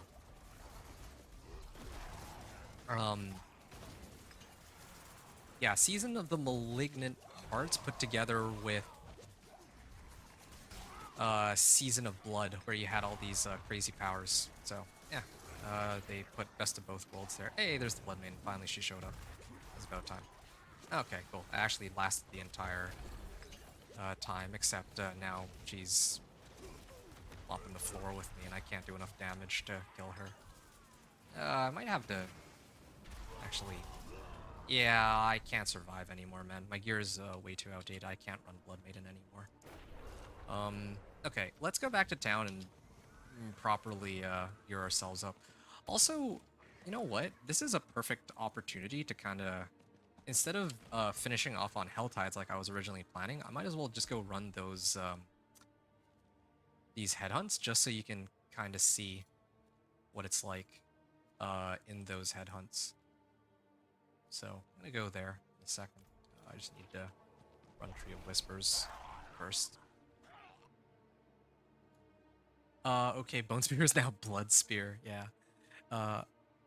Okay. I vaguely remember Malignant Hearts. I mean, it's basically that that you could craft these hearts that give you special powers.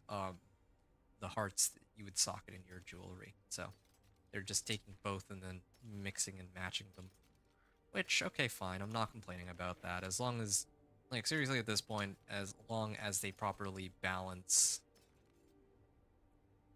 the Spiritborn, I'm not really too concerned, but that might be a bit much to ask for. We'll see what they end up doing. Okay, so, yeah, let's properly adjust my equipment here, because even in normal, if I'm dying, then, yeah, like, I've actually reached the point where I actually do need to start upgrading my equipment. Let's... I think,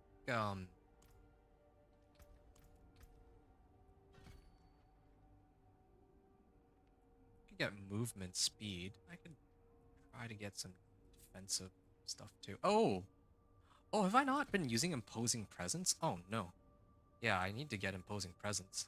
That's next, definitely. In addition to runes? Well, when you say oh, right, speaking of runes, I need to get that too. Totally forgot. Yeah, let me adjust that. But I don't know what you mean in addition to runes, because, like, jewelry... Yeah, I guess in addition to runes, because runes you would put into your, like, let's say chest armor and helm. But then you can have these, occult gems in your jewelry. So you can get both, yeah, if that's what you want. Have I tempered gear? I sorta did. I mean, I don't have that many materials, that's why I didn't go all the way with it, but yeah, did a little bit.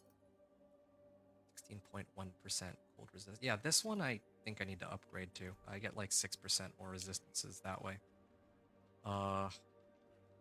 Yeah, I'll do a little bit of upgrading, I guess, but at this point, my gear is about to become obsolete very quickly. As you see, I only have like 1,000 iron chunks. It looks like a lot, but it gets eaten up very quickly. Offensive, natural, finesse. Damage to crowd control. Damage to distant. Okay, there we... that's good enough. So yeah, this is an upgrade. So my current one served me well, but we can replace it. yeah, still very upset that I died the ways I did. But yeah, I mean, I really do think it's because I'm like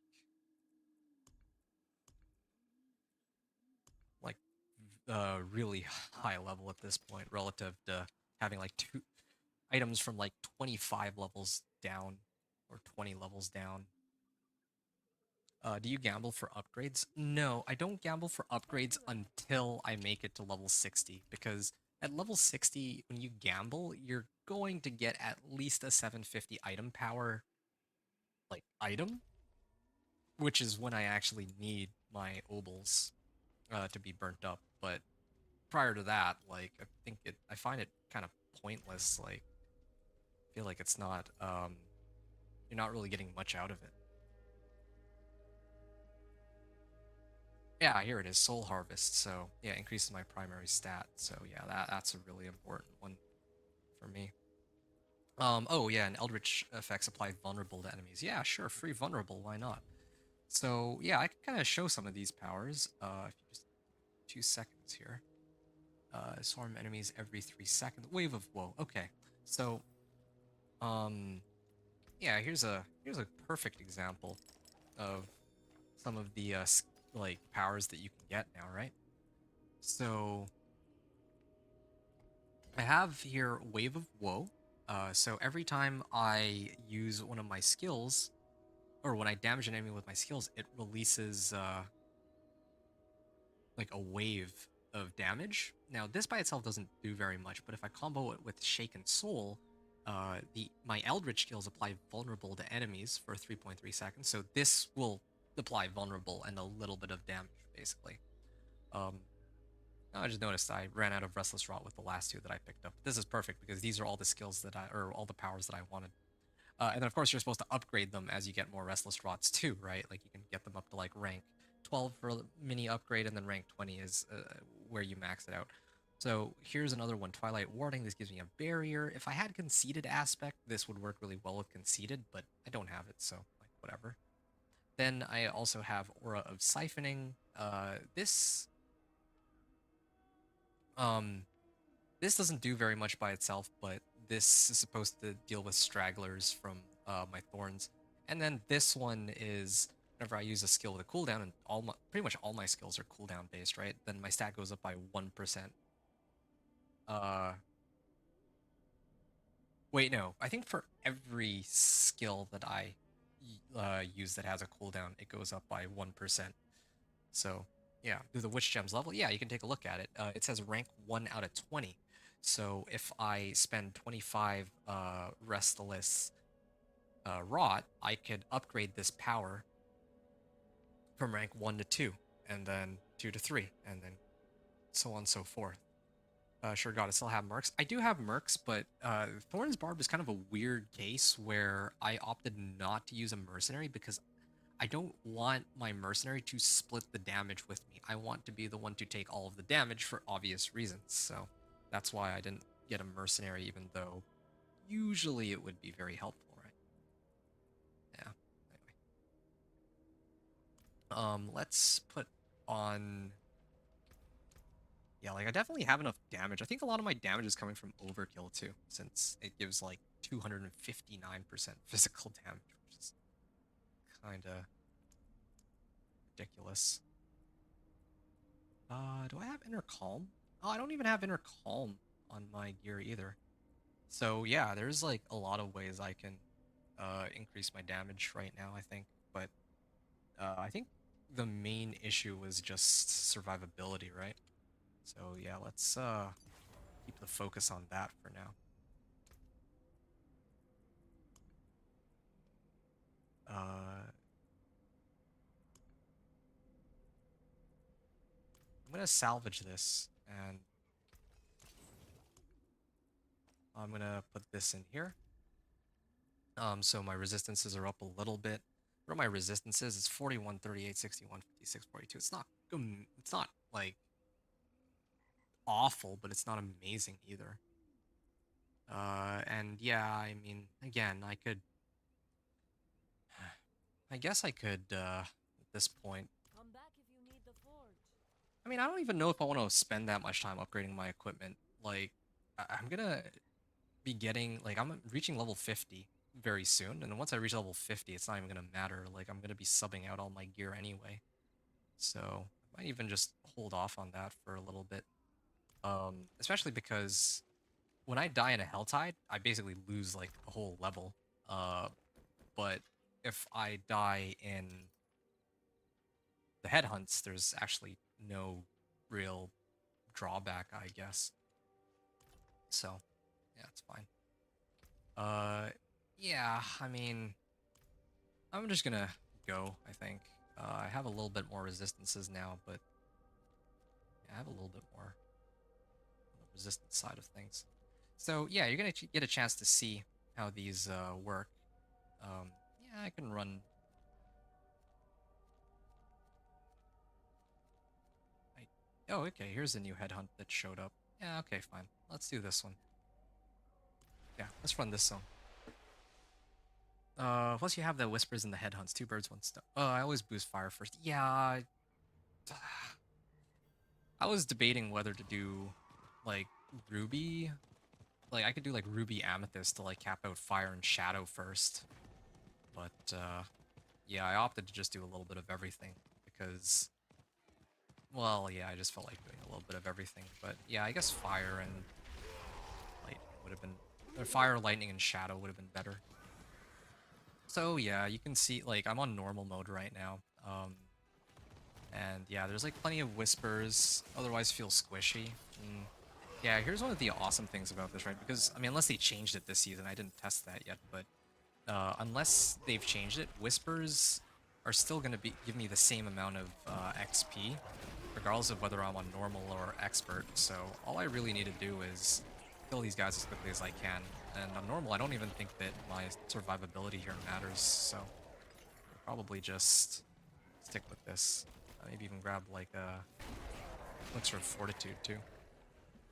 Yeah, two birds, one stone. You're right about that. Yeah, I mean, I'm here well, mainly for the whispers, in fact. So, let me just kind of show you how some of these whispers work. Let me... Yeah, okay, here's one. So there's like the seekers, right? You see these frogs? This one like hops over to a spot. You're supposed to follow it, and then this eternal tormentor comes out, and you're supposed to kill 6 of those. So that's one of the ones that you can do. It's called Seek, and it's worth 1. Another one is Purge the Rod. Purge the Rod is just kill 150 monsters in the area, like any monsters. Yeah, see another eternal tormentor. Then here's another seeker. Now here's a patrol whisper. I have to slay monsters with the guard, right? I need to find the guard. I'll show you where that is in a second. Yeah, it's really cool. I'm actually really enjoying these headhunts because they're not just your generic whispers. Like, they're actually brand new whispers. Like, you have to escort these frogs over to these random monsters. I genuinely hope that they keep these in the game because, yeah, this is awesome. Like, I'd love to level like this in the future with other characters, but I don't know what their plan for Season 8 will be. So yeah, there we go. I finished Seek. Now, there's Entangled Villagers. Oh, there's Venus Motes. Venus Motes, you know Venus Motes. That's not tied to this, that's not a seasonal whisper, that's just, you know, a generic whisper. But if you do the turning in Venus Motes in Headhunt, it will also spawn other monsters too, like Headhunt monsters as well. And I was talking earlier about there being a raven. For some reason, I can't... Oh yeah, here. Yeah, you see? If I go here, you can see Whispers, priority quest Whispers of the Dead, or find a raven of the tree to offer your grim favors. So now, if I go over here, I love that. Yeah, no, it's amazing. That's why I'm actually really looking forward to this season. I was already looking to it forward to it before. Probably #1 priority is nerfing Spiritborn is the one that I'm most looking forward to, but everything else that they're doing here looks like it's going to be a lot of fun. So, what is my worst piece of gear right now? Helm's Boots Gauntlets. This one's 323 item power, so let's upgrade my boots. So, yeah, I got like half a level out of that, right? And I don't even have to go to Tree of Whispers. I can just keep running. So this is perfect because if I'm already like kitted out on materials, I can just focus on like hitting the tree, and I can just keep doing my runs and doing all the other whispers. It's like perfect for this season too because there's like so many whispers that you'll probably max out at least once or twice. You gotta look out for these, by the way. These monsters can insta-kill you. Like maybe not insta-kill you, but they do a lot of damage for some reason. Even when I'm capped out on armor, there's, you see this where it says Wicked Head Rotten Punisher Elite Carving Spears? There where it says Carving Spears. That, along with like, I think there's like Falling Blades and a couple other modifiers, but yeah, some of these elite monsters just spawn with these modifiers where if they drop their skills on you, you might just die immediately. I'm not even kidding you. Like, yeah, you just get 100 to 0, so gotta look out for that. Yeah, you see those axes? If I get hit by those, I lose like half of my life. I can even try to take one to the face for once.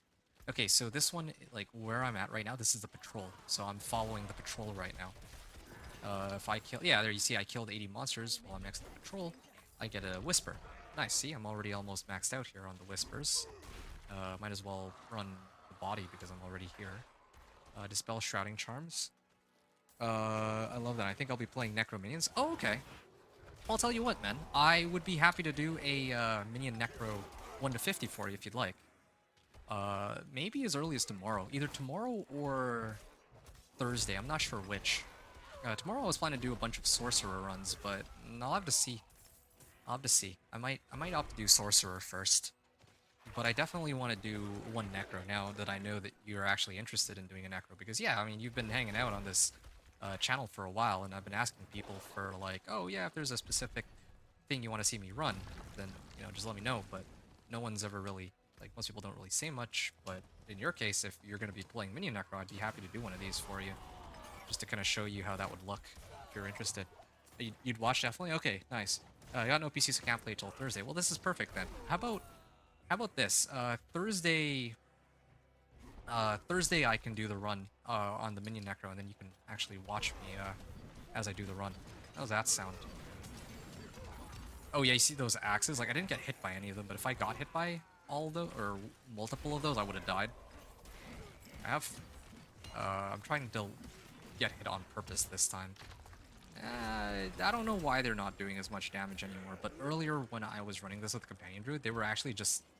They were doing so much damage that, like, I would just die outright off of them. Like, you're gonna have to take my word for it. Those things actually really do hurt. But I don't know. Maybe they'll nerf it. Enraged Headless Husk. Oh yeah, here we are. This is the very thing I was talking about. So, hold on. Let me dispel this first. Then, okay, I've dispelled it. Now I can go to the Headless Husk. I'm at like 5 Grim Favors, right? So, and I'm about to stagger this too, so that's good. Yeah, all my stuff's on cooldown already. Hey, polearm, finally an upgrade after like look how long ago it was since I got a proper upgrade. Anyway. Okay. So, yeah, there's all these exposed roots. These exposed roots spawn... Actually, you know, I'm just gonna hit them and show you. Might as well. Exposed root. So, yeah, head might be inside. You see, like, all these monsters spawn. But the thing is, these are supposed to be used to spawn that big husk, like that boss that I just fought. But, I mean, I already killed one, so I don't really get anything out of running more of these. And, I mean, I'm like maxed out on Whispers anyway, so... Yeah, there really is no reason for me to be here. I just wanted to show you what these exposed roots do. Spawn more monsters, they spawn more loot. It's fun. It actually is a lot of fun. Oh, but, you know, going back to the occult gems real quick, like, yeah, the occult gems, like, the components for them, I think you need, like, a head to make them. And I haven't gotten a single head, so I'm pretty sure that you can only get the heads in, like, Torment mode. Okay, let's get a collection of Chaos, so I can upgrade a little bit of everything. That brings me to level 51, and Yeah, so Scour is another really fun one. You just had to pick up a bunch of herbs, and Galavines too. Yeah, I mean, I'm already at the point where I feel pretty confident about just running, I could probably at this point just run strongholds, and I'd probably be able to make it to level 60 or very close to it. So yeah, that thing was, there was like a civilian there that was entangled, and then I freed them. So yeah, that's where I got one whisper from. Here's another whisper. You see, there's this thing called Scour, the little flower icon. Yeah, this is another way to get two birds with one stone. You can not only do you now get whispers from just from picking up these herbs, but you also get you actually get herbs. You get credited with herbs for, running this specific whisper, right? Because that's what you're supposed to do. So if it's like early ladder or early on in the season, you're basically just gearing yourself up through picking up herbs and also all these whispers that'll give you gold and all the other rewards. And here I'm gonna pick up this Howler Moss. Okay, now I'm 7 for 7. Oh, by the way, I guess it's 3 birds in 1 stone because you can see that there's like all of the herbs that are on the map are actually just displayed. So you don't have to, guess where they are and pick up every individual one.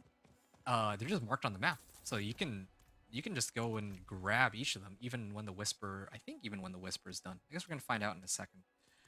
Because once you have you collected 7 herbs, then you have to go to the Scouring Cauldron. And you, I guess, have to kill this thing, and the surrounding monsters. But yeah, there we are.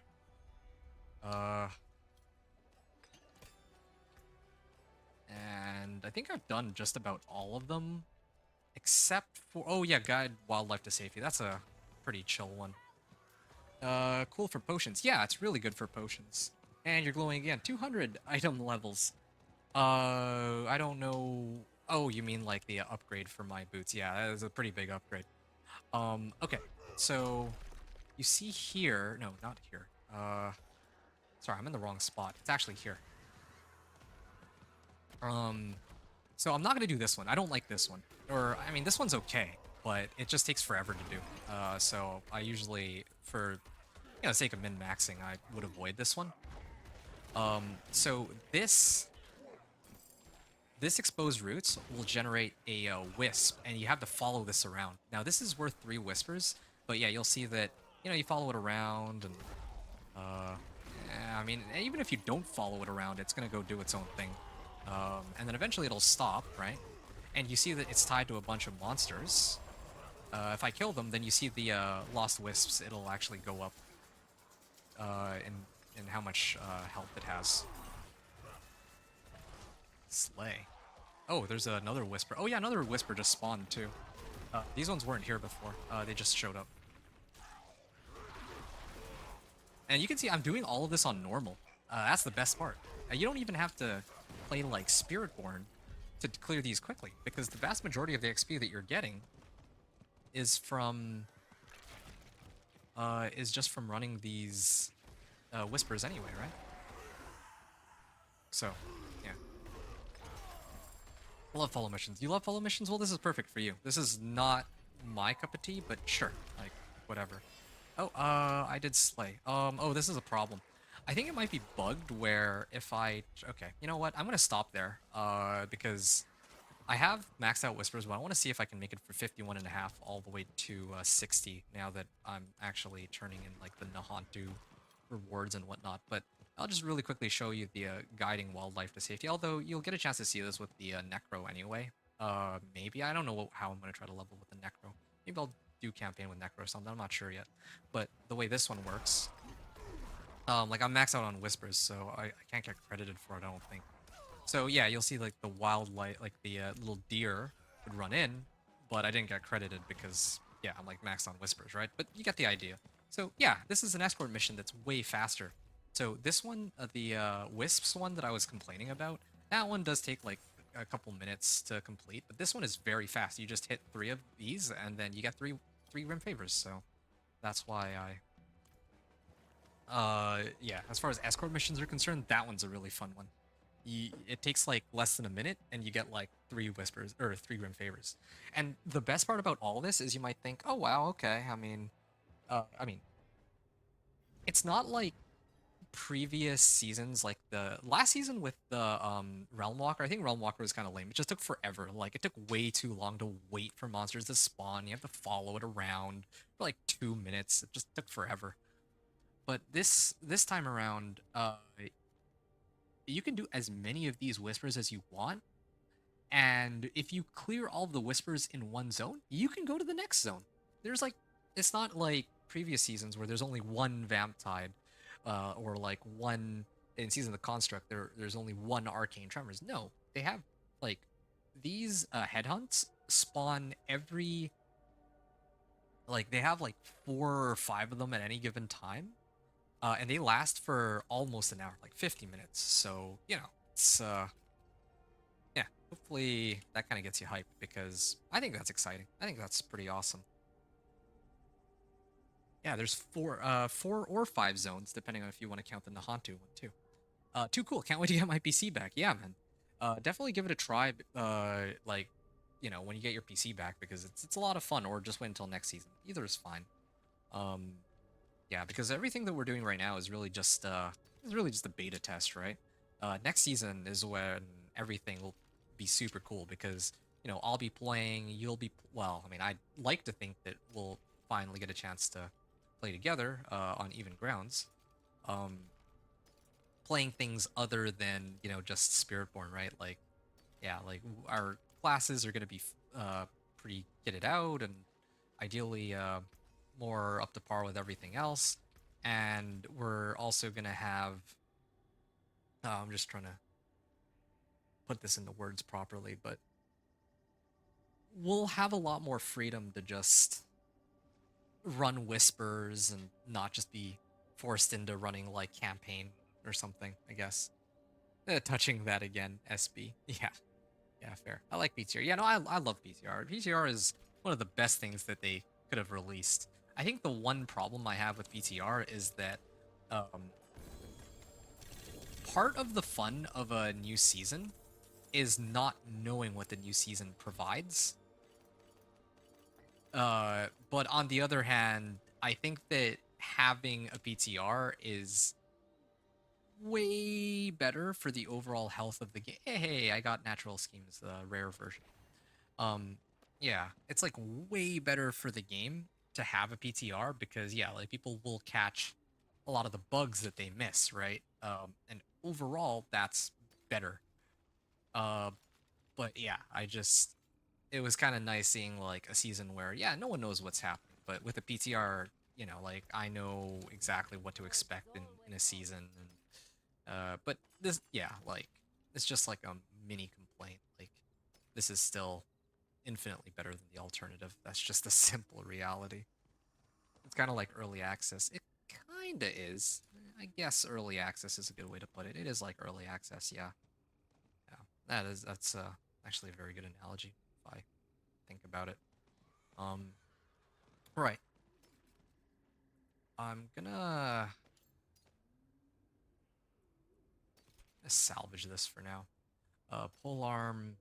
Nah, these are irrelevant. These are irrelevant because I have one that's 610 item power, and 610 item power trumps everything else since, well, no matter what I roll on this, the item power is high enough that, okay, heavy hitter. The item, like look at this. This is like 4 times the amount of damage compared to my weapon. But I mean, that just goes to show how far this build was able to get without ever upgrading my equipment for the last 20 levels on my weapon, you know? And the only time that I had to stop is when I actually died in the Helltide since my other equipment was like down like 20 levels. Like, all right, fine. So yeah, Death Wish aspect. Let's I mean, we have Death Wish here. Now let's see just how much more damage we can get. Let me guess, probably 380, right? Yeah, I actually guessed pretty close on the mark.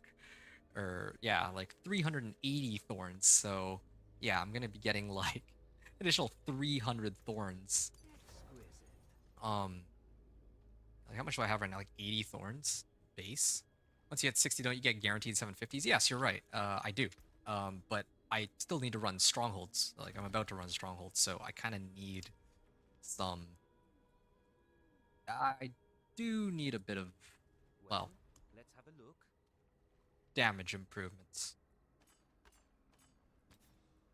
I don't need Fury on kill. I need, well, Fury on kill, damage over time. Do I do any damage over time? I don't even make anything bleed. This is actually more useless, I think, than Fury on kill. Funny enough. Hey, 135 max life. Yeah, see, now I can actually survive Hell Tides because I'm getting a lot more life out of this. A good business. Never mind the resistances part of things. Okay, let's add a socket to this. Yeah, this is another. Here's another problem too. If I'm running just Hell Tides, I don't have enough baleful fragments. But if I'm just nonstop turning in whispers, then the caches will give me every material that I could ever hope for. So yeah, next season, I'm telling you, just run the headhunts, man. Like it'll save you so much grief. Like even these iron chunks. Like I mean, iron chunks. I'm surprised that I have this many, but when I was doing the companion druid run, it was way smoother. Like I just never really had to worry about my materials. It was very nice. Okay, so what can I craft here? Oh, I can almost craft all the sapphire now.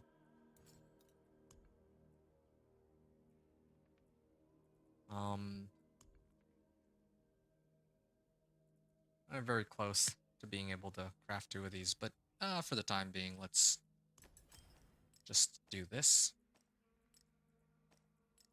And I should be able to get an upgrade on my axe. Be very surprised if I can't, but let's just do this for now in the meantime. Just to keep things simple. So, I'm going to be honest, I could go and take the time to upgrade every individual piece of equipment in preparation for strongholds, but I actually don't think that's necessary as long as I have this. This one upgrade should carry me through all the strongholds I'm about to run. So I'm going to do that, or I'm just going to go ride or die with that. And yeah, the rest of my equipment I'm going to salvage for now, because yeah, now that I'm like level 50, beyond level 50, my equipment it's going to be like playing a different game now. And I know that I have maxed out Tree of Whispers, but I'm going to save that in case I, for some reason, am still missing XP, even though I'm like 51.5. I'm pretty sure 51.5 is enough with the Nahantu rewards and the strongholds here. So let's start off with the Nahantu ones and get these over with first, and then we'll go from there. I've played the Earthquake rune when you stand. Oh, you know what? That, you know, this probably wasn't your intention, but thanks for the reminder. I just realized. Okay, this. I mean, I guess mine is still better, but. Thanks for the reminder. I just realized that I am actually missing something. But there's no jeweler here. I remember that I actually wanted to run Aberrant Iron Maiden, healing you when they die. Maybe that could have helped me a lot earlier. You're right that I could add aspects to yellow pieces, but there's a couple issues with that. I think. First of all, time. I don't want to like take the time to figure out which aspect belongs in what piece. And which temper belongs into what piece. Like, these already have the right tempers that I want on them, right? Which is what I care about anyway. I just need plus thorns. Everything else is, like, unnecessary. You know, like, why do I need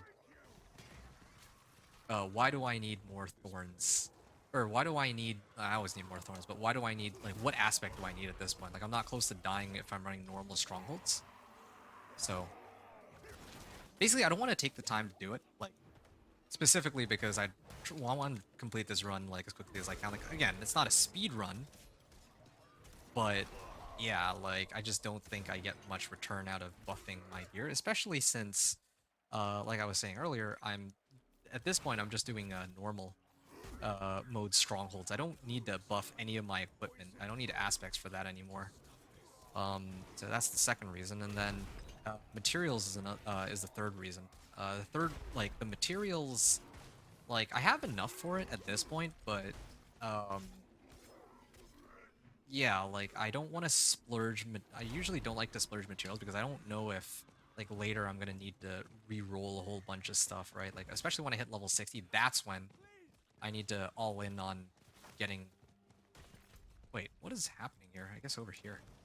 Yeah, like when I make it to level 60, that's when I'm gonna need to use up all my materials. So, get the idea. Materials equals fair enough. I was thinking survivability. Yeah, okay. The survivability problem I had was with Health Hides in Penitent difficulty at level 48, specifically. But now I actually think if I went back, I'd probably be okay.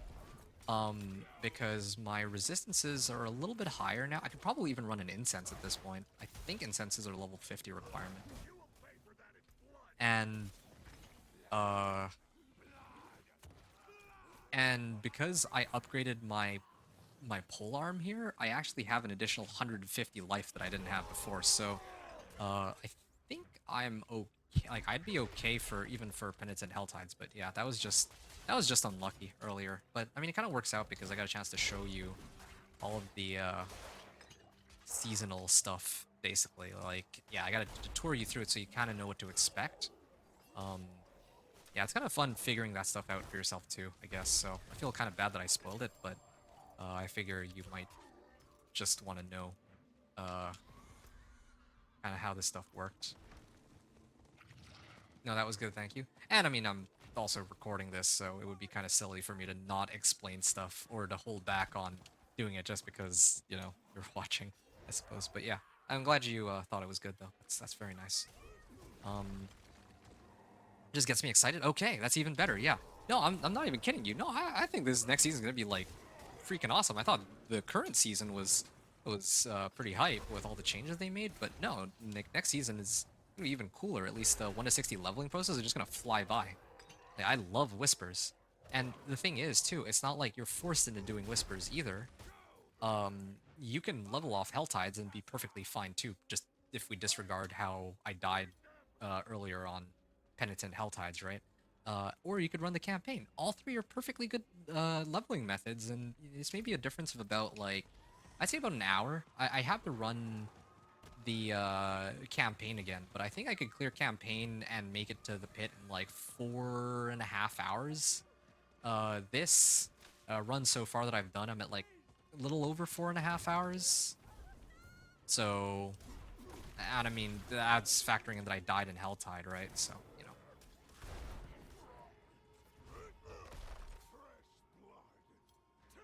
It's taking a while. New campaign.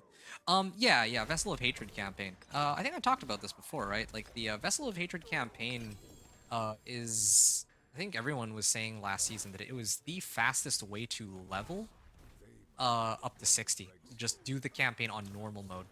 Because the amount of XP that you get just from running the missions themselves is, like, ridiculous. And I thought that they were gonna nerf it, but I don't think they did. I'm gonna find out tomorrow, probably. I'm thinking do a sorcerer run, or 1 or 2 sorcerer runs tomorrow, and then we'll all know at that point. So, yeah. Where? Oh, okay. Yeah, I gotta fight these guys.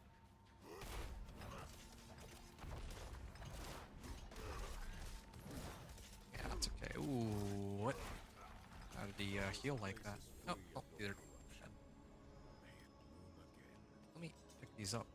Okay, so that's one of the strongholds. We're gonna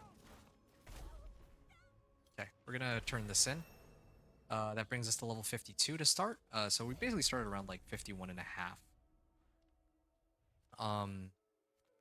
So next place we're gonna go is this stronghold, Festering Dark.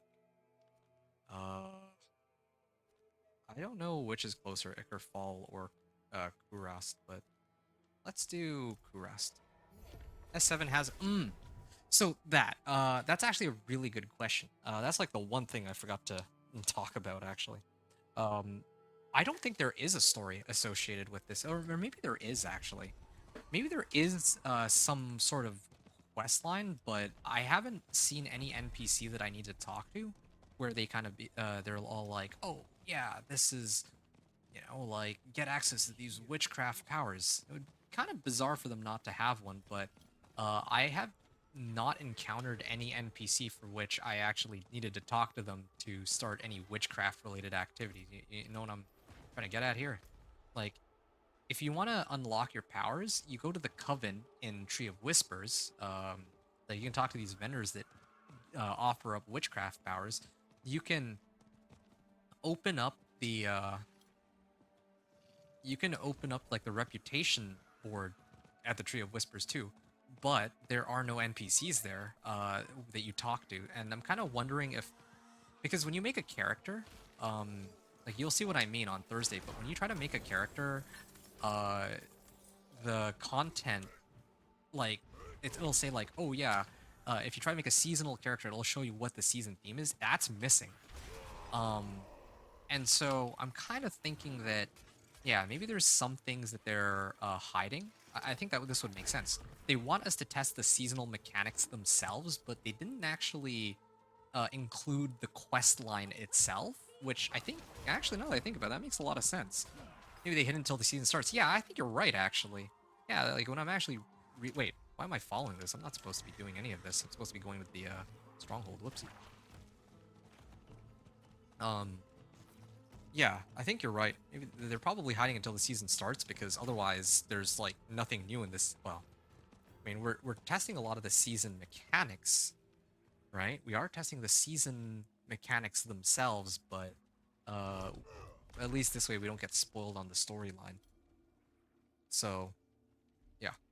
Darkness here is suffocating. Yeah, so that's a very good question, though. There's no... so far, there's no new storyline. Maybe they'll add it in when the season actually begins. But frankly, I wouldn't mind even if they didn't. It would just enhance the experience. But I really enjoy it where it's at right now already. Okay, this might take a bit.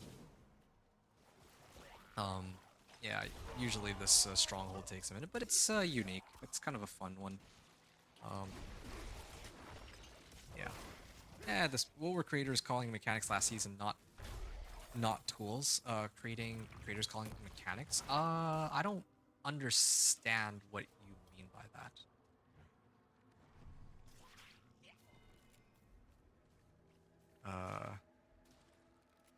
Skittering darkness.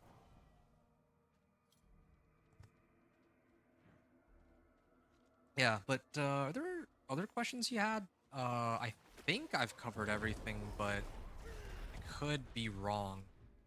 There may be something that I'm forgetting. Oh yeah, I also love how, because I'm playing Thorns, I can actually just run, can't I? I can just straight up run.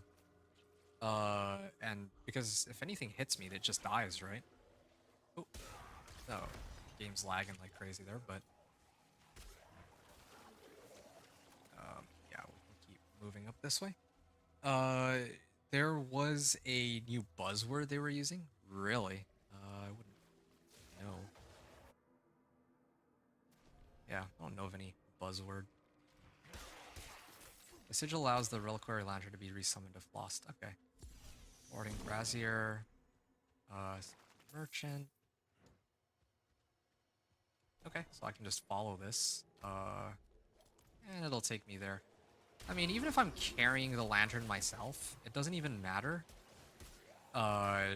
Like, if I have the lantern, I can't actually use any of my skills, but it doesn't matter because I'm a Thorns Barb anyway, so this actually works out quite nicely in my favor. Plus the warpath, plus movement speed, right? Man, that's gonna... it's almost an AFK build, something like mechanic/tool. You're talking about a terminology, tech, right? It's a new tech that they have. Yeah, this was a weird one to me. I think I know what you're talking about now. You're talking about tech, that terminology. That new buzzword they were using. I don't know where that came from, but yeah. It's almost an AFK build. Yes, tech. Yeah. No, that was a weird one for me. That's why I remember it. But yeah. Anyway. Yeah, it is is basically an AFK build. It actually is an AFK build. The only reason why, like, look at this. That's about as AFK as it gets. Do I have to go this way? I think it's this way, right? This is, I agree though. I wouldn't say I love this dungeon, but it definitely is more unique than all the other ones I've had to do. Yeah. Yeah, this is about as AFK as it gets, aside from those guys survived, but... I mean, keep in mind, like, I didn't even fully upgrade everything either. Like, I could have put on Conceited Aspect, I could have put on, yeah, I'm just gonna stand here, look at this. Everything just dies. And I even got, like, a new recipe for Thorns, too, that I could upgrade Thorns with. What about this? Damage reduction against elites, why not? Yeah, look at this, I take, like, no damage anymore. And they die, too. I don't know where I'm getting life from, but... If I had Iron Maiden, it would be even more AFK, you know? This is, by the way, one of the reasons why I was playing the Thorns Barb in the first place. Like, I mean, I don't know if I gave you the backstory behind it, but I got sick of managing Fury with the Barb. Like, I just don't like... Wait, am I... Where am I now? Okay. Yeah, okay, I'm still going the right direction, I think. Yeah, as long as I'm going the right direction, it's okay. Like, even though this is probably the dungeon that... This is probably the stronghold that takes the longest out of all the ones in the game.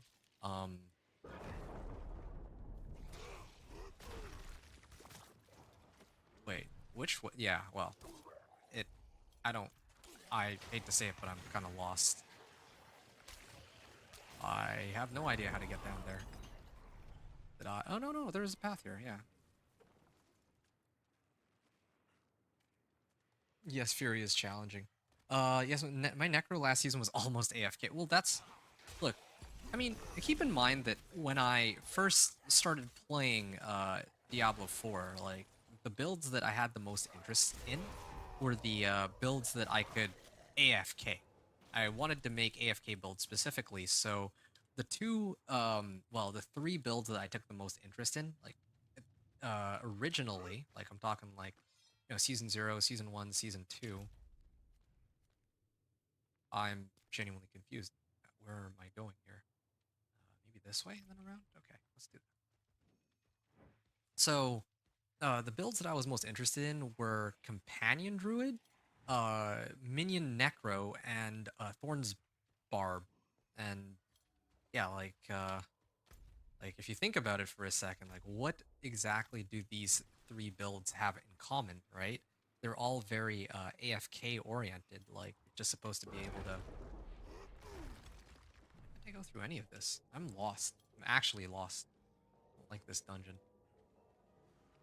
But yeah, they're all AFKable. Like, all three of those builds are just, you know, you're supposed to be able to sit and just let them kill stuff. Now, Companion Druid, though, was way too weak to be doing any of those AFK shenanigans back then. But Minion Necro could do it, and so could Thorns Barb, but it was, like, useless after a certain point, right? But now, with all the buffs that pretty much every build has received, and that was kind of crazy like, with all the buffs that pretty much all the builds have received, yeah, like, you could play, like, AFK Thorns, you could play AFK Minion Necro, you could play AFK even Companion Druid.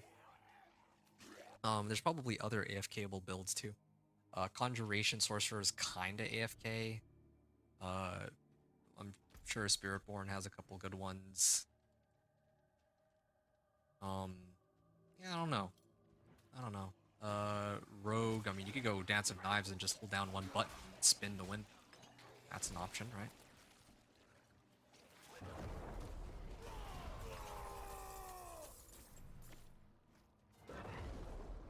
Why can't I go through any of these? I'm, like, actually lost. I don't quite know where I'm headed. Tanky, that's a cool... Oh, yeah, it's pretty tanky. That's a cool aura you're in, yeah. That's pretty nice. Okay, there we go. Now it's supposed to take me to the... Okay, there. That's a lot better. Okay. Yeah, I basically did a loop around. I'm not really paying attention to this dungeon, to be fair, but also it's kind of awkward. Soul Harvest is 5. Okay, I see. I'm supposed to keep putting it down. At least I know for the next runs that I do, especially with the Necro, when I'm gonna probably take it a bit more seriously. If I do Minion Necro, I don't know if I want to do Minion Necro or Blood Surge Necro, though. I do like Minion Necro like every season. I don't know if I need to do another Minion Necro. Yeah, I'll have to think about that one, but yeah, they're pretty cool. It is a pretty cool aura, though. Do I have the... Yeah, I have the Lantern. Okay. And I think I just have to go this way. I think this is it. Okay. I was actually really close earlier. But then I looped all the way around. I got baited by the game. Finally. This is probably the longest of the strongholds to run. I actually might have been better off just running more of those headhunts. Okay.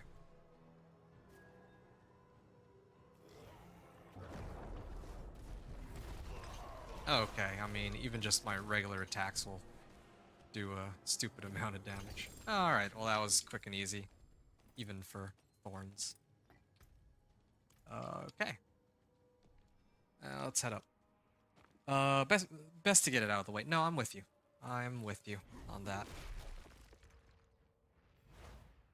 Yeah, I think this run is looking like it's going to end at the 6-hour mark. I am predicting a little more than 6 hours, I guess. But then I have to do like some talking at the end about kind of how I feel about the run. But I don't know. I don't really have too many thoughts about this run. I mean, it's just like a standard Thorns Barb run.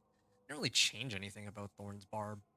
Last season, there was a lot more that they had changed, so it made sense for me to test like a little bit of everything. But yeah, this season, like mainly, I'm just checking Headhunt, and I'm just doing it over and over.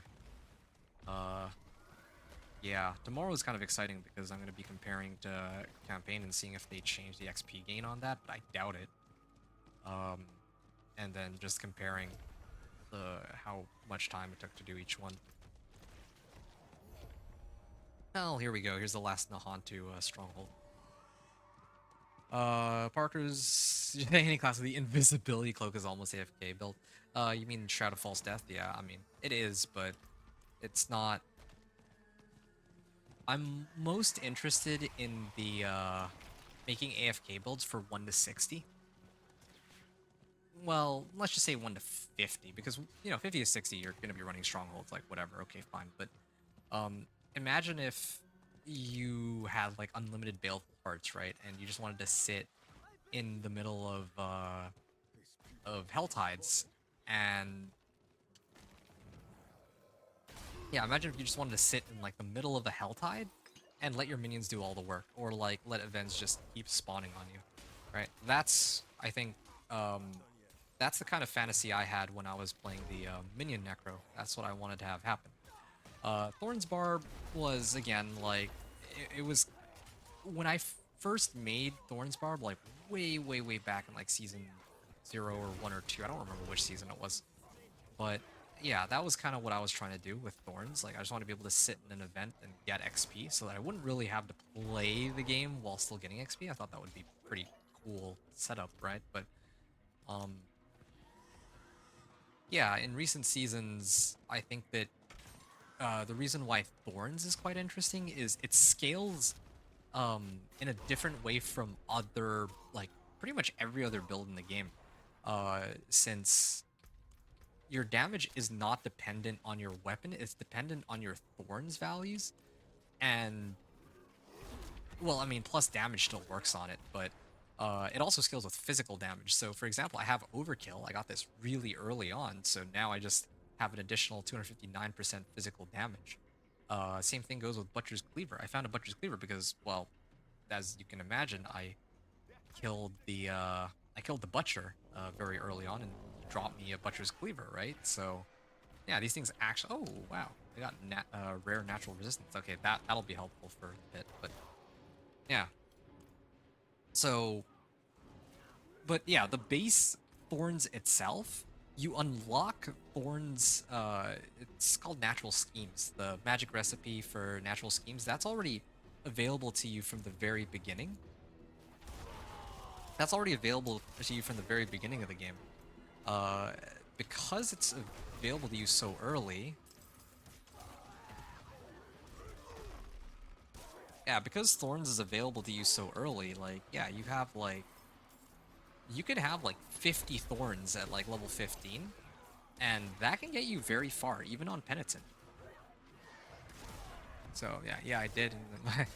My last build in S6 was an Earthquake Dust Devil with Earthquakes triggering Dust Devils. I see, so that's your AFK build. You basically were in Biz, and then you just popped Earthquakes? Is that what you were doing? That's kind of a cool setup. I like that. I myself am not the biggest fan of running Earthquakes and Dust Devils. I'd much prefer just being able to run like a plain Whirlwind Barb by itself without having to rely on these like external mechanics. But yeah, that's just not how it is.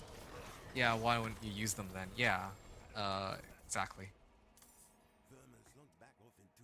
So, yeah, I think as I mentioned before, Thorns doesn't rely on resource either. So it doesn't rely on resource. It doesn't scale off your weapon damage, and I think its overall damage is so high, and well, yeah, it's so high that you can actually play on Penitent like I did from like level 20 all the way to 50.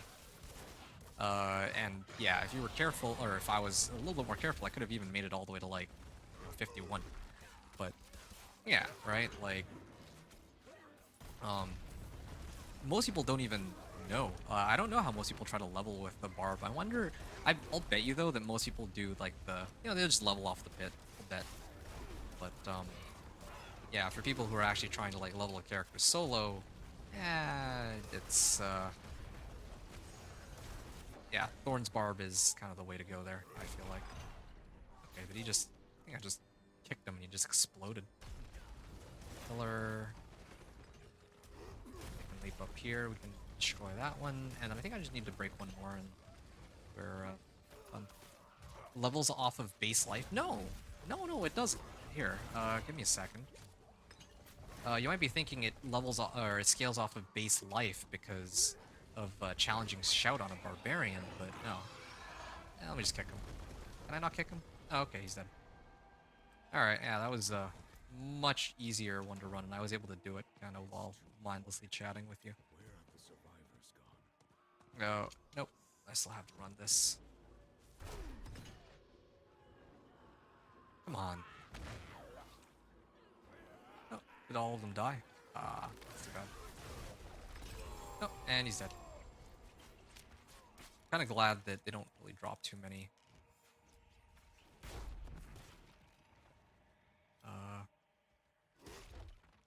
Oh, okay. Just extra cages. I guess I could open up in place of the other ones. Wanderer Shrine. Okay. Yeah, that makes. I think that means that. Wait, that doesn't look right. Oh, I can't claim the Nahantu Renown reward.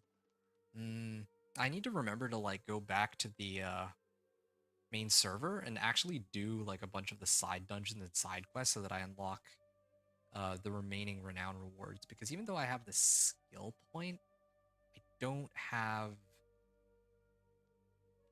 like I have the strongholds completed here, but despite that I still don't have access to this reward. Compared to the other ones where I'm going to run the strongholds, I'll be fine. Maybe it's the Tenets of Akarat. Yeah, I need to find the Tenets of Akarat. Those actually carry over on renown value, and that would get me to be able to turn in the Nahantu rewards. So, yeah, I'm missing a little bit. Otherwise, like I'm gonna start running the other strongholds now. But if I play my cards right, I could probably start running strongholds at like level 50, maybe like 50 and a half or something. Especially if I have like whispers like tucked away like this, right? Like 10 grim favors, and I'm just waiting to use it. Then yeah, I could probably get to level 60 with all the renown rewards, all the strongholds, and Tree of Whispers. That's the best way to go, because obviously it takes longer and longer to level as you get higher and higher up. So Might as well. I mean, that's why we save strongholds. Might as well save, like, get some renown rewards too. And in the base game, I think at level 52 and a half, I can get all the way up. Well, no, I think I don't remember if it was 51 and a half or 52 and a half. I remember writing it down for myself somewhere. But yeah, I think with Nahantu, you should be able to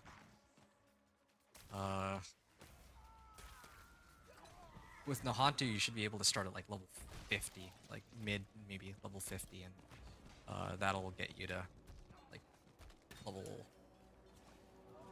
60 or whatever. All right. I thought, whoops, ding 53. Yeah. Definitely need the dungeons.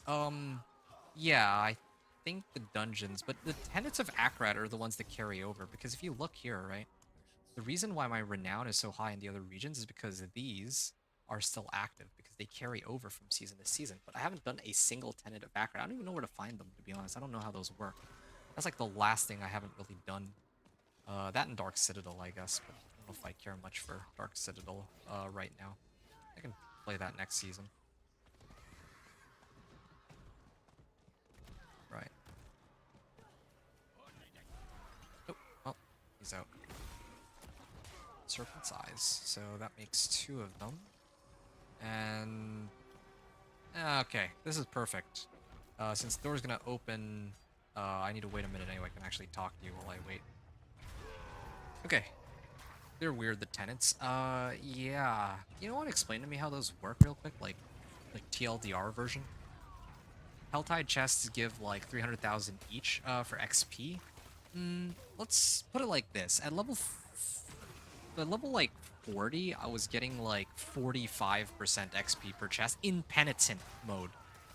It actually matters what difficulty you open those in. I found out just today. If you're level 48 like I was, you only get like 30% per chest. So, you know, use that information however you like.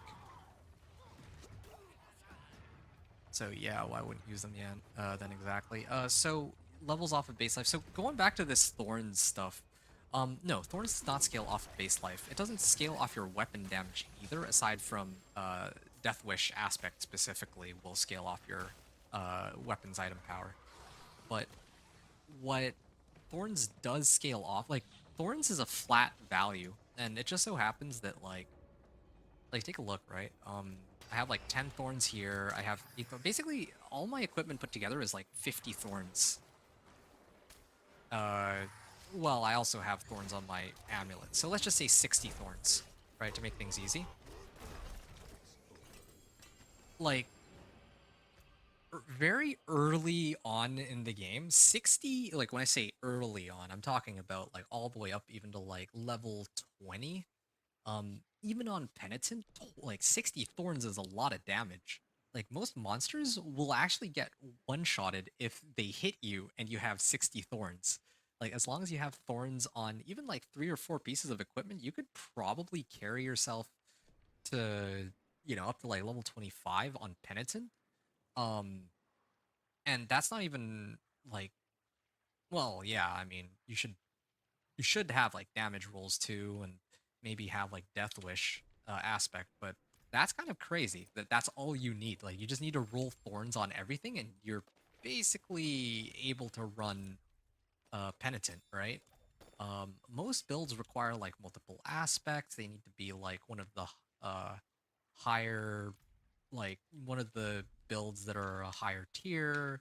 You need to roll like you need to constantly keep upgrading your weapon.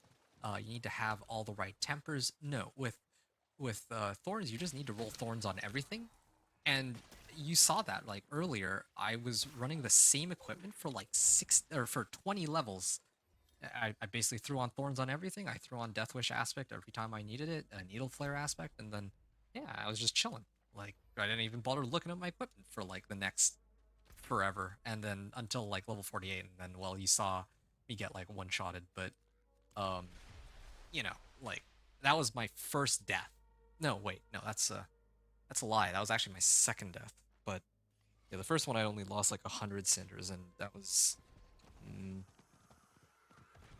It was me being careless. I took on a Hellborn when I wasn't supposed to. So there were the tenants. The tenants need to be activated in order to light flame. Okay, that does sound a little weird. So thorns can scale per aspects. No, well, yeah, okay. Okay.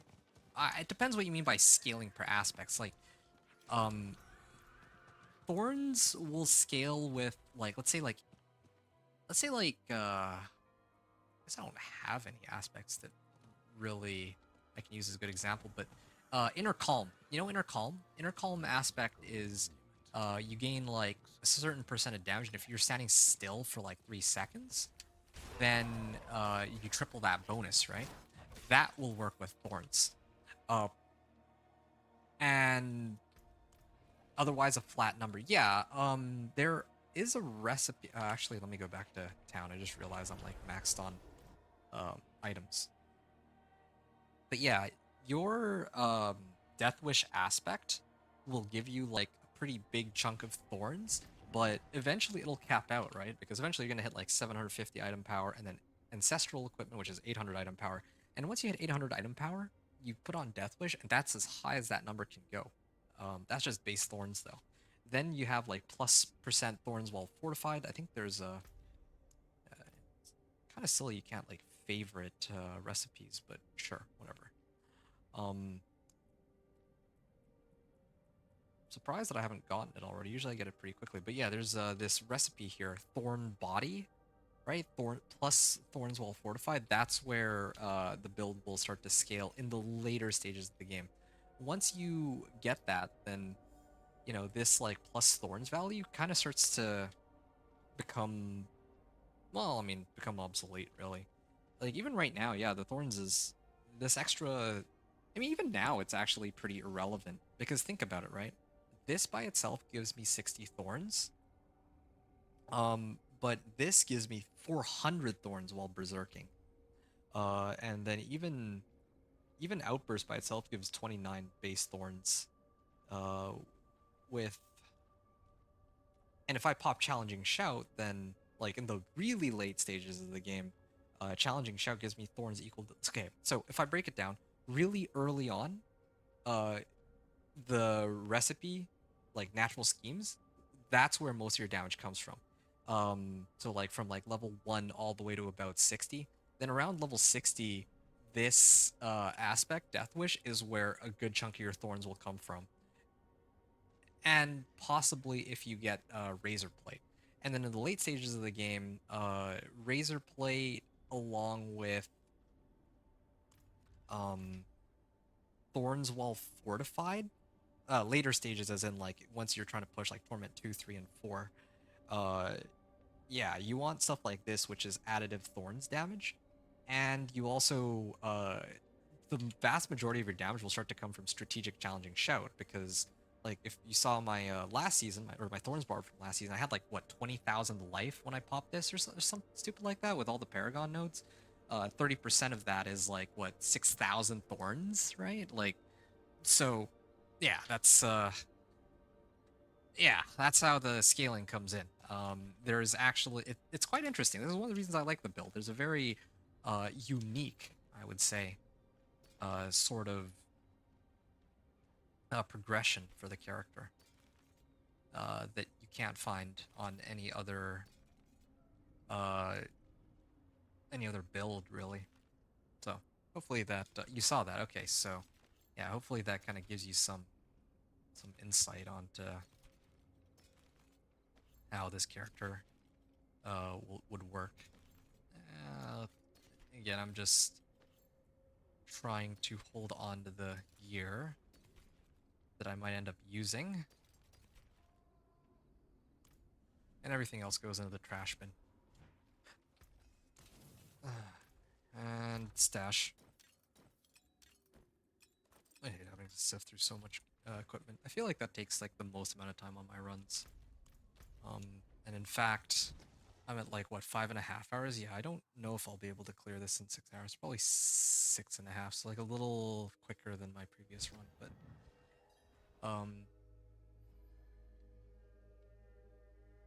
Otherwise flat numbered, so maybe a minion Necrothorn build. Yeah, maybe. I've never tried it, so that one I wouldn't know.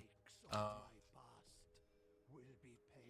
trying to envision how that would work though, because I don't know where you would get most of your thorns from as a Necro. With a Barb, you have things like Outburst that gives you thorns. You have Challenging Shout that gives you thorns equal to max, like a percentage of your max life. So you can get a huge amount of scaling from that, right? With an like does Necro have something that provides like a huge chunk of like thorns, like base thorns? Like you can. The thing is, wait a second. What? Where's the? I guess I gotta clean the skull and the brazier. Thought that there was supposed to be an elite that spawns, but maybe I'm mixing it up or something. So, or maybe I just killed him too quickly because like thorns just insta kills.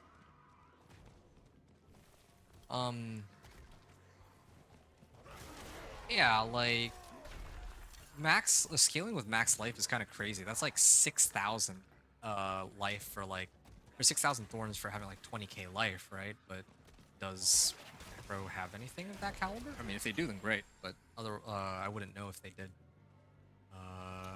Oops.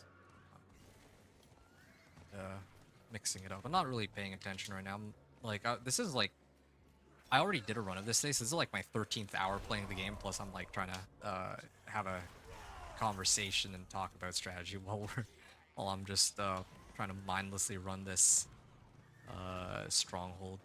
Earlier I did it like way quicker, I think, but whatever. Well, not even way quicker. Oh, yep. Yes. Yeah, maybe not way quicker, but a little quicker.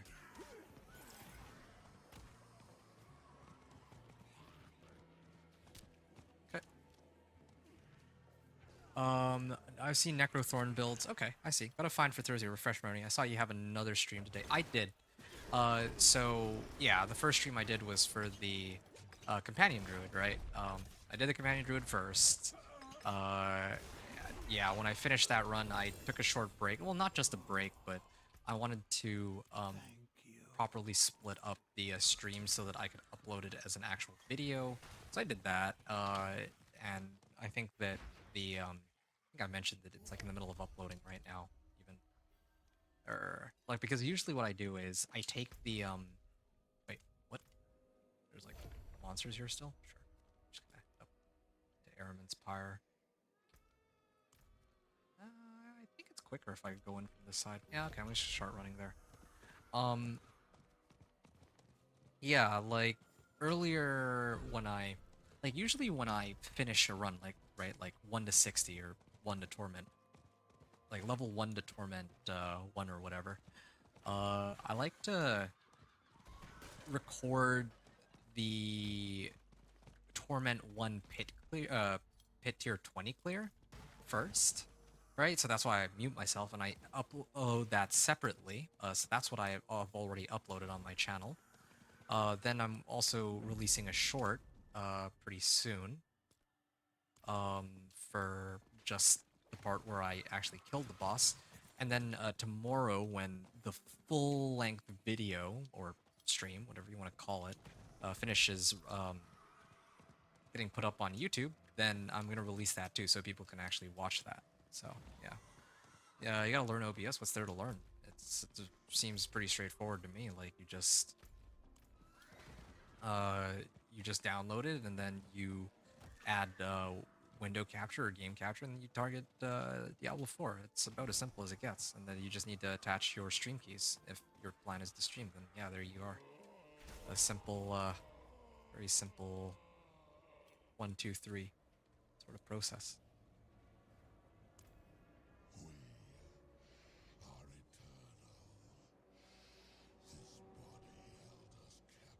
And then Parker's, you were saying, if I'm not mistaken, Necromanias now take on your base numbers. Wonder if Thorns will count.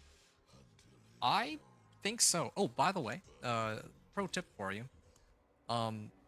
Elixir of Iron Barbs increases your Thorns by 150, and it's available at level 20. So while you're leveling, like, you see this, I have, like, 60 thorns, right? Um, I mean, that carries me all the way up to, like, level 20, but then once I hit level 20, if I have enough, herbs, which I should if I just run, uh, the headhunts, right? Because you can easily find herbs in those headhunts. Then you could just pop Elixir of Iron Barbs, and then you have like initial 150 thorns, and then all of a sudden everything will just instantly die. So, you could probably even run that on a non-thorns build and be okay. That's a great idea. Yeah, I realized that at some point, like during my run, I was like, wait a second. Like I found an Elixir of Iron Barbs as a drop, and I looked at it and I'm like, wait a second, this thing actually just straight up has more thorns than the rest of my equipment put together. I wish that were not the case. Like, I don't want all my thorns to come from one specific potion, but okay, sure. Because the thorns come from that one specific potion, you could actually pop that on any one. I could actually run that on my companion druid even to get an extra source of damage if I wanted, but I didn't need it. Like, I had plenty of damage on my companion druid, so that was not. Oh, I couldn't leap over that. Yeah, so it was kind of unnecessary, but yeah, like if you were playing some other build, yeah, you could easily toss on Iron Barbs just as an extra source of damage. Yeah, that's crazy. Yeah, 150 thorns. I could have sworn that it was less than that previously. Like, season, I thought it was only like 30. But yeah, or yeah, like in season 6, I remember they have Elixir of Iron Barbs 1 and Elixir of Iron Barbs 2. And Elixir of Iron Barbs 2 was... Come on, die already. Okay. Yeah, I remember they had Elixir of Iron Barbs 1 and 2, and then Elixir of Iron Barbs 2 was like what, 250 armor and 150 thorns or something like that. Or maybe I'm just misremembering, but I just don't remember the thorns value being that high for an Elixir of Iron Barbs. Anyway, yeah. So, if your plan is to get Companion Druid or Minion Necro with thorns, then yeah, just remember Elixir of Iron Barbs, and of course Natural Schemes. Those two things put together are very strong. Okay, so that has us covered on Hawazar. That's 3 strongholds down here, 3 strongholds down here. So 6 out of the 18 strongholds. Wow, I still have another 6 to go. Okay, yeah. We'll go towards Kiovashad, or Fractured Peaks first. No, that sounds right.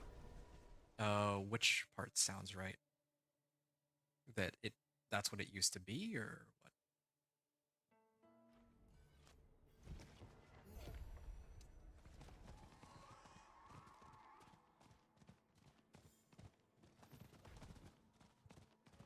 They always seem a lot when you do them all at the same time. That's fair. That is fair. I still wouldn't have it any other way because this is still much faster than any other option aside from... Oh yeah, I gotta... Okay, there we are. Now I can head up this way. I still wouldn't do it any other way aside from campaign leveling just because of, like, this is a much faster than... Like, can you imagine having to do like 1 to 60 or like 50 to 60 on anything other than strongholds? So like, I remember doing that with my companion the first time, and it was taking like an exorbitantly long time, to the point where I just stopped. I was like, I think I hit like level 53 and I just stopped streaming. I'm like, okay, yeah, I'm gonna think about whether or not I want to actually level like... If it's even 50 to 53, like, took a while, and I was like, okay, now I have to... It took me, like, what, like 30 minutes? 40 minutes to get from 50 to 51 or 52 or 53? And then I was like, yeah, like another, like, 4 or 5 hours to go, I guess. But no, with Stronghold leveling, it's at least much quicker, even if it's not, if it is a bit repetitive after having done this. Like, this is probably like my 12th or 13th time doing this, all of them. And now I have like 3 more Strongholds to add in too because of the Hantu, so yeah. Because restored is I run Hell Time between open some chests and go back. That's fair. That's I respect it. That's a fair way to do it so you don't get bored, but I'd rather just get it all done. Why is he dancing? Never understood that. I'd like to get it all done at once. I mean, like, I don't think there's... Yeah, I mean, I think this is fairly obvious. I probably don't even need to really explain here. It, I think, is fairly obvious, but it just... Yeah, like, the sooner I can get the 1 to 60 over with, the better. See, that's the thing. I get bored early too, right? But if I'm doing a 1 to 60 run, what really interests me is getting to Torment 1. And getting to Torment 1, I want to do that as quickly as I can. Oh wow, I got challenging shout cooldown reduction. But yeah, like as quickly as I can with with like some considerations, right? Like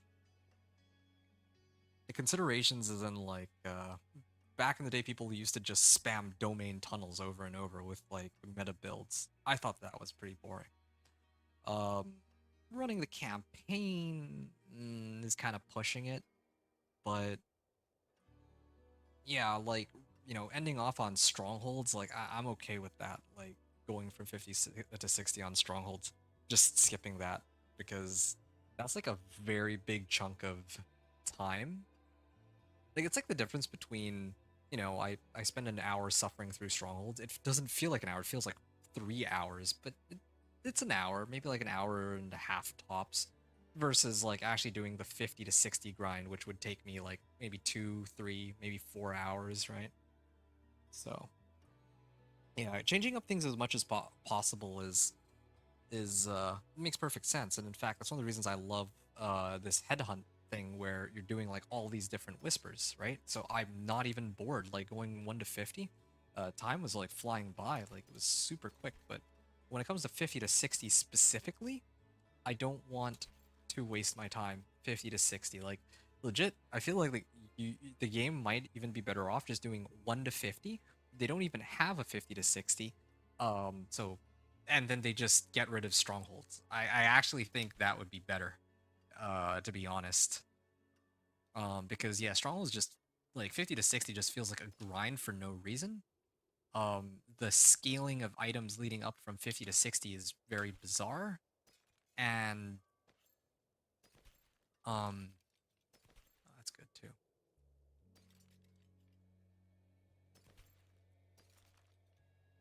Okay, there we go. We're done.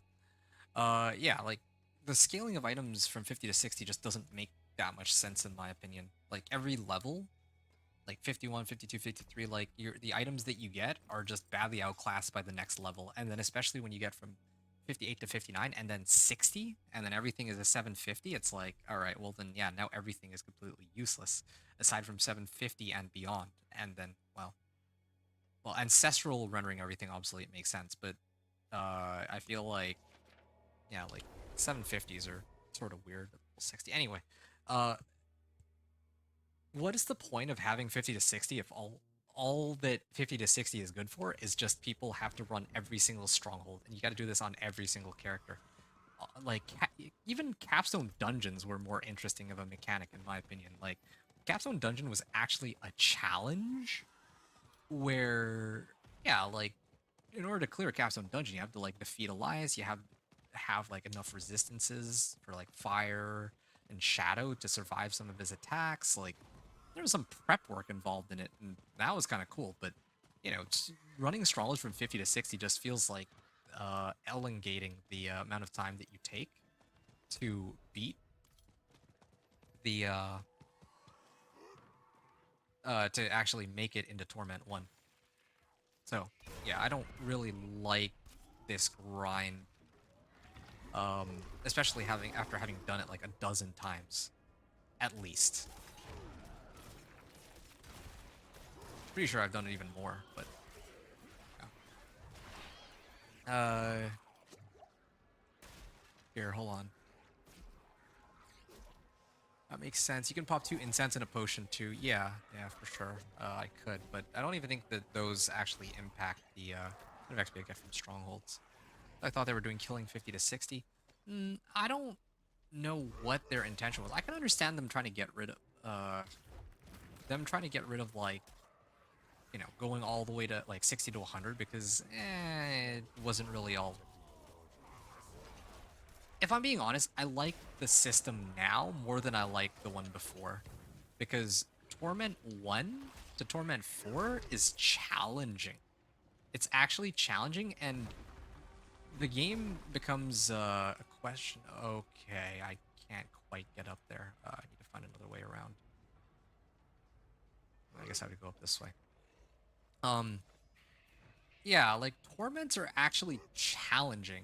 It takes you time to kind of figure out a way that your build will be able to clear a specific obstacle that's preventing you from going further. Like Torment 1 up at 20, right, is easy, but still, it's kind of a challenge if you don't know what you're doing.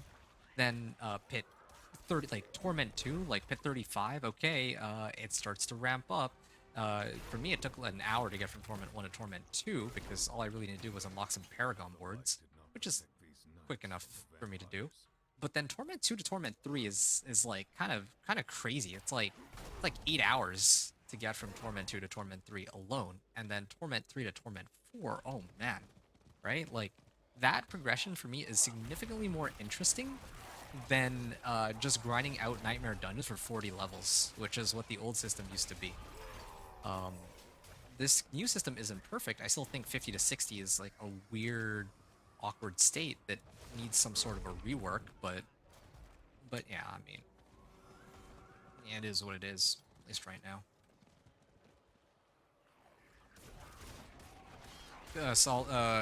Like when I saw all my old characters down at 50, I thought the same thing actually.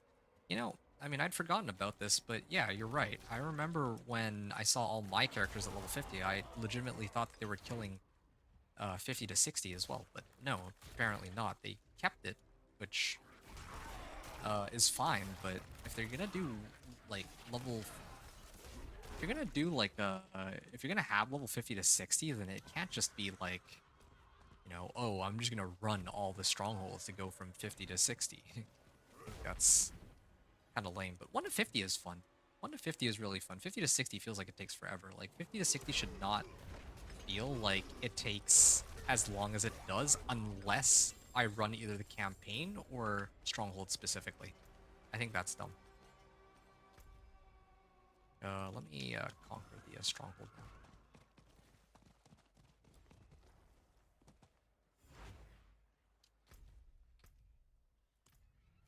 Okay, got the renown reward on that one, and I can now go to Strava. And I mean, I could even pass by a waypoint on the way in.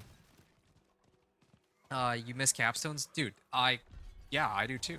I actually really did like capstones, but I like capstones. I really enjoyed Cathedral of Light and Fallen Temple. For a lot of reasons I'm not going to get into, but I mean, I'm kind of okay with them not having those capstone dungeons because at least now, you're still, like, in order to get to Torment 1, you still need to clear Pit T20, which is, you know, can be kind of challenging if you're not set up properly, so that's okay, sure. Whatever. It's a reasonable replacement. But capstone dungeons were cool and fun, and I think the other thing that I'm a little oh yeah, pit leveling. Yeah, people should not. What do you think about this, Parkers? Right now, the fastest way to level a character is to get someone else to just speed level you through the like pits, right? yeah, like you make a level 1 character and then the boss dies and you get like 30 levels. Do you think that should be reworked? Because I think that should be reworked. I think that's kind of like other people. I've seen a lot of people complaining like, "Oh, yeah, it's actually fun that I can get carried all the way to 60 because 1 to 60 is a grind." But I mean, I feel like that's the whole point of the game. The whole point of the game is to grind from 1 to 50 and then like to build your character up from there. Like, I don't know. Like, what's the point of even having 1 to 50 or 1 to 60 if you can just skip past everything? It's like you're basically just playing Diablo 3. That's what everyone did in Diablo 3. I guess that's what some people want, but the whole point of the ARPG is like every level you're like getting points and you're building up your guy, and I don't know. I just think it's kind of dumb that you can skip the entire leveling process. And at that point, what is even the purpose of having a leveling like 1 to 60? Just start everybody off at Torment 1.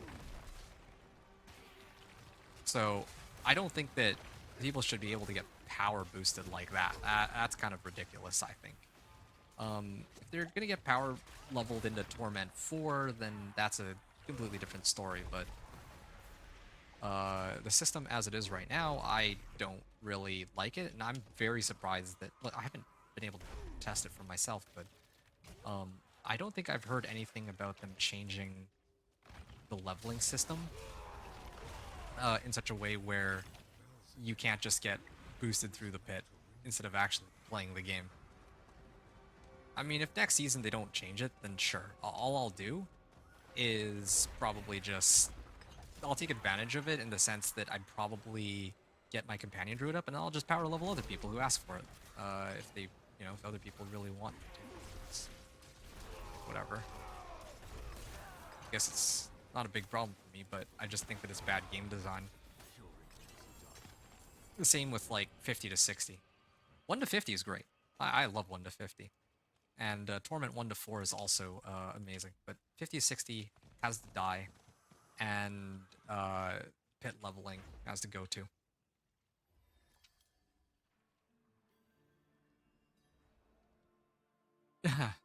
Joan, you were saying this is your least favorite stronghold. I see, yeah. T4 is tough. Oh, yeah, it absolutely is. T4 is tough, and that's one of the reasons I respect T4. I mean, it's supposed to be tough. It would be tough. Okay, so we're halfway done the strongholds. It would be tough if not for, the ridiculous damage numbers that are getting pumped out by Spiritborn. I think that's the only reason why T4 is looked at as a joke. Otherwise, yeah, there's quite a bit of prep work that goes into being able to take T4, much less, say, T4 if you're actually playing in a party of, like, 4 people. Like, I still dream of the day where where me and, like, 3 other people, like, let's say, yourself, I mean, you've seen Cam a few times, and, one other person, right? Like, we have, like, a party, like, kind of like when we were running Infernal Hordes. None of us were a Spiritborn, and it felt like all of us were able to contribute some amount of damage, right? That's how the game should be. That is the most enjoyment, in my opinion, at least, that you can get out of a game where, not everybody is locked into one specific class. Like, everybody is able to play their character and contribute. Like, we're not all going to be doing, like, equal shares of damage, but as long as one person isn't doing, like, 99% of the damage, right? Like, yeah, the game is actually a lot of fun when, yeah, all of us can take part, right? Okay. Beast of Mordain, and then I'll just run down here. Like the capstone variety over the pit. Yeah, I did too. It would be better, I think, if capstone was something that preceded the pit or something like that. If you really want to do it, just have a character save all their whisper boxes. I've done it for a few people. It's fun. Do what? Yeah, that was fun. That was fun when we actually ran together. But I don't know what you mean by I've done it for a few people. If you really wanna do, just have a character save all their whisper boxes. So, I mean, here's the thing, right? What I don't get about this leveling method, that people talk about, like, oh yeah, just hold on to your whisper caches. Like legit, how long does it take you to farm that many whisper caches? Like actually, how long does that take? Quite a while, I would imagine, right? It's not a trivial amount of time. It takes like what? If you want to do like not factoring in this season's whispers, because this whisper season or this like PTR is, yeah, it's like a different story. But let's just say like the current season, like season 6. So season 6 is going on right now, right? And people are saying, oh yeah, hold on to your whisper caches. If you're gonna do 10 whispers, and I'm not counting PvP zones or hell tides. I'm just talking about like, oh, you have to go into some random zone. Let's say, wait, are there no whispers? And there's no whispers in the in the non hell hunt zones or the non special zones. So ones like this, right? Like, let's say you have to do a bunch of these random like normal whispers, like find the corpse, um, turn in Venus mode, stuff like that. Maybe it'll take you like 5 minutes to get one whisper cache, and you need to farm like how many just to level your guy up? Like, wouldn't you be better off just running Hell Tides? Like, if I ran Hell Tide, I could get to like level 30 in like, what, an hour-ish? An hour and a half, maybe? Like, I'd rather do that than, you know, go through the trouble of having to farm like 40 whispers. Or like, maybe like 20 caches. I don't know how much each cache gives. So I never really understood this. Like yeah, it's technically the fastest way if you say like, okay, well, I'm just gonna make like a level 1 character, and then I'm gonna like toss over all these caches, and then I'm gonna instantly level them to level 60 in like 20 seconds. But that process doesn't factor in the amount of time it takes to actually farm the whispers.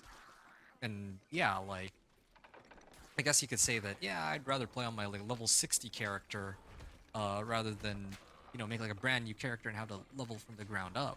Like, okay, in that case, fair enough, but yeah, just know that it's not going to be a trivial method. It's not like pit leveling. Pit leveling is actually just, it's just cheese. It's 27 caches from T4? Okay. Oh, alright then. It's funny. 27 caches. That still sounds like a lot of time. Like, to get from 1 to 60? See, one box about 10 or so gets you tuned to 30. Yeah, I don't know. I don't really feel like you're saving that much time. Especially not in comparison to Pit. I mean, like, what? The campaign, you can complete the campaign and get yourself to 60 in like a little over 4 hours. I timed it. I have to fetch the thing. The previous run I did, but yeah, it was like a little over 4 hours. But yeah, like 1 to 60. I mean, even after you reach like, you go from 1 to 60, you then need to actually gear up your guy anyway. So how would that work? So yeah, campaign is more fun. Yeah, I'm with campaign leveling. In fact, I'm kind of looking forward to tomorrow, where I'm going to be just running through the campaign with like one of the sorcerer builds. One of them. Try to see how quickly we can do that.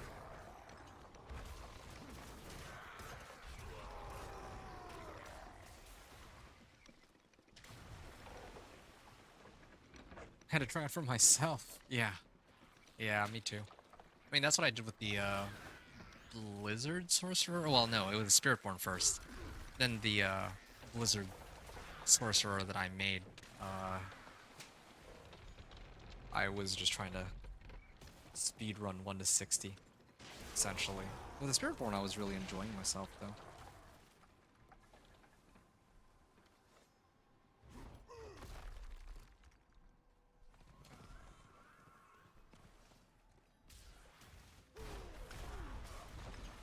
Oh, I can do 12.5k with my ground stomp. It's kind of cool. Keep in mind that my companion druid I think the highest damage number I saw on him was like 270k when I took on Pit 20, so. Oh, there we are. I think this should bring me like right up to level 57. Blam. 57. Okay, next will be Turdolra. Oh yeah, there's a Legion event, but I don't think I care. Okay, let's go to Merowyn here. You should have gotten money from Blizzard for that bull. Yeah. Yeah.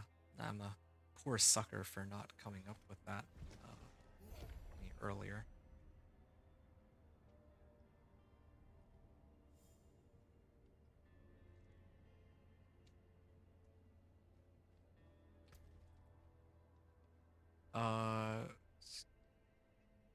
Strength, max life. Okay, so I could upgrade, but I'm gonna hold out.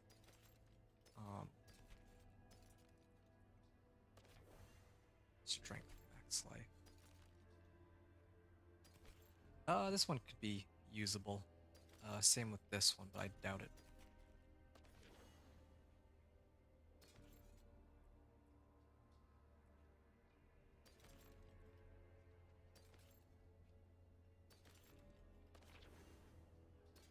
This is a good one too. A lot of really good items that I'm picking up. Having to sift through all of this later is going to be a pain because there's a lot of good options and I have to do a lot of reading. Okay, this is annoying, but well, I mean, where's my stash now? The whale was on us for days. And shadow the length of Kerrigan. Now when it Okay. too bold, Bennett pulled us alongside the beast. This is gonna be. Oh man, I still have. Realized too late. I still have 8 more strongholds. Okay, I thought I had. Well, I didn't know I had that many strongholds left over. Actually, I might be like. I mean, given that I'm like level 57, though, I might be over leveled. Come to think of it.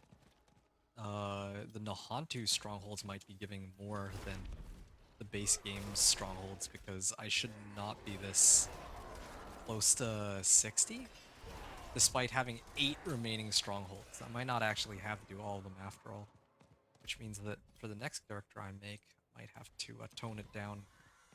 Like, I might have to start running the strongholds at like level 50 or something. Place is in ruins. What happened here? Yeah. So, what to think about. You wish they had PTR on consoles? I kinda do too. I think that, you know, everyone should have access to it. I'm kind of, I don't know why they don't have PTR for console. That's a little surprising. Like, yeah, like why not, really?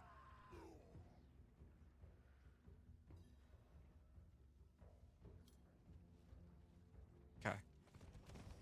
I'm not gonna fall for this again. It always starts like last time I ran Turdolra, I ran in like a huge circle and then I ignored Everything is ruined. this one. It's all ash. It's Fury.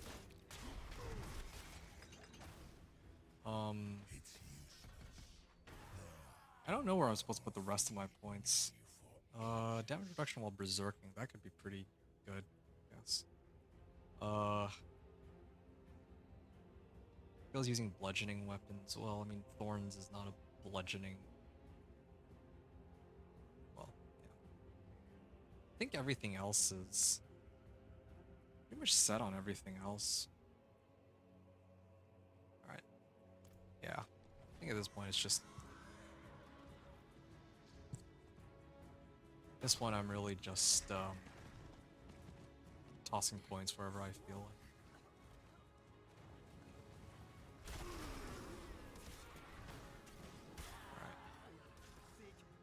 Oh yeah, I gotta clear this. Yeah, I'm very surprised that they don't have this. They don't have PTR on consoles. I just feel like that's a big chunk of the player base. You'd think that they would want to get people on board from console, right? Compared to PC, like Yeah, I mean, I think there's quite a few people who play on console. We don't hear much about them because I feel like... Oh, shoot. I got too far ahead of myself here. Yeah. It's very bizarre. Don't have a good... Can't really think of a good reason. Maybe it's because they want, like, the console people to... Like, because maybe there's, like, more console players or something. So they want a smaller, sample size of people to, like, do the testing so that the main... Like, their biggest, I guess, group of people that they care about, like the console casuals, that they actually have something new and exciting to them, and it actually is not like super buggy. So yeah, like some of us who play on PC, right?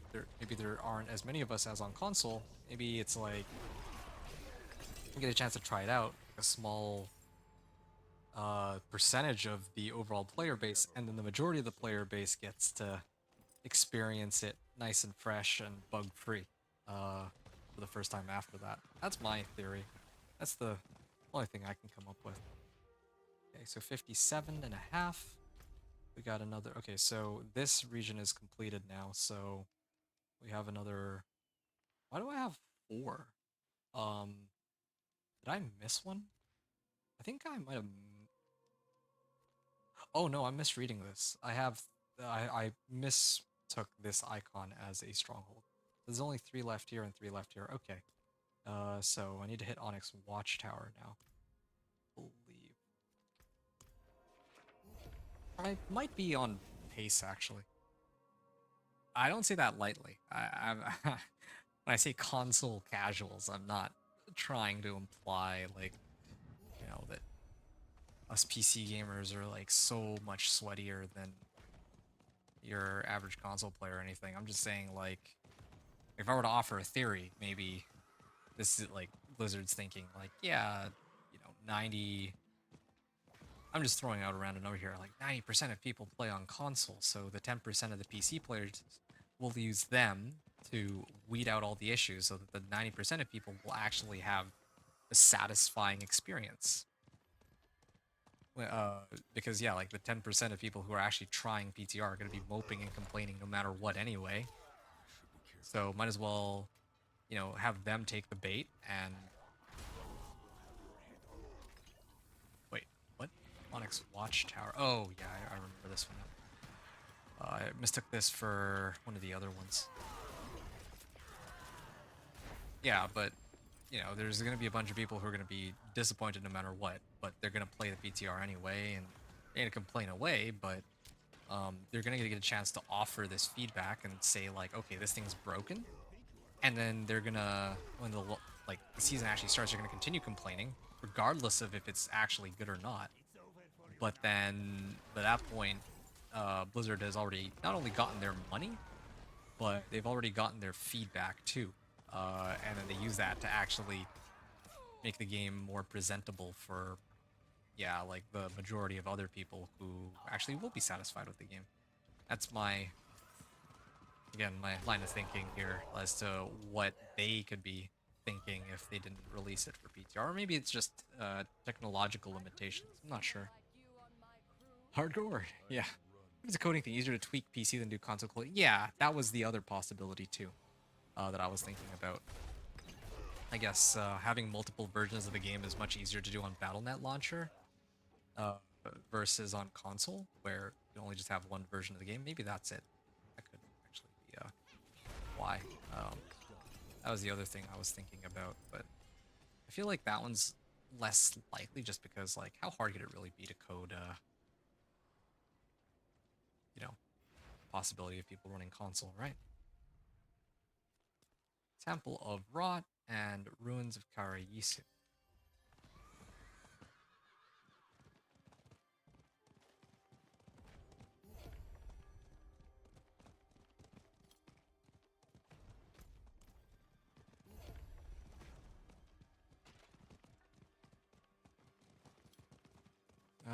Where are we at now?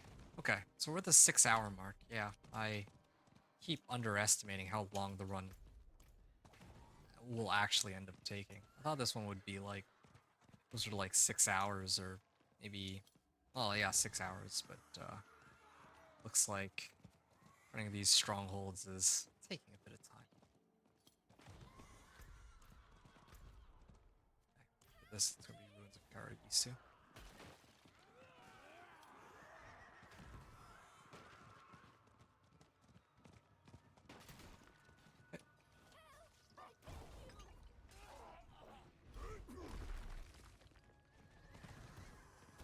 Ignore all these monsters. I miss the days where this stronghold was like low-key a good place to farm if you wanted some early items in World Tier 4. Without having to worry about monsters being like... Because strongholds used to scale with your level rather than with the World Tier. So you used to have those situations where, you know, you could be in World Tier 4 at like level 35, but this stronghold would still give you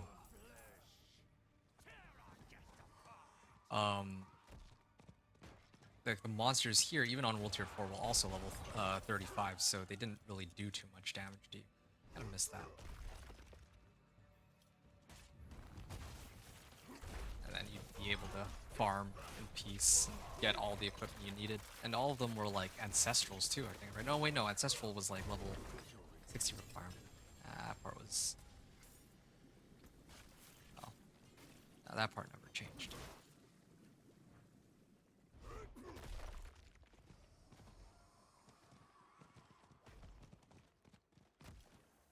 Okay. Here we are.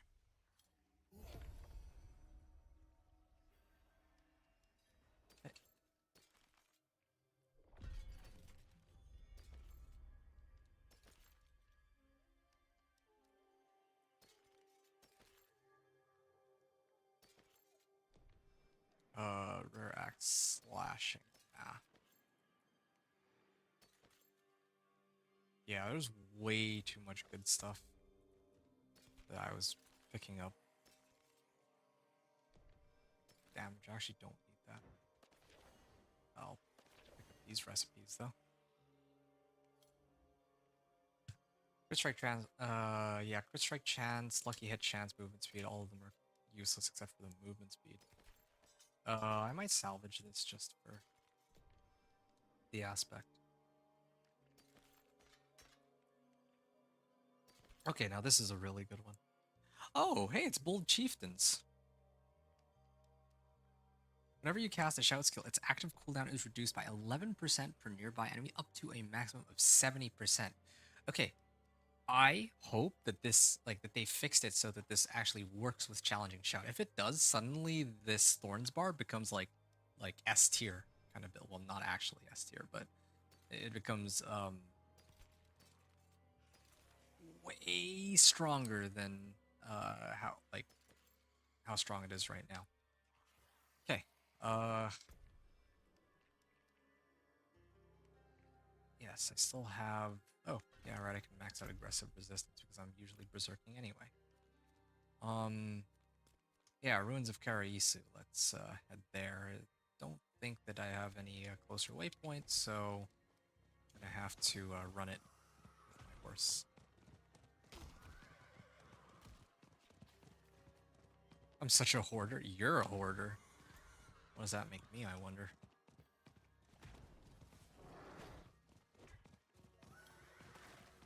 Is someone there?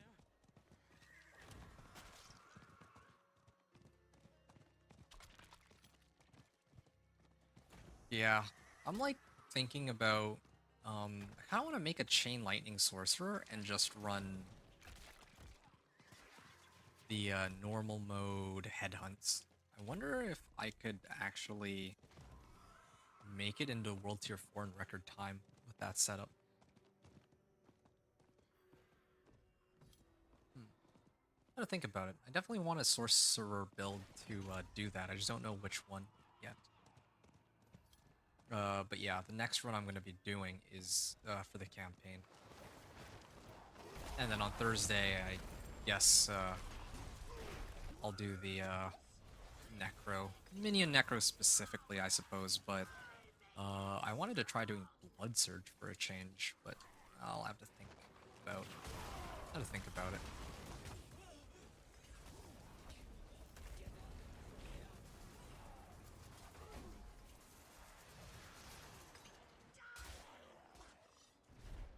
Oh, I can actually leap that. That's cool. I don't even think I can teleport that. It's kind of crazy. I can leap it. Barbs are awesome. Yeah, barbs are awesome in that regard. Oh, yeah, I can leap over again. I think I can just go this way. That came from the north, so yeah, I just run here, and I couldn't take her out with one kick, but there we go. Took a little bit of time, but got it. Here's a recipe: demolition, finesse. Weather cover. This one. Okay. I think we're done here. And Wanderer's Shrine. This brings us to almost 59. I actually think I'm genuinely over leveled by a huge margin. Yeah, I could do the remaining strongholds, but I don't need to. No campaign? What do you mean, no campaign? Yeah, so close. Yeah, exactly. Oh, no. I'm saying that, like, I don't know how, well, tomorrow if I do a sorcerer, sorcerer run, it's gonna be for the campaign. But then after that, at some point this week, I'd like to do a run with a sorcerer where I go through, where I actually try and go through the, headhunts to get from 1 to 50, on normal. And yeah, because like since the whispers don't scale with difficulty, yeah, if I just run everything in normal, like I might be able to just quickly do all the whispers. Tomorrow I'm gonna do campaign. Like tomorrow isn't Wednesday. I'm gonna do campaign, but that's gonna be like in the evening. On Thursday I'm gonna play the Necro, but I don't know what I'm gonna do with the Necro. It is done. Okay. So I'm gonna do collection of materials. Oh yeah, right.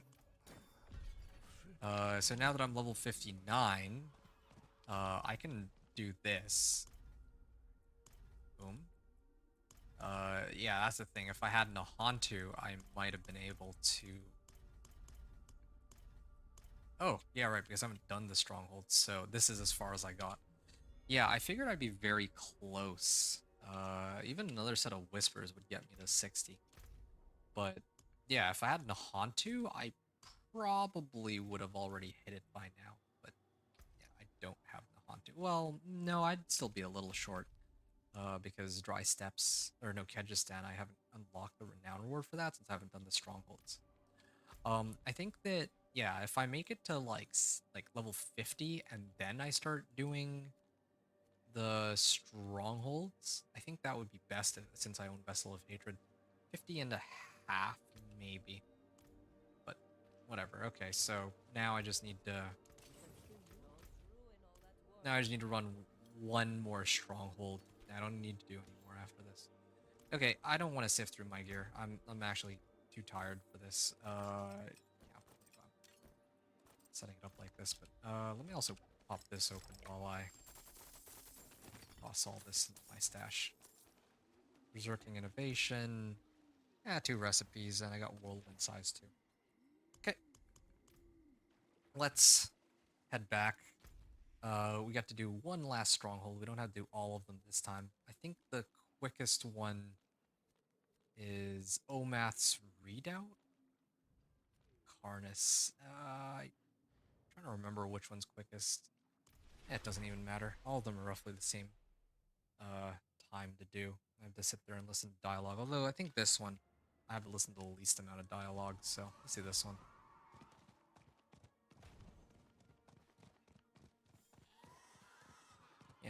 kind of crazy. I'm down like 2 strongholds, or I have like 2 extra strongholds I can do worth of XP.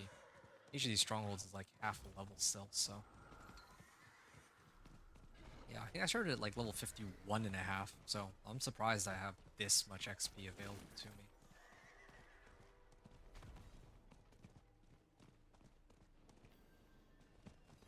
Okay.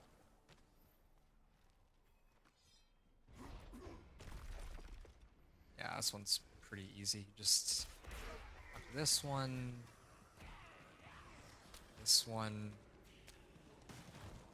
then turn over this one, and you turn over this one. You don't even really need the pamphlet. Recently stained with residual magics. Okay, then when my guy shuts up, then the ceremonial staff. Okay. Then they talk. This is madness! We will not survive! We'll sacrifice ourselves before our home! Yeah. 50 and a half.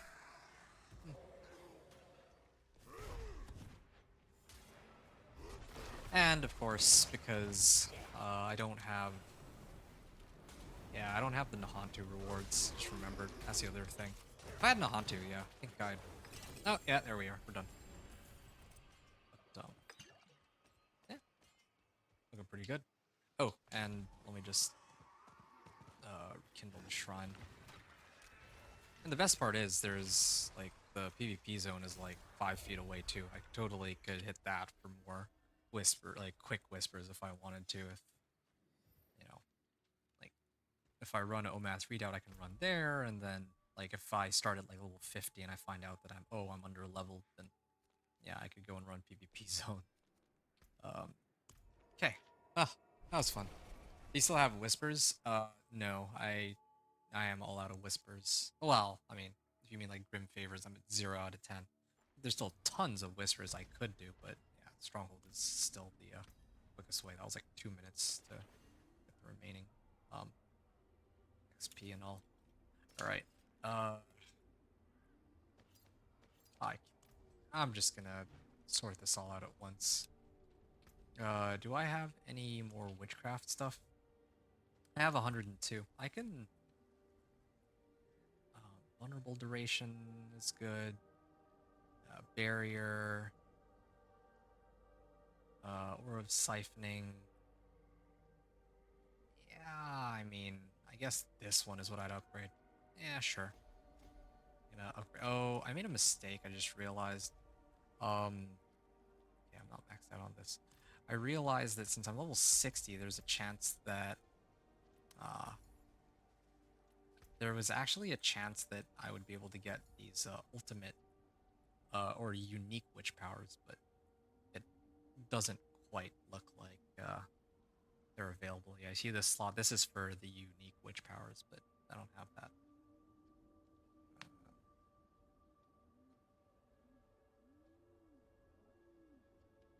Automatically link your life force. I don't need that. Okay.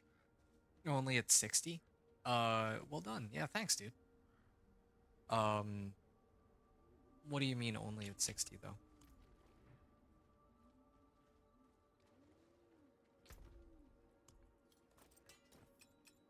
Okay, I'll do my weapons last. Let's do all the let's do the jewelry first. I think that'll be easiest in this case.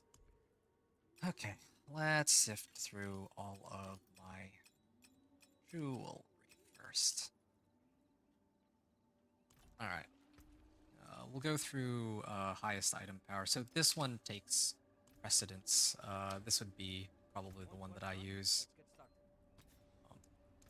Just want to know what I roll here. Lightning resist. Okay, cool. We're already pretty set on this one. Forge is ready. The witchcraft upgrades. I only found them after I reached level 60. I don't know if that means that you can't get them before that.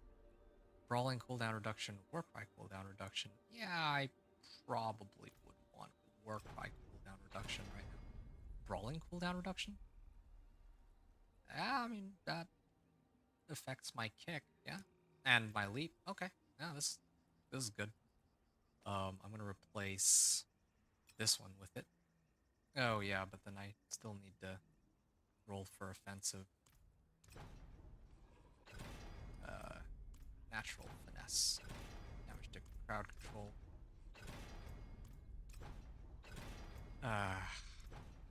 Okay, yeah, that was the last try too. Okay, so that's the very first thing that we have going for us. We're gonna salvage this. We're gonna salvage this because we're definitely not keeping those. What is this one? Oh yeah, resistance to all elements. Yeah, this one's a no-brainer. This one even has bold chieftains, so I really don't even know what would be better than that. Okay, well that was quick and easy. Oh, and I got brawling cooldown reduction right away. Okay, well, can't argue on that. Okay, damage, nice. And ideally we want, instead of chance to heal life, the best one would be max life, of course. I don't really think there's any other option. Okay, perfect, yeah. So, our rings are perfect, aside from I would probably need to imprint the right aspects onto them. This one is set. I'm not going to change that one. This one, I don't really use Dust Devils, so I don't care about that. Offensive, conceded? I can conceded on this. Sure. I mean, well, I don't always have a barrier, though. I'd rather have Inner Calm, especially because I'm going to be keeping... I guess I'm keeping Overkill. I'm going to be down a lot of life, but in exchange, I get, like, 260% physical damage, so I think it's a good trade-off.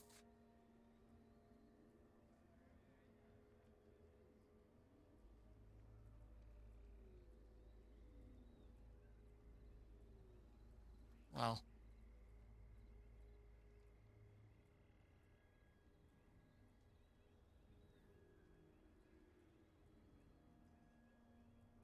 yeah, I don't think there's much of a choice.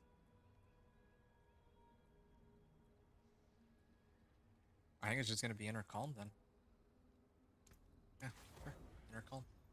This one I will absolutely keep, and then for my gloves I will use Conceited. Oh wait, no. Gloves I'll have to set up later. Okay, everything else has to go. Yeah, I hate trade-offs. Yeah. Yeah, trade-offs are sad, but I mean they're necessary, so yeah, I'll let it slide. We'll salvage this. Everything else is salvaged now. There's no reason for me to use anything else. Wait, oh, your next weapon mastery or brawling skill within 8 seconds deals increased damage. It doesn't really boost Thorns itself. I can get Aspect of Elements. I can put that on my weapon next. I'm gonna do that in a bit. Oh yeah, my amulet. Definitely need to upgrade my amulet. It's just a question of which one do I want to upgrade for.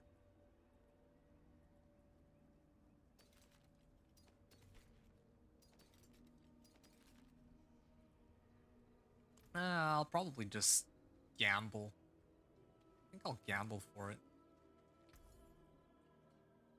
May the light keep you.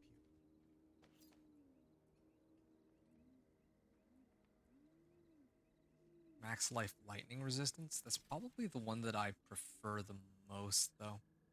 If it comes down to it, and I can't find anything better for some reason. All right, salvage all these. Okay, that's one down. Surge is always hot. Oh, and while I'm here, I might as well add some sockets. I think I have enough for this, right? Yep, I got more than enough materials. I never really know how much I need, but here we have plenty. Yeah, I'll sort out the exact specifics on my equipment later. Okay, so let's do armor next.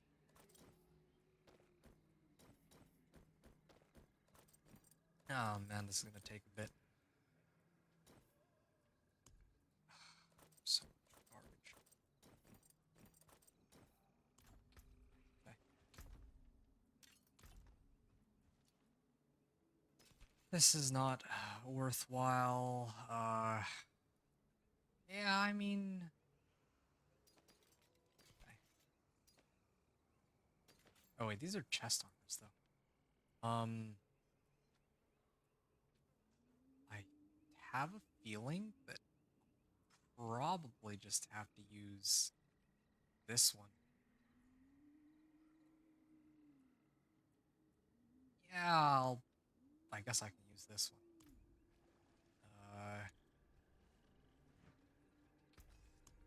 I'm gonna temper something on this though. I think I need natural resistance, and it's rare too now, so. Yeah, okay. The resistances are getting up there. Utility. Ah, right, of course. Do I have thorns yet? No, I didn't actually get... I didn't get the, aspects where I'm supposed to get thorns. Wait, this is strength max life. Why am I doing this one? Whoops. This one should be... Probably need to salvage that. Yeah, I clicked the wrong one earlier. This one... Yeah, I used the wrong one. Shadow resistance. Okay, I actually do need shadow resistance, so this kind of works out.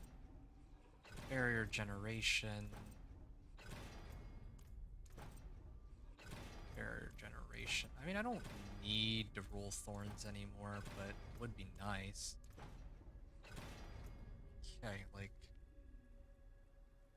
Yeah, I still would use this over the other one.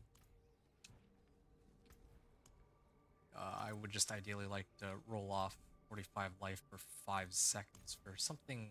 Okay, yeah, 126 armor. Can't really beat that. Don't forget your den, you get a free refresh. Oh, shoot. Yeah, I totally forgot. Yeah, I should use mercenaries just as a reinforcement so I can level them. That could be good. I mean... Yeah, I mean, I'm going to be using a mercenary for all my other characters anyways. Just this one specifically that I don't use mercenaries on. Okay. Wait, did I not? Okay, here we are. Cool. Yeah, there's my armor. I don't have disobedience yet on it, but we can get disobedience later. We'll worry about the aspects after. Strength, max life. Okay, anything from here down, I think I can afford to salvage. Even this one. I don't know why I don't have a good set of gloves to work with, but sure. This one... Yeah, I think I like this one. I'm gonna replace life per 5. And then I'm gonna try to get strength. Yeah, oh, it also had plus thorns, but 77 thorns, in fact. That's quite a bit of thorns, but I think I need the life because I'm using overkill right now. Sure. Okay, so now I can temper it.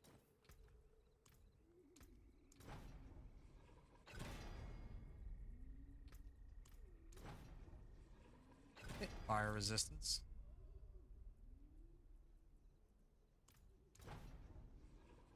Barrier generation. 23 thorns, yeah, okay. Alright. Okay. And my leap creates an earthquake, and I also get increased damage reduction, but if I stand in it. Well, I think at this point I can salvage these two. And then... Oh, you know what? I can finally put on... this. Every time I drink a healing potion, I can pop Aberrant Iron Maiden. Yep. Should have been done ages ago. What's next? Pants? Strength max life. Max life armor. I think strength max life is the way, or max life gold res. I think my resistances are fine. Yeah, I think my resistances are actually fine. I think I'm just gonna use strength max life here. Or I could even do... These are all very similar in item power. I should actually be using this one. Let's chant out the basic skills for strength. Yeah, there we go. Okay, this is better than all my other ones now. And it has 3 modifiers, so yeah, let's put those on. And then we'll temper with natural resistance in hopes of getting poison res, but nope, no poison res here. I still have plenty of materials. Old res. Old res. Wait a second, I was looking at the wrong one. It's thorns that I'm rolling. Okay, well, oops, it's awkward. I was not paying attention, but okay. This is alright. Thorns, strength, max life. I had other ones too. But I guess in this case I should just do rubies for strength. I think we're set, yeah. On my pants anyway. Well, all my armor except for my boots. I could probably do 3 of these. Yeah, I got plenty.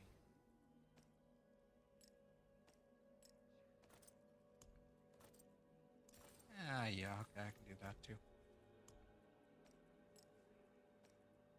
Here we are. Okay. Do I not have a better set of gloves?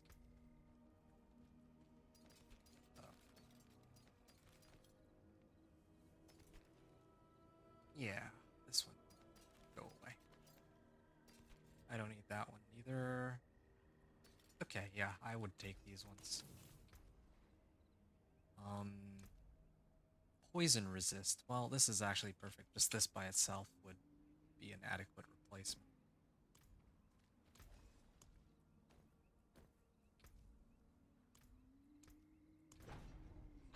Okay, plus 17 thorns too, why not? And movement speed, why not? Evade cooldown reduction, alright. I can probably just get rid of the other ones. I don't think I really care. I got plenty of armor. Actually, I just remembered, speaking of armor, I haven't even allocated my points yet into my Paragon board. So let's pick some of that up real quick. Kick the tires, light the fires. Yeah, we're getting there. We just need a little bit more time here. Okay, sure.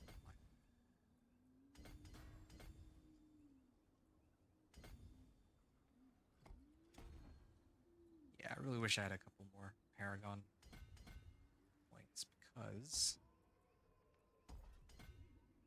Oh, okay, I can actually get both of these. % damage, 15% damage to elites. I'm just 1 Paragon point short from reaching this. And if I had Nahantu, I could go and pick up this for an additional 10% more life, which I actually think might even be more useful than all these other nodes that I'm picking up. But I'm actually running Overkill, right? The Death Blow stick. This is probably better, I realize. Yeah, because if I don't do it, like if I don't do this, oh, okay, I'm gonna be short on strength though. It's the only problem.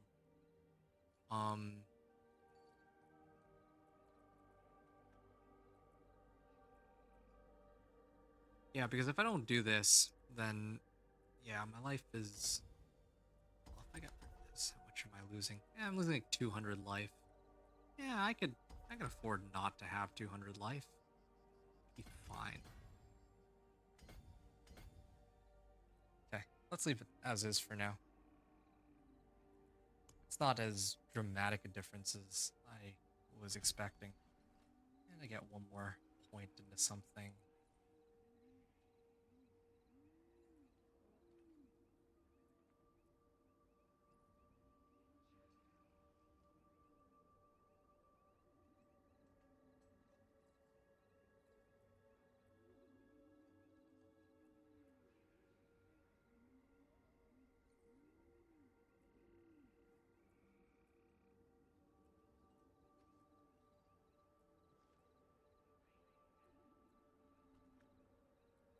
I don't even know.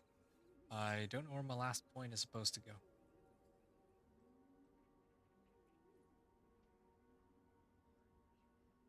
have everything maxed out pretty nicely, I think.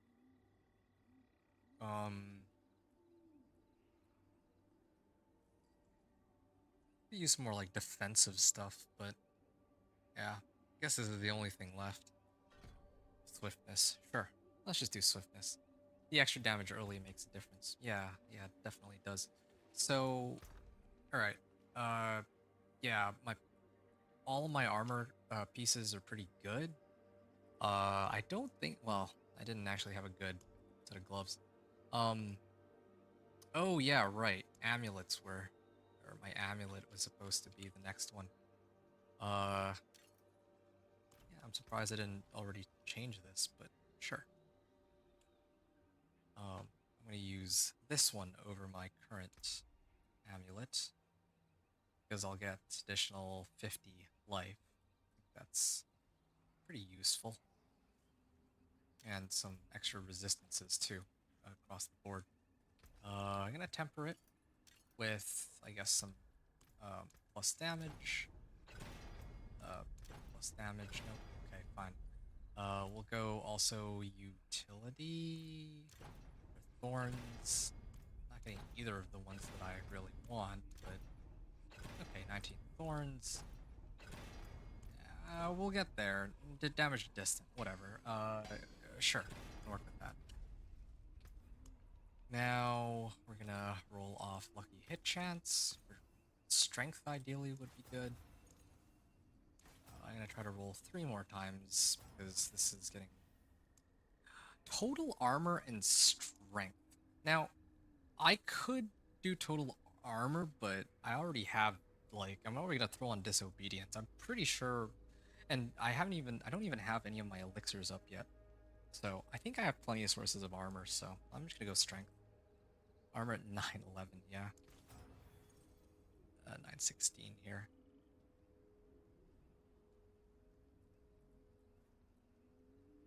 All right. I think my armor will be more than capped. Even these like sockets, I don't even know what I would need to put into them because everything's gonna be Good business and fortune to like you. I'm gonna be pretty set here. I'll probably use the following potion. Like normally I'd use this for more thorns, but yeah, I think I would actually stick with this unless there's like a better potion I could use. Let's see. What do they have available? Do I have enough? Yeah, I would probably run one of these Ancient Times. Yeah, let's get the 2 for good measure. Oh, Redamine Buzz. I don't have enough materials for it, but oh, okay, I could throw this on. Increases thorns by 400 for all nearby players. Yeah, okay, I could do. So, Parker's, you're saying skulls. I could do skulls, but I'm already gonna put on disobedience aspect. So, what do I need skulls? And this thing too also increases my armor by 150. So, also, I think might not even be necessary. Oh, Don't be a stranger. hold on. There is power in these stones.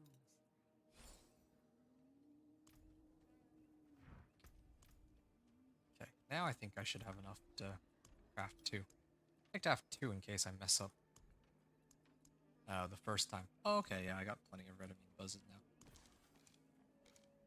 So I'm gonna have Redamine Buzz, Soothing Spices. This is 750 life. Again, they kind of change the way these things work. Okay. And crafting elixirs. So yeah, Elixir of Iron Barbs 1 does armor plus 30 and thorns by 150. Here it's armor plus 50 and thorns by 250. I don't think that's really, well, I mean, helps a little bit, but I'd rather have Fortitude to get more life, especially with Challenging Shout. I think that's just better. Oh, that's one of my best. Here we are. Like this. So, yeah. I think we're ready to go. Salvage this. See you again soon. Armor. my resistances at. My resistances with the potion are gonna be overcapped. I'm just gonna do a diamond, I think.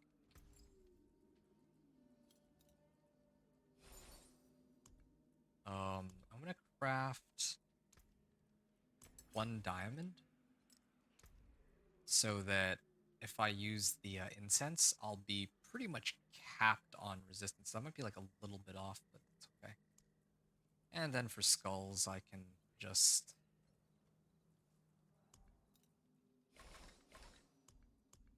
for skulls, I can just do 2 of these. Yeah, there we are. Brilliant. Yeah, okay, fine. We'll do 8%. Actually, I just realized that with this incense, I'll be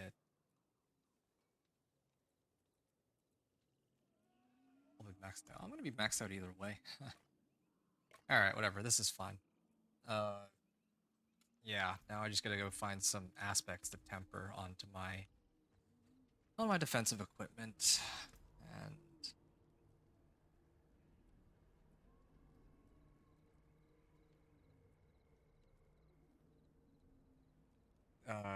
will I deal direct damage while berserking? Sure. Yeah. There's no. Yeah, I might as well. They don't need disobedience aspect. I could put it on for good measure, but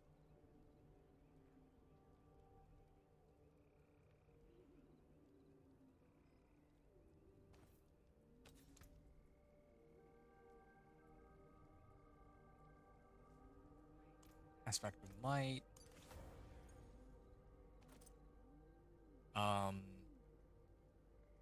I think this is fine. Like, I don't have disobedience, but I'm already like pretty capped. Okay, so I gotta go. Gotta get to Dogs to Vet at 8. Okay, well, I guess you're gonna miss the run of the pit, but that's okay. I mean, yeah, you've been doing me a solid, and you've kind of kept me. Uh, we've been having some good conversations. The last hour and a half have kind of flown by, so I really appreciate that, man. Thanks for joining in for tonight's stream. I'm almost done anyway. I'm just gonna do the pit run. I'm pretty much out. I'm gonna gamble a weapon too. If you wanted to watch that instead of the ones that I currently have on hand. But either way, if you're gonna hop off, then I guess I'll see you on Thursday when I do the Necro run, is what I'm thinking. Yeah. Okay, I do need to go to Karagar, though, to get a better weapon. Be back on Thursday for our runs. Yeah, sounds good for the Necro. Exciting stuff, dude. Very exciting stuff. Alright, so... Have a wee gamble. Purveyor of Curiosities. Now, I need a pole arm. Hopefully you have your PC back on. Oh, I'm sure it will. Oh, hey, look, first try. Fury on kill damage over time. I mean, it's a 750, but Hello, shiny there we are. Maybe something. There, yeah, this is what I'm looking for. This is the stick that I needed. That's why I spent all that time running those random events for obols, just for something like this. Okay. Well, that makes things easier for me. Magic is neither good. I can roll off How may I this. help you? We'll do vulnerable damage. And we'll temper it with whatever we can get our hands on. Alright, good night. Yeah, good night. I'll see you later. Oh, raw damage on the first try. And I don't know if any of the other ones really matter.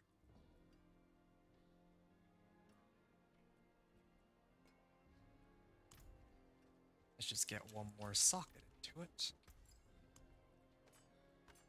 The stars made manifest.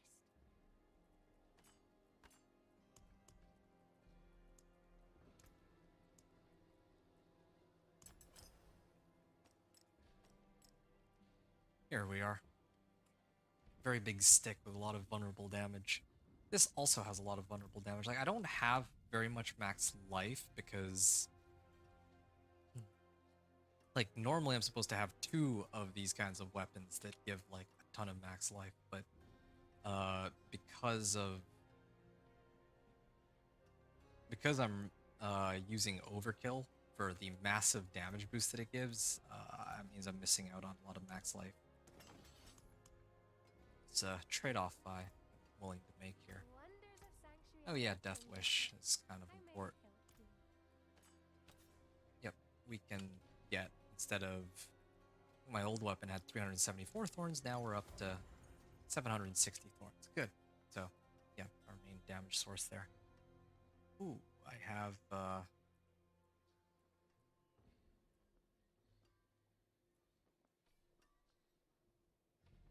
could just leave this. I don't need to adjust this even. This is fine. Yep, I think we're ready to go. Do I need to imprint anything else? No, I don't even.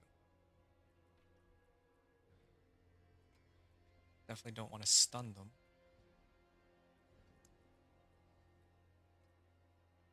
Yeah, perpetual stomping. Yeah.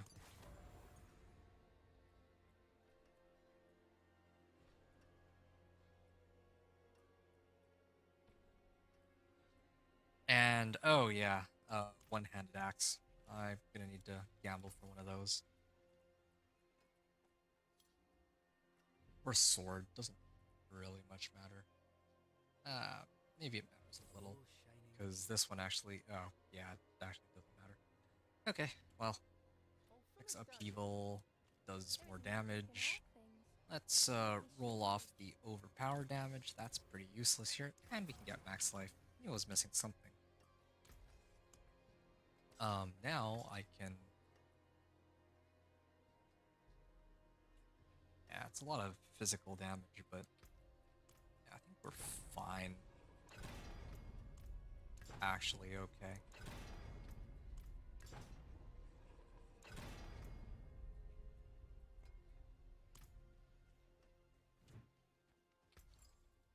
Add sockets. Add socket.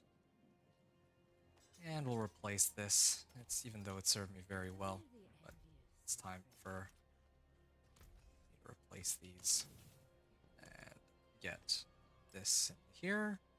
And then finally I'm gonna put, I guess, aspect of elements or something.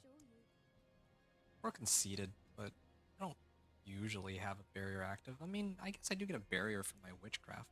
Use that, yeah. But aspect of elements could work. In place of that. Here, let's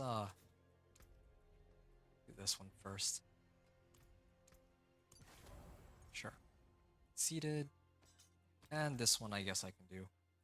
Aspect of elements. And then now I just need needle flare in place of disobedience, because I'm pretty capped out on resistances already. Yeah. Needle flare. Okay, that's the end of it. That was a lot longer than I expected to be, but yeah, I'm gonna mute myself and then I'm gonna go over all of my equipment and then pop my potions and I'm gonna do the run. So, hope that you've all enjoyed watching me go through like my 1 to 60 journey until now, and I'll see you very shortly when we do the run, and then afterwards I can talk a little bit about how I feel about everything, and yeah, we'll stop there. Alright.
is an old city. Stranger!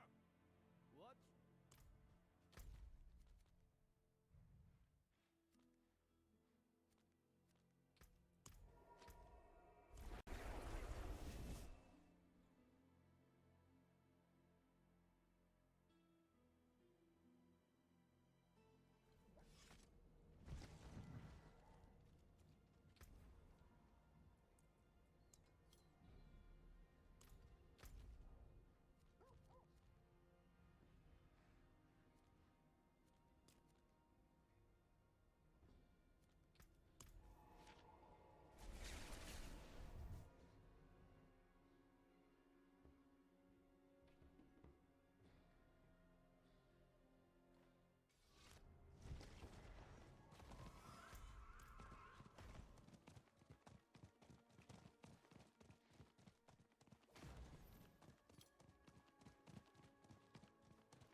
In case anyone is wondering what I'm doing at this point, I can't seem to get into the pit because have, I don't actually have the Artificer Stones for some reason. I thought that whenever I make it to level 60, I'm supposed to be able to access the pit right away, but apparently not. This is the first time this has happened, so I'm guessing that it's a bug. And the only way I can think of to try to fix it, because like in order to get Artificer Stones, I think you need to be in like Torment and then running like Nightmare Dungeons or certain other activities, right? Here, let me just double check this. Artificer's Stones, collected at level 60 from tortured gifts in the Hell type. So, yeah, usually they give you 3 to start off with, but since I don't seem to have any, my only hope is that I can actually run some Whispers that will give me what I'm looking for. It's the only way. And if I can't, in Penitent, then I'm kind of locked here and I have no way to get into Torment, which doesn't really make any sense, but it's kind of the situation we have here. So we're gonna keep going. Like, I'm already set. Like, I was ready to do the run of pit. I was like looking forward to getting this over with. It's yeah, we've been at this like some 8 hours already.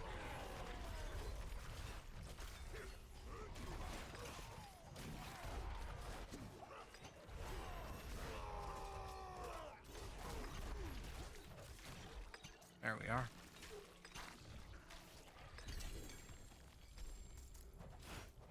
Okay. Do I have...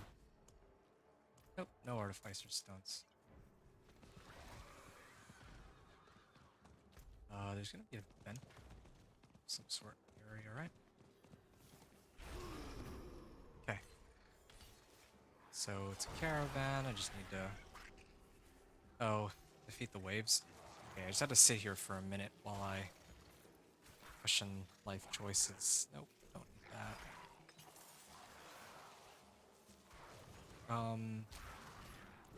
Yeah, this would have been a nice upgrade over my existing weapon, but strength. This one is a pretty big upgrade to my current amulet, but whatever.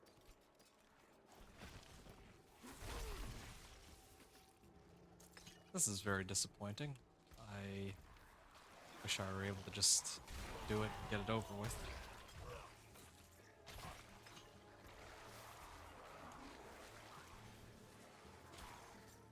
I think I can get it from the caches, then I had to go back into the Helltide just to find the stones. Level 60 from Nightmare Dungeons, alright. I have it on all my other characters. So.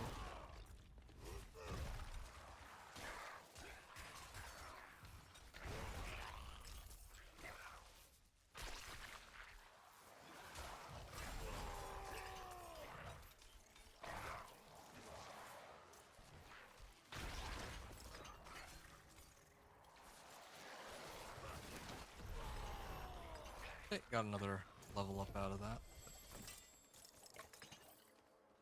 Again, I'm just need one more whisper.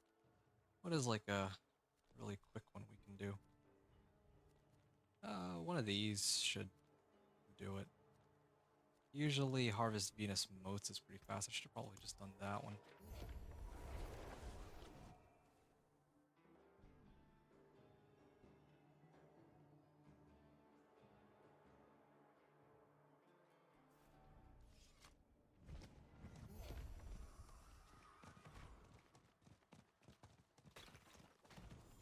Or I can just collect the herbs.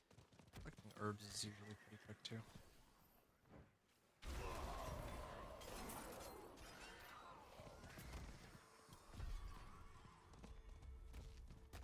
Yeah, I think collecting the herbs is the quickest one. It's either that or killing monsters alongside the guard. Oh. Let's see it in the corner there.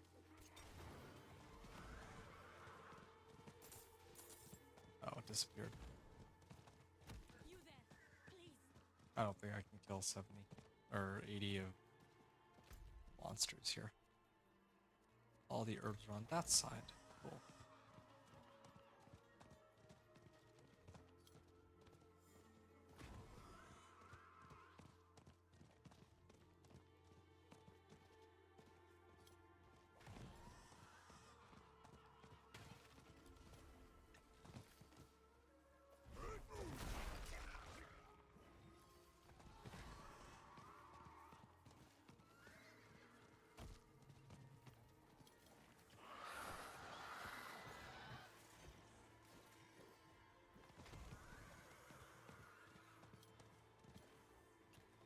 Okay, that makes 6.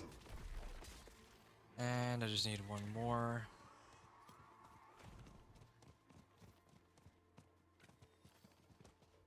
I think I would have been better off running Helltide, but I didn't know that Helltides could drop these Artificer Stones too. Whatever.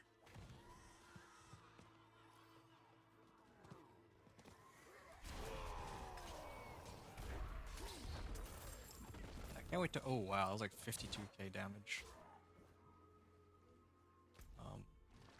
There we are.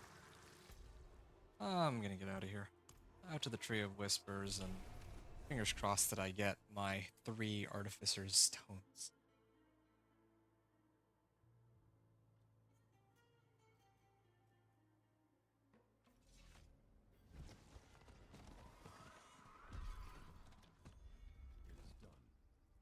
Chestplates, boots, gauntlets. Gauntlets, definitely. But I'm only looking. Yeah, there we go. 3 Artificer Stones. Nice. Ugh, that was annoying. I just had to run some more Whispers for no reason.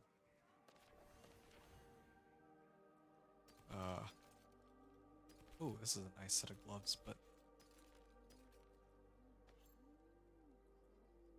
yeah, these are all like pretty cool. But at this point, I already was like doing the recording with the assumption that I had like that I actually had enough Artificer Stones go, but I didn't. So now we can actually run it. But we only got one try, so I'm gonna make it count. Alright. I mute myself again. Here we go. Round 2. Okay, 1 second.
Well done.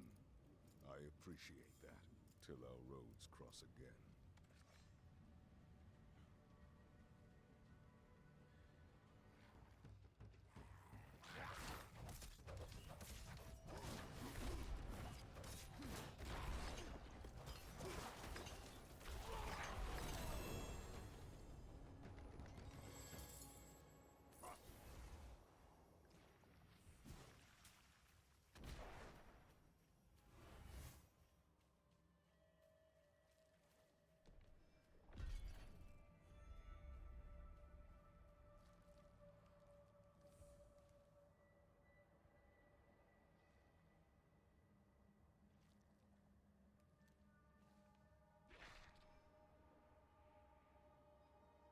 Well, that was something.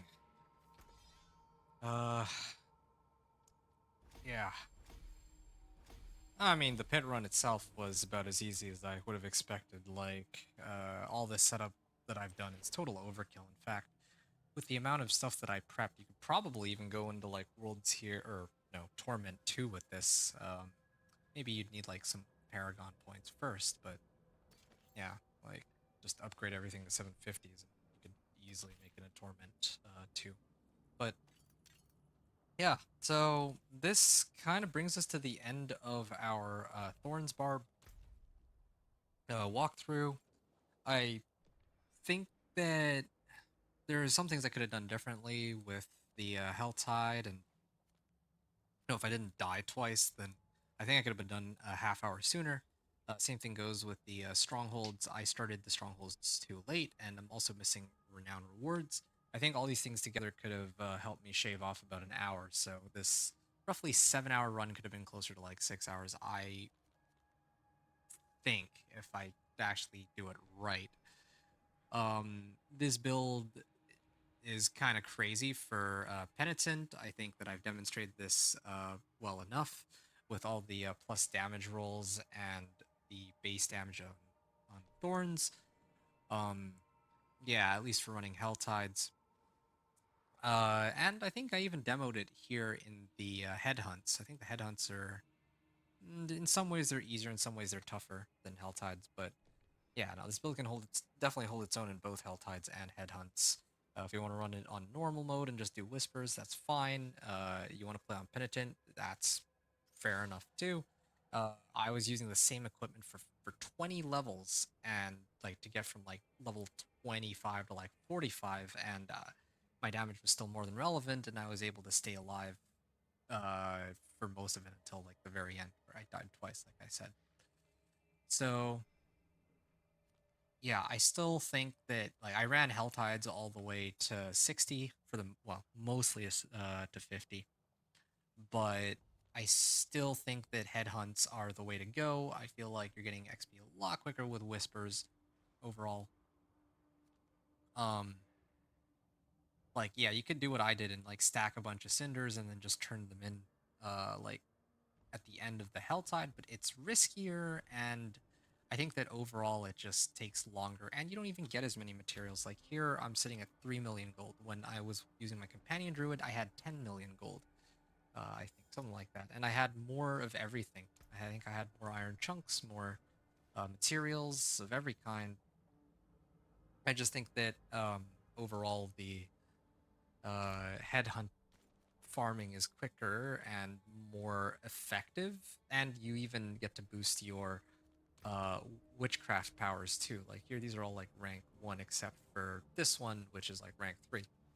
um and it still take roughly the same amount of time for both builds, and that was factoring in, or like to get from 1 to 60, and that's factoring in that yeah, with the companion druid I was kind of uh trying to figure things out about these uh headhunts.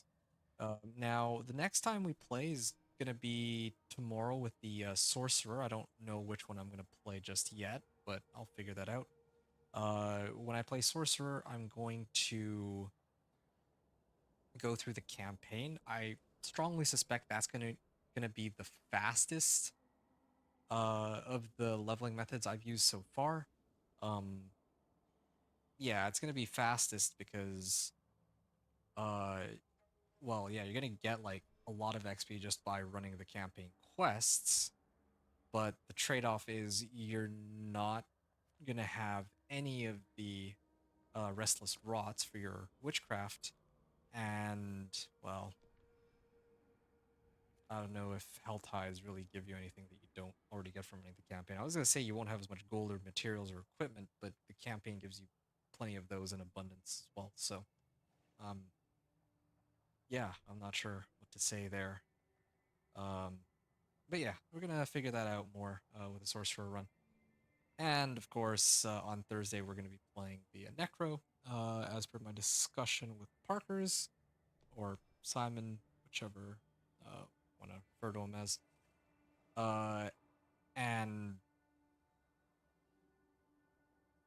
well, when I do that, I'm not sure which of the leveling methods I'll use, or maybe a hybrid, or maybe, yeah, I'll do some kind of, maybe I'll try to do full speed on these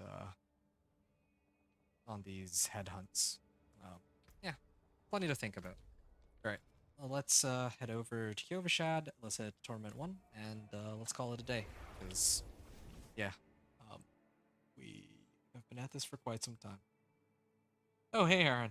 Perfect timing. He said, "Sup, man? Well, we're actually just ending the run. I'm actually about to get off here because we just made it to Torment 1. So, yeah, I'll be back again tomorrow, though. So maybe I'll catch you then. But yeah, thanks for stopping by at the beginning and now to say hello. And yeah, hope to see you tomorrow with the Sorcerer run, and then the day after the Necro run. All right. Yeah, overall, I've been having a lot of fun with this season. That was the last thing I forgot to mention. I've been having a lot of fun with this PTR. I mean, I've been having a lot of fun with this PTR, trying out the new content. I think, like I said in the last video, is the content groundbreaking? Not really, but we got Best of Both Worlds from Season of Malignant Hearts and Season of Blood with the special powers that are season exclusive. And they did some rebalancing across the board for the classes, particularly Spiritborn, apparently. And the new headhunt zones are pretty epic. Because you can actually spam whispers, and I love whisper leveling. So, yeah, those are my my final thoughts. But yeah, now I think we're done this run. This was level 1 to level 60, and then Torment 1 with the Thorns Barbarian. Hope you enjoyed the run. Thanks everyone for watching. Adventure out.